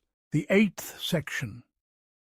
On the names concerning which the people of intellect have differed as to whether they are names of the essence or names of the attributes, the names whose reference is disputed. This inquiry has only emerged from the dispute that stands between the people of anthropomorphism and the people of exaltation. This is because the people of anthropomorphism say the existent is either located in a space or it is inherent in that which is located in a space. As for that which is neither located in a space nor inherent in that which is located in a space, and thus is outside of the two categories, that is pure non-existence. But as for the people of unity and sanctification, they say, as for that which is located in a space, it is divisible, and everything divisible is in need. Thus, everything located in a space is in need. Therefore, that which is not in need cannot possibly be located in a space. And as for that which is inherent in that which is located in a space, it is even more in need. Thus, the necessary in existence by its very essence cannot possibly be located in a space or inherent in that which is located in a space. When you have understood this principle, we say, here there are terms whose apparent meanings suggest corporeality and occurrence in space and place. Among them is the great, Al-Azam. This is because the people of anthropomorphism said, its meaning is that his essence is greater in volume and measure than the throne and than all that is beneath the throne. And among them is the grand, Al-Kabir, and what is derived from it, which is the term the greatest, Al-Akbar, and the term grandeur, Al-Kibriya, and the term the supremely grand, Al-Mutakabir. And know that I have not seen any of the verifiers explain the difference between them, except that the difference does exist in truth from several aspects. The first, that it has come in the divine reports that He, exalted is He, says, grandeur is my cloak, and greatness is my loincloth. He has thus made grandeur to stand in the place of the cloak, and greatness to stand in the place of the loincloth. And it is known that the cloak is of a higher degree than the loincloth, so it must be that the attribute of grandeur is of a higher state than the attribute of greatness. The second, that the law has distinguished between the two states for what is customary in the religion of Islam, is that it be said in the opening of the prayer, Allahu Akbar, God is the greatest, and no one has said, Allahu Azam, God is the greatest. And were there no disparity, this distinction would not have occurred. The third, that the terms derived from the grand are mentioned in respect of God, exalted is He, such as the greatest and the supremely grand, unlike the great, for the term the self-greatening, al-Muta'azim, is not mentioned in respect of God. And know that God, exalted is He, has made each one of these two terms to stand in the place of the other. He said, and He is never weary of preserving them both, and he is the High, the Great Al-Baqarah, 255. And he said in another verse, "Until, when terror is removed from their hearts, they will say, 'What did your Lord say?' They will say, 'The truth.' And he is the High, the Grand Saba." 23. When you have understood this, the preceding inquiries suggest a difference between the great and the grand, while these two verses suggest that there is no difference between them. This not, then, must be investigated. We say, and from God is the guidance and the teaching. It would seem that the grand is grand in his very essence, whether another esteems him as grand or not, and whether anyone knows this attribute or not. As for greatness, it is an expression of his being such that another esteems him as great. And if that be so, then the first attribute is essential, and the second is accidental, and the essential is higher and nobler than the accidental. This, then, is what is possible in this matter, and knowledge is with God. And among the names that suggest corporeality and direction are the terms derived from highness, al-ulu. Among them is his saying, "Exalted is he," the High, al-Ali. And among them is his saying, "Glorify the name of thy Sustainer, the Most High, Al-Allah." 1. And among them is the Transcendent, Al-Muta'al. And among them is the term mentioned by all by way of consensus, which is that whenever they mention him, they follow that mention with their saying, Ta'ala, exalted is he, on account of his saying, "Exalted is he," at the beginning of Surah An-Nahl. Glorified is he, and exalted above what they associate with him. An-Nahl. 1. When you have understood this, those who maintain that he is in a direction and a place have said, the meaning of his highness and transcendence is his being existent in the direction of above. Then, of these, some have said that he is sitting above the throne, and some have said that he is distinct from the throne by a finite distance, and some have said that he is distinct from the throne by an infinite distance. And however it may be, the anthropomorphists have interpreted the term the great and the grand to mean corporeality and measure, and they have interpreted the term the high to mean highness in place and direction. But as for the people of exaltation and sanctification, they have interpreted the great and the grand in ways that do not convey corporeality and measure. One of them is that he is great in respect of the duration of existence, and that is because he is pre-eternal and everlasting. And that is the ultimate of greatness and grandeur in existence, abidingness and permanence. And a second is that he is great in knowledge and action. And a third is that he is great in mercy and wisdom. And a fourth is that he is great in the perfection of power. As for highness, the people of exaltation interpret this term to mean his being exalted above the attributes of deficiencies and needs. When you have understood this, then the term the great and the grand, with the anthropomorphists, are names of the essence, and with the people of unity, they are names of the attributes. As for the term the high, with all, it is a name of the attributes, except that with the anthropomorphists it conveys occurrence in the space which is the highest high, while with the people of unity it conveys his being exalted above all that is not befitting of divinity. This, then, is the complete inquiry in this chapter. The 9th section, on the names attained for God, exalted is he, from the category of pronominal names. The pronominal names. Know that the pronominal names are 3, I, you, and he. And the most definite of the 3 categories is our saying I, because this term is a term by which everyone indicates his own self, and the most definite of all definite things to everyone is his own self. and the middle of these categories is our saying you, because this is an address to another on the condition of his being present. So, on account of its being an address to another, it is below his saying I, and on account of the condition in it being that the one address is present, it is higher than his saying he. Thus it is established that the highest of the categories is his saying I, and the middle is you, and the lowest is he. And the word of unity has appeared with each one of these terms. As for the term I, he said at the beginning of Surah An-Nahl, that you warn that there is no God but I, An-Nahl, 2. And in Surah Taha, verily I am God, there is no God but I, Taha, 14. As for the term you, it has come in his saying, and he called out in the darknesses, there is no God but you, Al-Anbiya, 87.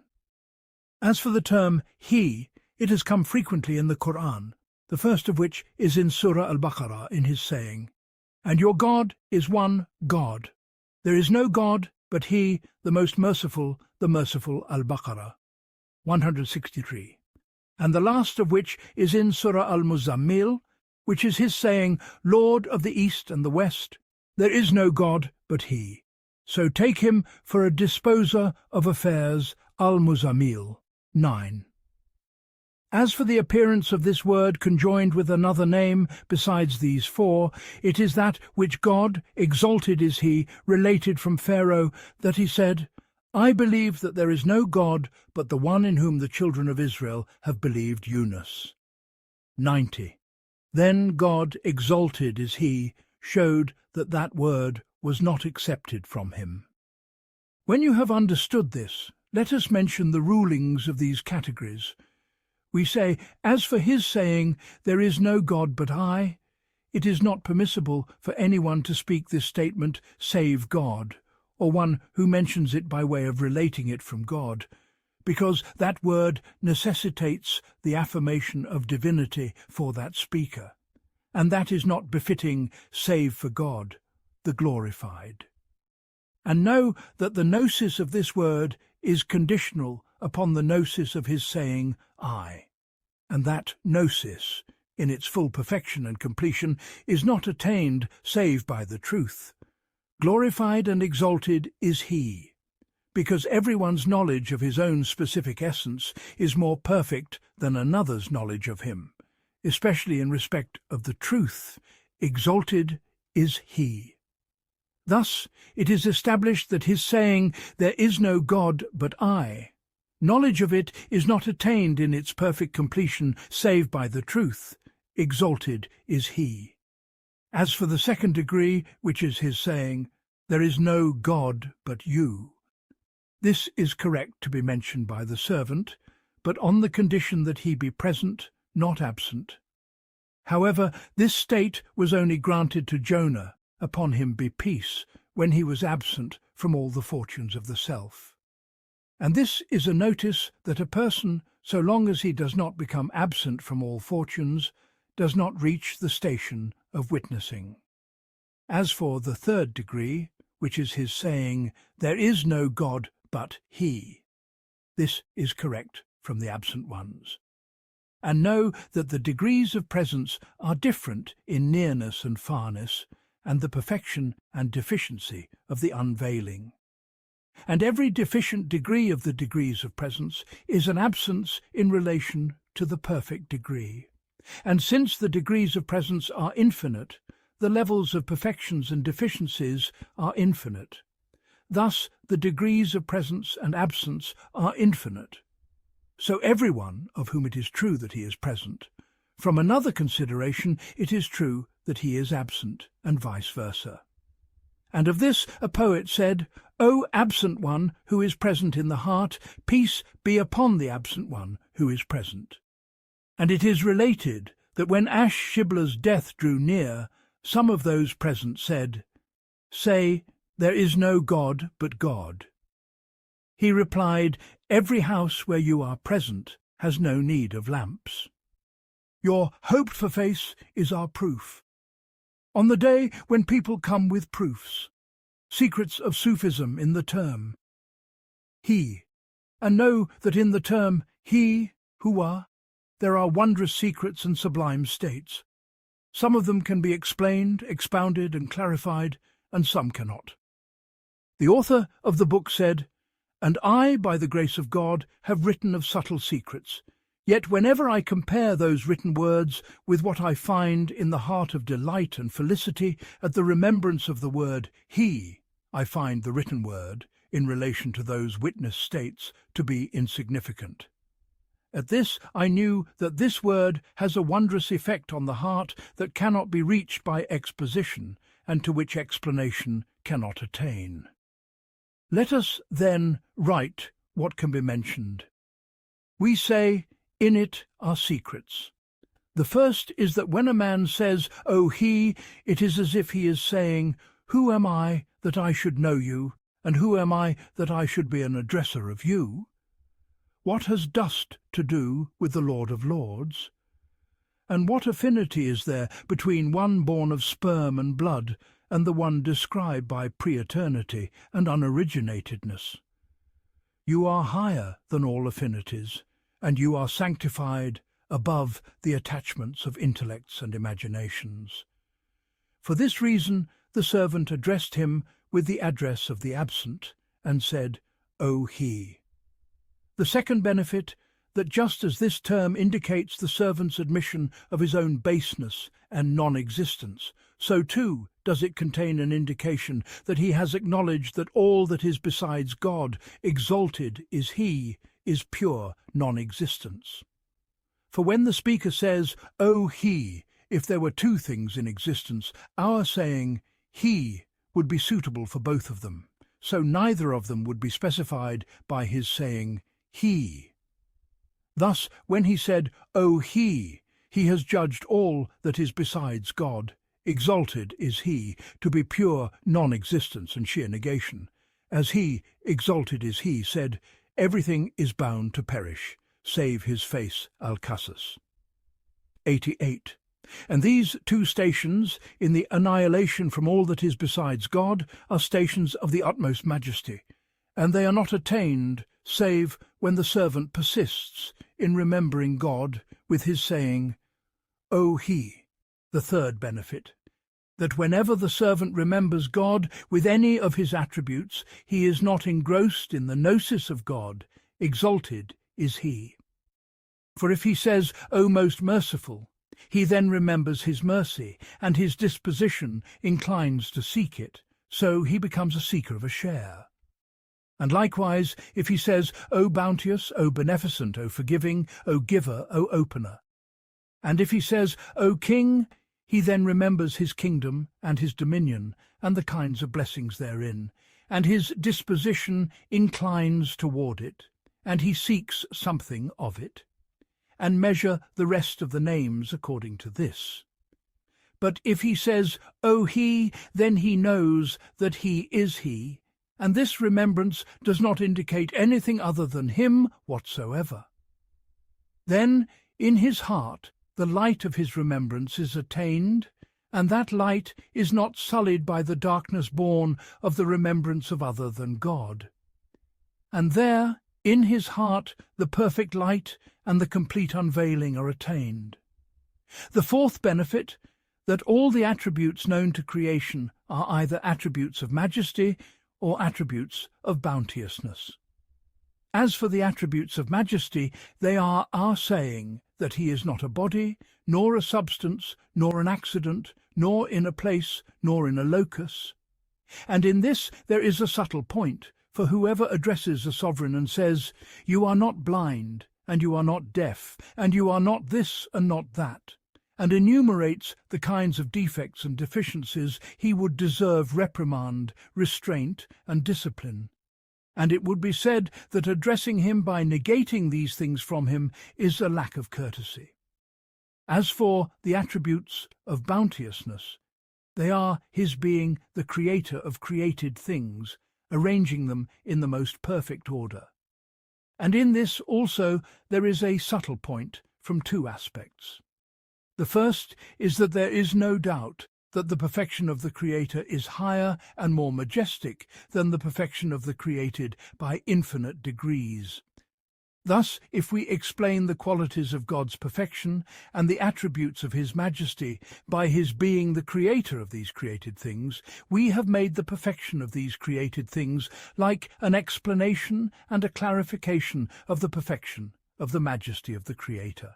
And that necessitates defining the perfect, the transcendent, by a way that is of the utmost baseness and lowliness, and that is a lack of courtesy. The second is that if a man begins to praise a powerful sovereign by saying that he gave a certain poor man a piece of bread or a drop of water, he would deserve reprimand and restraint.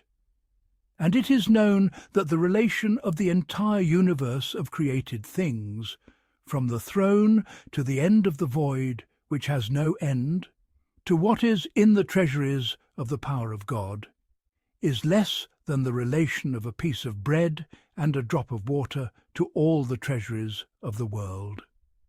Thus, if that is a lack of courtesy, then this is more deserving of being a lack of courtesy.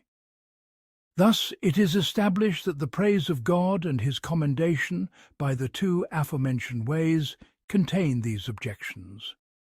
However, there is here a reason that permits the mention of these praises, which is that the soul has become engrossed in the world of sense and imagination.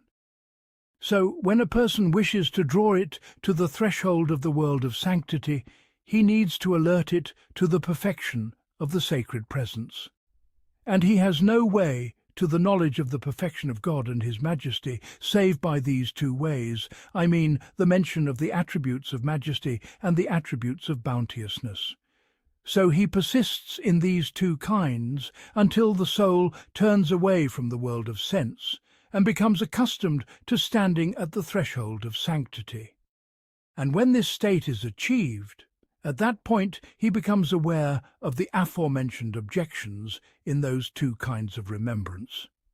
And at that point he leaves those remembrances and says, "O he." It is as if the servant is saying, "Your presence is too majestic for me to praise you and commend you by negating the deficiencies of created things from you, or by ascribing the perfections of created things to you.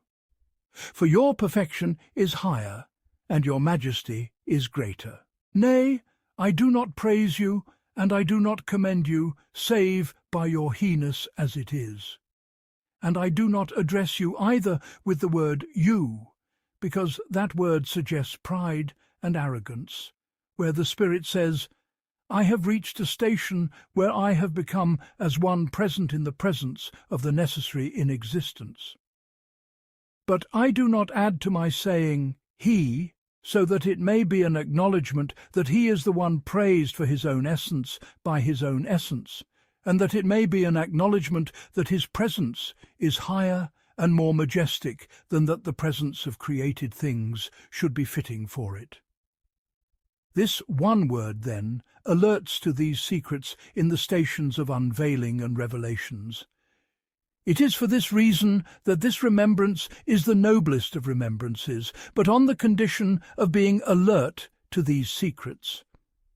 The fifth benefit in this remembrance, that persistence in this remembrance brings about yearning for God, and yearning for God is the most delightful of stations and the most abundant in joy and felicity. We say that persistence in this remembrance brings about yearning for God because the word he is the pronoun of the absent. So when the servant remembers this word, he knows that he is absent from the truth. Then he knows that this absence is not on account of place and direction, but was on account of his being described by the deficiencies of origination and contingency, and flawed with the flaw of being in the encompassment of place and time. So, when the intellect becomes aware of this subtle point, and knows that this quality is present in all contingent and originated things, at this point he knows that all originated and created things are absent from the threshold of the highness of the truth, glorified and exalted is he. and he knows that this absence has only occurred on account of the disparity in deficiency and perfection and need and self-sufficiency. At this point, he believes that the truth is described by kinds of perfection that are transcendent above being similar to these perfections, and sanctified above being suitable for these originated things. And he believes that the conception of him is absent from the intellect, thought, and remembrance. Thus, those perfections become perceived in one way, but not in another. And the perception of them in some ways creates a yearning for the perception of their degrees and levels. And since there is no end to those levels and degrees, likewise there is no end to the levels of this yearning. And whenever the servant's arrival at a level higher than what he was at becomes easier, his yearning to ascend from that degree becomes stronger and more perfect. Thus it is established that the term he brings about yearning for God. Exalted is he. And we say that yearning for God is the greatest of stations, because yearning brings about the occurrence of consecutive and successive pains and pleasures. For to the extent that he attains, he takes pleasure, and to the extent that his attainment to it is prevented, he suffers pain. And the perception of pleasure at the time of the cessation of pain necessitates an increase of pleasure, delight, and joy. And this indicates that the station of yearning for God is the greatest of stations. Thus it is established that persistence in the remembrance of the word he brings about yearning for God. Exalted is he. And it is established that yearning for God is the greatest of stations and the most abundant in joy and felicity.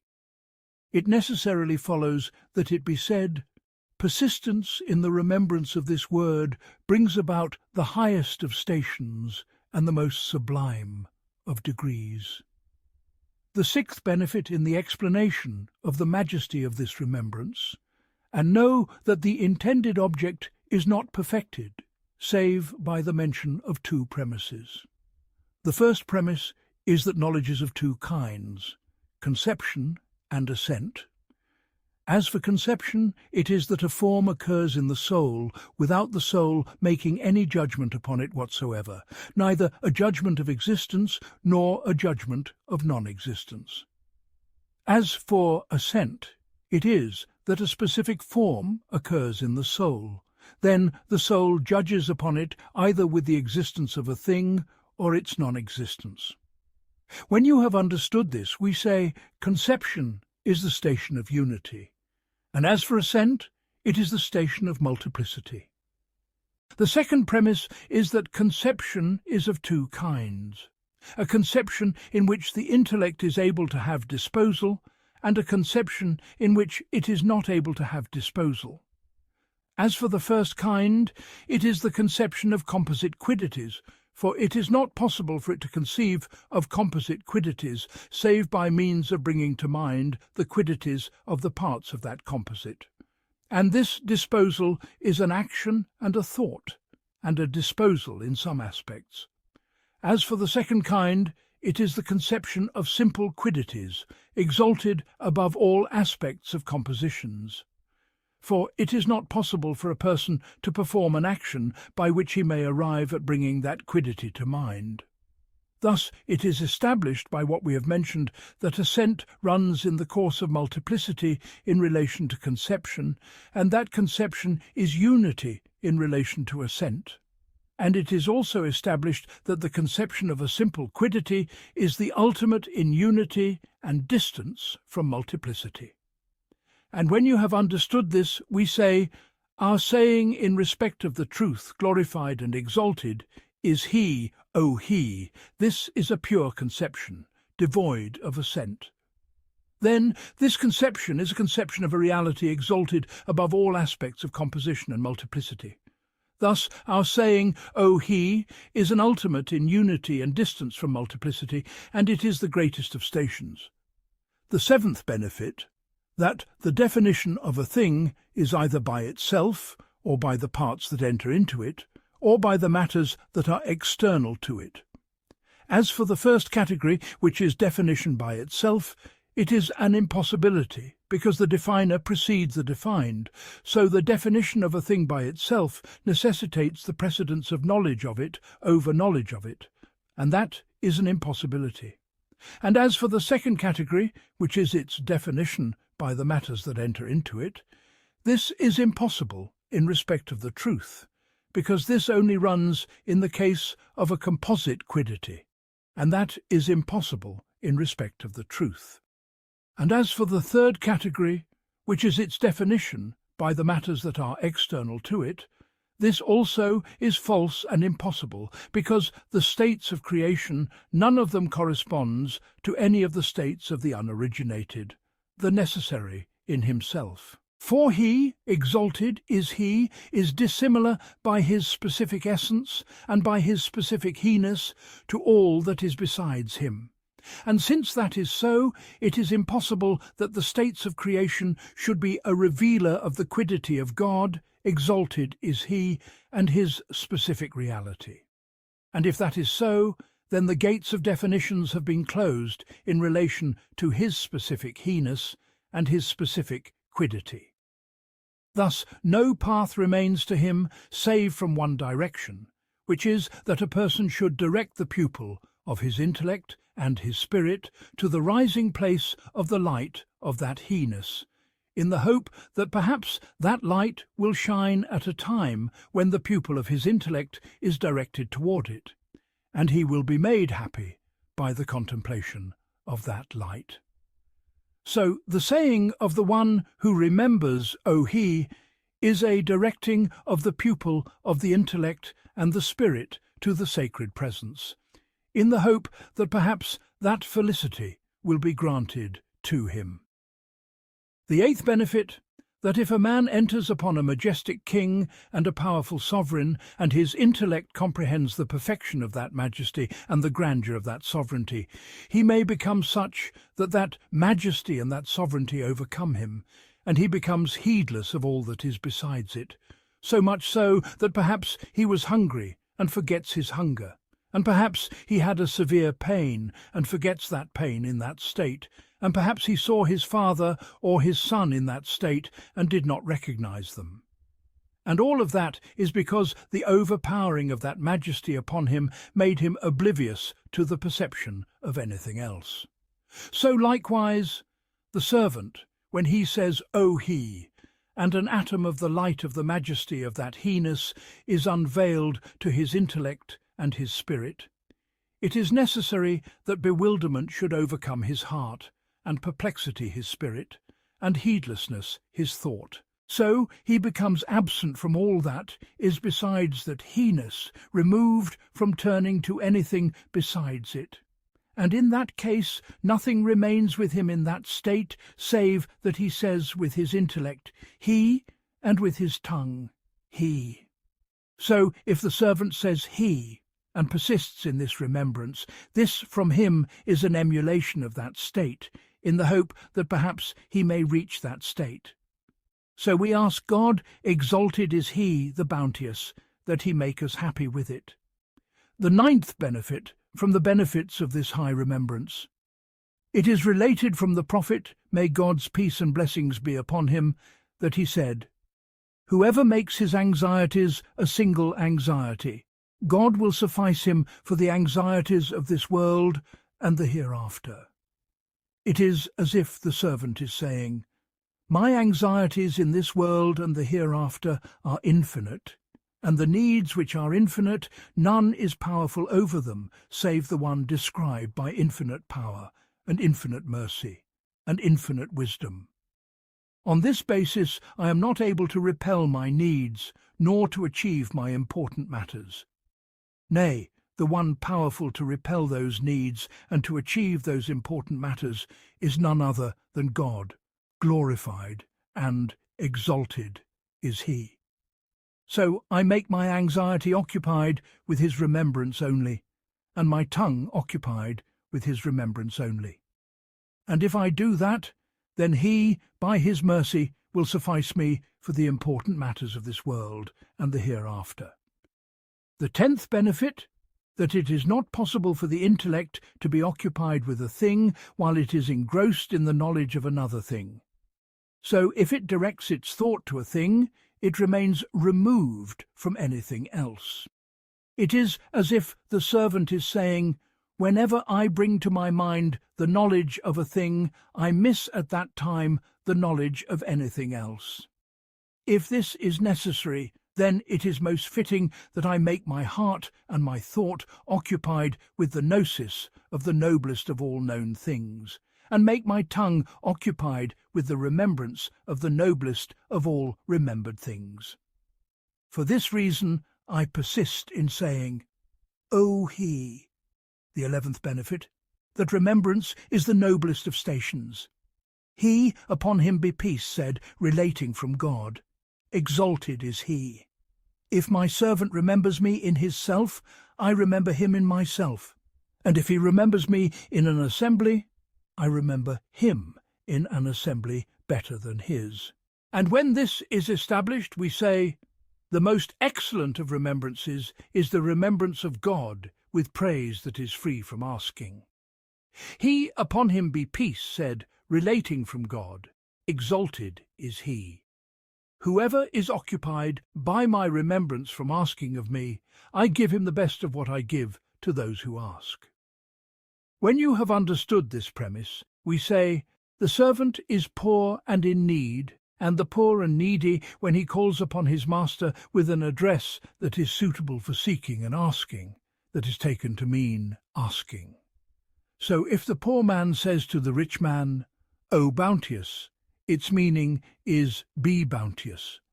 And if he says to him, "O benefit bringer," its meaning is the seeking of benefit. And if he says, "O most merciful," its meaning is "have mercy." Thus these remembrances run in the course of asking.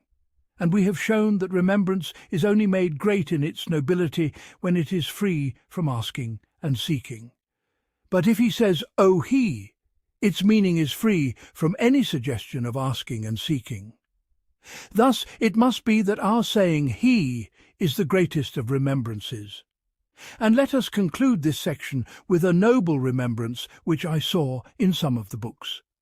O he, whom there is no he save he, O he, whom there is no God save he, O pre-eternal, O everlasting, O time, O enduring time, O ever-enduring time, O he who is the living, who does not die. And among the subtleties of this section is that Sheikh Al-Ghazali, may God have mercy upon him, would say, "There is no God but Allah is the unity of the common folk, and there is no God but He is the unity of the elite." And I have found this statement to be excellent, and have established it by the Qur'an and by rational proof. As for the Qur'an, He, exalted is He, said, "And do not call upon another God with God. There is no God but He." Then He said after it, "Everything is bound to perish, save His face, Al-Qasas."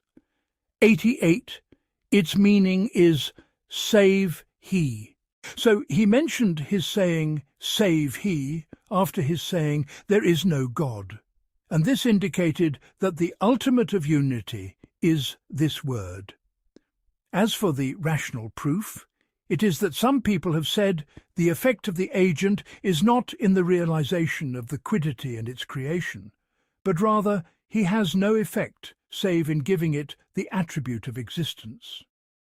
I said, then existence also is a quiddity, so it must be that existence does not occur by his effect. If they commit to that and say that what occurs by the effect of the agent is the quiddities being described by existence, we say that description, if it is not a concept other than the quiddity and existence, it is impossible to ascribe it to the agent. And if it is another concept, then that other concept must needs have a quiddity, and in that case the discourse returns. Thus it is established that the assertion that the agent has no effect on the quiddities negates the effect on the agent, and negates the making and the maker entirely. And that is false. Thus it is established that the agent has an effect on the quiddities. So everything that is by another is removed by the removal of the other. Thus, were it not for the agent, that quiddity would not be a quiddity nor a reality. So by his power, the quiddities became quiddities, and the realities became realities. And before the effect of his power, there was no quiddity, no existence, no reality, and no establishment. And at this point, the truth of our saying, "There is no he save he," becomes manifest.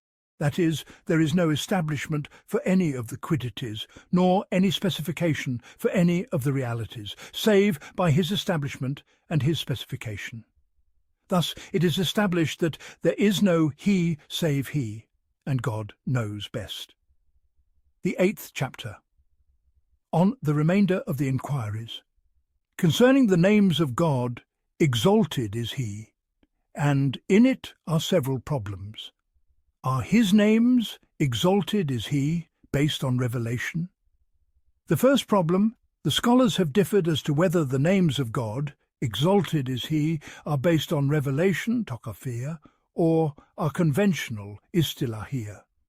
Some of them said it is not permissible to apply any of the names and attributes to God, exalted is he, save if it has appeared in the Qur'an and the authentic traditions. Others said, every term that signifies a meaning befitting the majesty of God and his attributes is permissible, otherwise it is not. And Shaykh Al-Ghazali, may God have mercy upon him, said, the name is one thing, and the attribute is another. My name is Muhammad, and your name is Abu Bakr. This is from the category of names. As for attributes, it is like describing this person as being tall, a jurist, and so on. When you have understood this distinction, it is said, as for applying a name to God, it is not permissible, save when it has appeared in the Qur'an and the reports. As for the attributes, it does not depend on revelation. The first group argued by saying, the scholar has many names, yet we describe God, exalted is he, as being a scholar, alim, but we do not describe him as being a physician, tabib, or a jurist, faqih, nor do we describe him as being certain, mutayakin, or as one who has clarified, mutabayyin. This indicates that revelation is necessary, and it has been answered by saying, as for physician, it has appeared. It is related that when Abu Bakr fell ill, it was said to him, shall we bring the physician? He said, the physician has made me ill.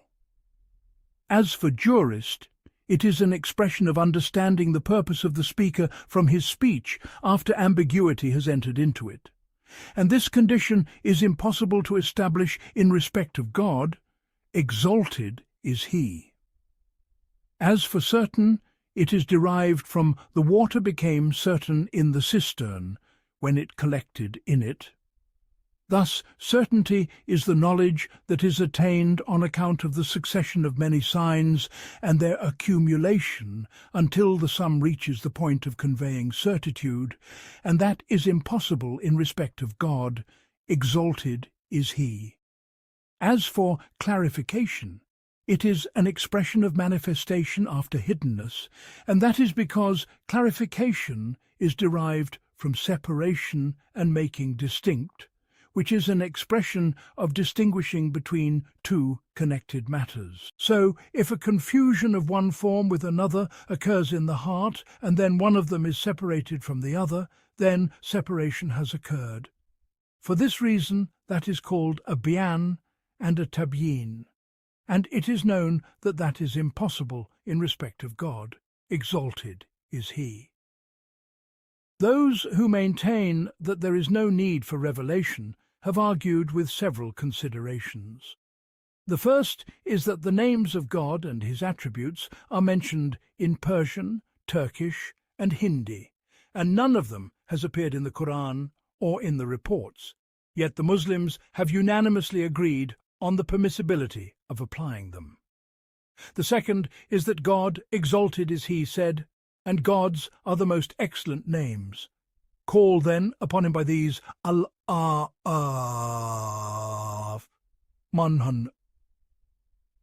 80. And a name is not excellent, save for its signification of the attributes of praise and the qualities of majesty. Thus, every name that signifies these meanings is an excellent name, so its application in respect of God, exalted is He, must be permissible by clinging to this verse. The third is that there is no benefit in terms save in the observance of meanings. So if the meanings are correct, then the prohibition of applying a specific term is in vain. As for what Shaykh Al-Ghazali, may God have mercy upon him, said, his argument is that positing a name in respect of one of us is considered a lack of courtesy. So in respect of God, it is even more so. As for mentioning the attributes with different terms, it is permissible in our respect without prohibition. So likewise it is in respect of the Creator. Exalted is He. The second problem: know that there have appeared in the Qur'an terms that signify attributes that cannot be affirmed in respect of God. Exalted is He. And we shall count some instances of them. One of them is mockery, istihza. He, exalted is He, said, God mocks them, Al-Baqarah 15. Then mockery is ignorance, and the proof for this is that when the people said to Moses, upon him be peace, do you take us in mockery? He said, I take refuge in God from being among the ignorant. Al-Baqarah 67. A second is cunning, Marka. He, exalted is He, said, and they plotted, and God plotted Al-Imran 54. A third is wrath, Ghadab. He, exalted is He, said, and God was wroth with them, Al-Fath 6. A fourth is wonder, Ta'ajub. He, exalted is He, said, nay, you wonder, and they scoff As-Safat 12. So whoever reads Ajibtu with a Dhamma on the tar, the wonder is attributed to God. And wonder is an expression of a state that befalls the heart when there is ignorance of the cause of a thing. A fifth is supreme greatness, Takabur. He, exalted is He, said, the Almighty, the Compeller, the Supremely Great, Al-Hasha 23.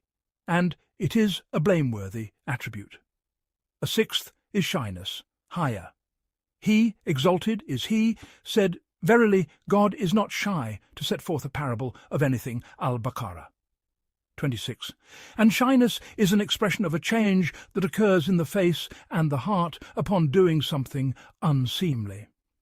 And know that the correct principle concerning these terms is that we say, for each one of these states there are matters that are found with it at the beginning, and effects that proceed from it at the end. An example of this is that wrath is a state that occurs in the heart upon the boiling of the blood of the heart and the heat of the temperament, and the effect resulting from it at the end is the delivery of harm to the one upon whom wrath is directed. So if you hear of wrath in respect of God, exalted is He, then interpret it according to the ends of the accidents, not the beginnings of the accidents, and measure the rest according to this. An exposition that the names of God are not countable. The third problem, an exposition that the names of God are not countable. I have seen in some of the books of admonition that God, exalted is He, has 4,000 names, 1,000 of them in the Qur'an and the authentic reports, 1,000 of them in the Torah, 1,000 in the Gospel, and 1,000 in the Psalms. And it is said another 1,000 in the preserved tablet, and that 1,000 has not reached the world of mankind. And I say this is not far-fetched, for we have shown that the categories of the attributes of God in respect of privations and relations are infinite, and we have alerted to the exposition of this matter and have explained it with a powerful explanation. Nay, we say, whoever has a greater awareness of the traces of the wisdom of God, exalted is he, in the governance of the higher world and the governance of the lower world, has a greater awareness of the names of God. Exalted is he, and his grasp of the attributes that necessitate praise and magnification is greater. So whoever studies the anatomy of the human body and comprehends in it what is close to 10,000 kinds of mercy and wisdom in the creation of the human body, there has occurred in his intellect 10,000 kinds of the names of God. Exalted is he, that signify praise and magnification. Then whoever comprehends the number that we have mentioned of the categories of mercy and wisdom in the human body, that becomes an alert to the intellect that what he has not known of the categories of wisdom and mercy in the creation of this body is more than what he has known. And that is when he knows that the cerebral spirits from the nerves are 7, he knows for each one of them a benefit and a wisdom. Then, when he knows that each one of these spirits is divided into 3 or 4 categories, he knows by a strong natural disposition the aspect of wisdom in each one of those categories. Then the intellect knows that each one of those categories is divided into minute splinters, and each one of those splinters is divided into other categories, and each one of those categories connects to a specific organ in a specific connection, and the arrival of that category to that organ is in a specific pathway. However, because they are numerous and fine, they are beyond the grasp of the intellect.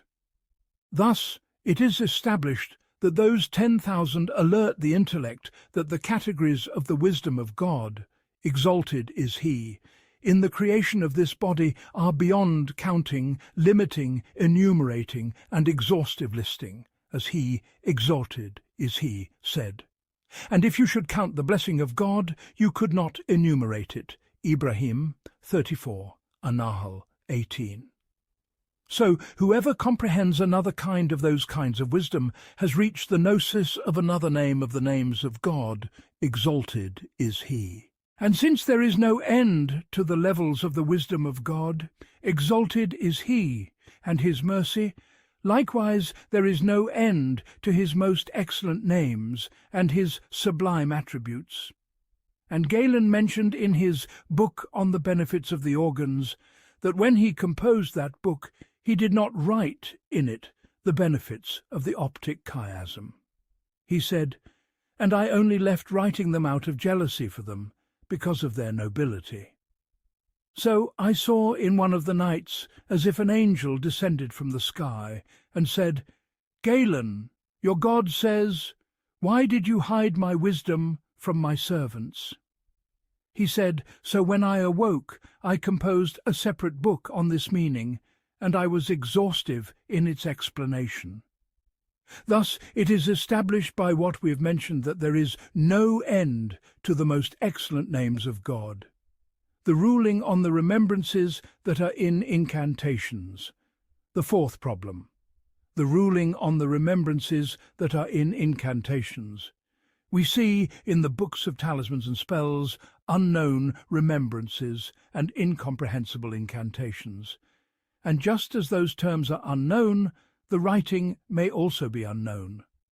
And I say there is no doubt that writing signifies terms, and there is no doubt that terms signify mental forms. So those incantations, if they do not signify anything at all, have no benefit.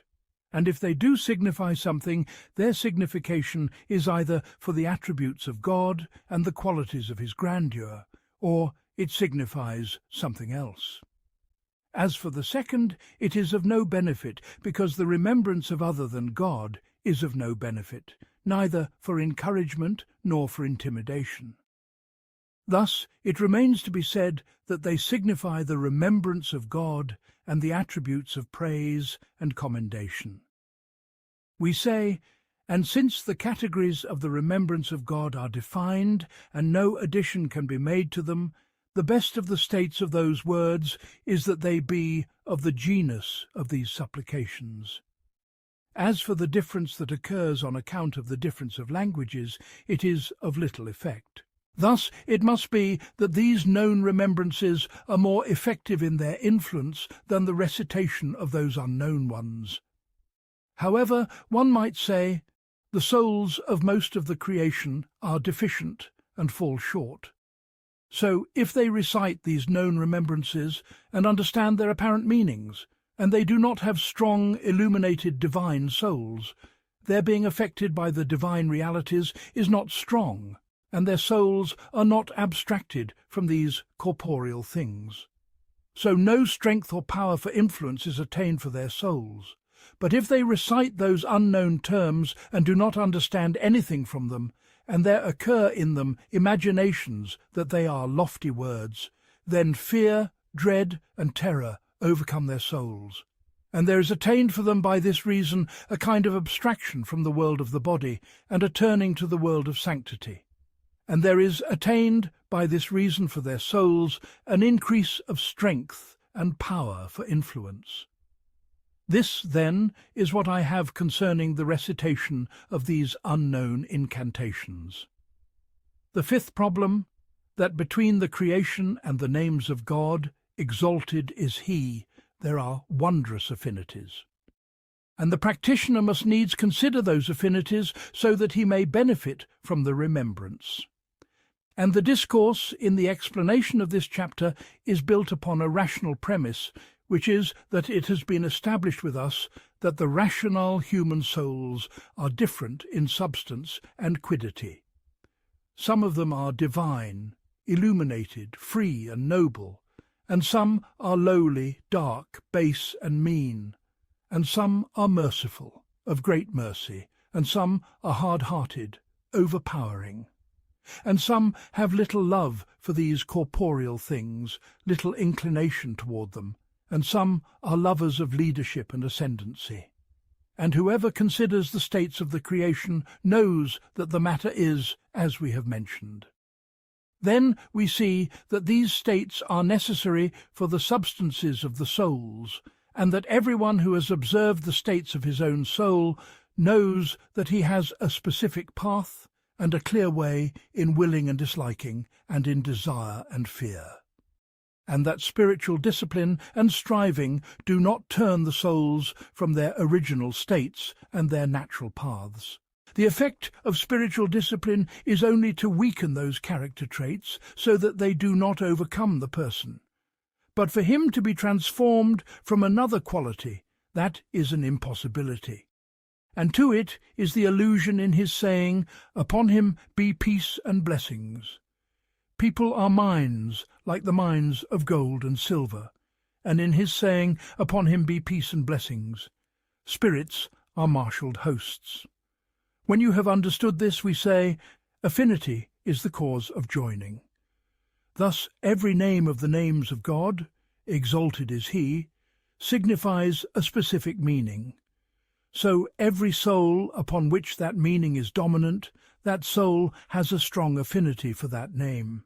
So if he persists in the remembrance of that name, he benefits from it quickly. And I have heard that Sheikh Abu an-Najib al-Baghdad, as Suraward, would command the disciple to perform the 40-day retreat once or twice, according to what he saw of benefit.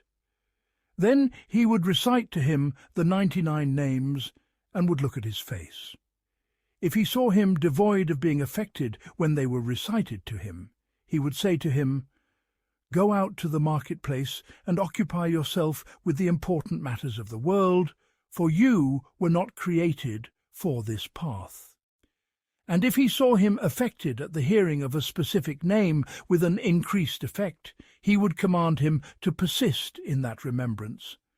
And I say, this is what is rational. For since the souls are different, each one of them is suitable for a specific state. So if that soul is occupied with that state which is suitable for it, its emergence from potentiality to actuality is easy, simple, and effortless. And let this be the end of our discourse in the inquiry concerning the absolute names. And God is the guide. The 9th chapter, on the inquiries pertaining to our saying, Allah. And in it are several problems. The majestic name is a proper name, not a derivative. The first problem, the chosen view with us is that this term is a proper name for God, exalted is He, and that it is not derived whatsoever. And this is the view of Al-Khalal and Sibawai, and the view of most of the legal theorists and jurists. And several considerations and arguments attest to it. The first argument, that if it were a derived term, its meaning would be a universal meaning that does not, by its very concept, prevent the occurrence of partnership in it, because a derived term does not convey, save that it is some ambiguous thing for which that from which it is derived has been realized. And this concept does not prevent the occurrence of partnership in it among many. Thus it is established that if this term were derived, it would not prevent the occurrence of partnership in it among many. And if that were so, then our saying, "There is no God but Allah," would not be a true unity that prevents the occurrence of partnership in it among many. For on the supposition that Allah is a derived term, our saying Allah would not prevent many individuals from falling under it. In that case, our saying "there is no God but Allah" would not necessitate pure unity.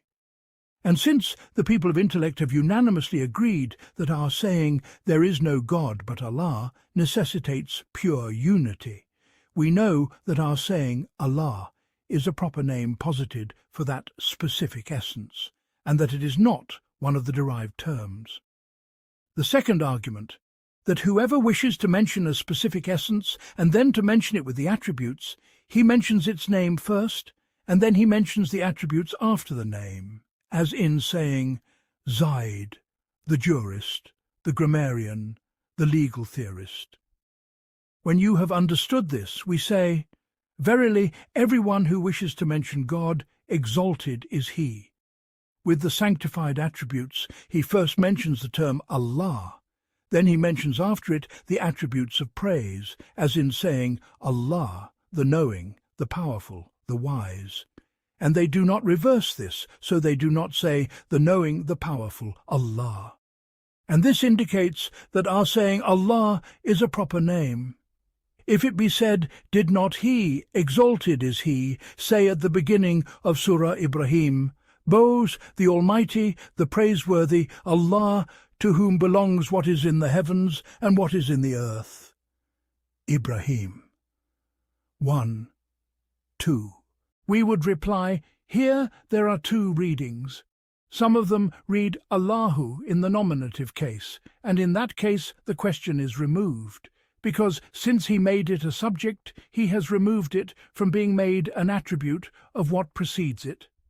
But as for he who reads it in the genitive case, it is analogous to our saying, "This house is the property of the virtuous, the learned Zaid." And what is intended is not that he made his saying Zaid an attribute of the learned, the virtuous, but the meaning is that when he said, "This house is the property of the learned, the virtuous," an ambiguity remained as to who that learned, virtuous one is. So it was said after it, Zaid, so that this might become a remover of that ambiguity. And since it does not necessarily follow here that it be said that the proper name has become an attribute, so likewise it is in this verse. The third argument, He, exalted is He, said, "Do you know of any that is worthy of His name?" Maryam 65. And what is intended by name in this verse is not the attribute, otherwise his saying, "Do you know of any that is worthy of His name?" would be false. Thus it must be that what is intended is the proper name. And everyone who affirms a proper name for God says that that is none other than our saying Allah. Those who say that it is not a proper name have argued with several considerations and arguments. The first argument is his saying, "Exalted is He," and He is Allah in the heavens, Al-An'am 3, and his saying, "He is Allah, besides whom there is no God," Al-Baqarah 255. For his saying, Allah must needs be an attribute, and it is not permissible for it to be a proper name, with the proof that it is not permissible to say, "He is Zayd in the city," and "He is Bakr," while it is permissible to say, "He is the scholar, the ascetic in the city." And by this way, an objection is made to the saying of the grammarians that the pronoun does not function as that which is described, nor as an attribute. And when its being an attribute is established, it is impossible for it to be a proper name. The second argument, that a proper name stands in the place of an indication. So, since indication is impossible in respect of God, exalted is He, a proper name is impossible in His respect. The third argument, that a proper name is only resorted to in order to distinguish one individual from another individual who is similar to him in reality and quiddity.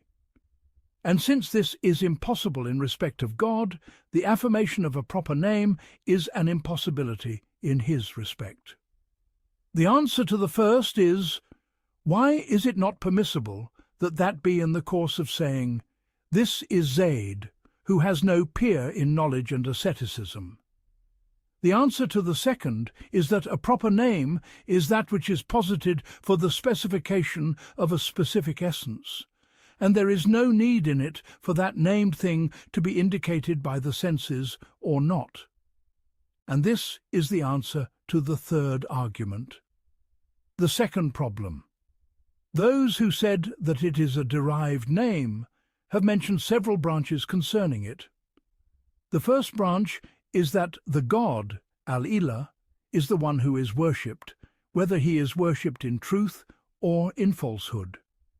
Then, in the usage of the law, it became predominantly used for the one worshipped in truth. And on this interpretation, he would not be a God in pre-eternity. And know that he, exalted is he, is the one who is deserving of worship. And that is because he, exalted is he, is the bestower of all blessings, their roots and their branches.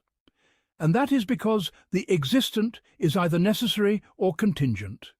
And the necessary is one, and he is God, exalted is he. And what is besides him is contingent, and the contingent does not exist save by a preponderant cause. Thus all contingent things have only existed by his bringing them into being and his creating them, either initially or by a medium.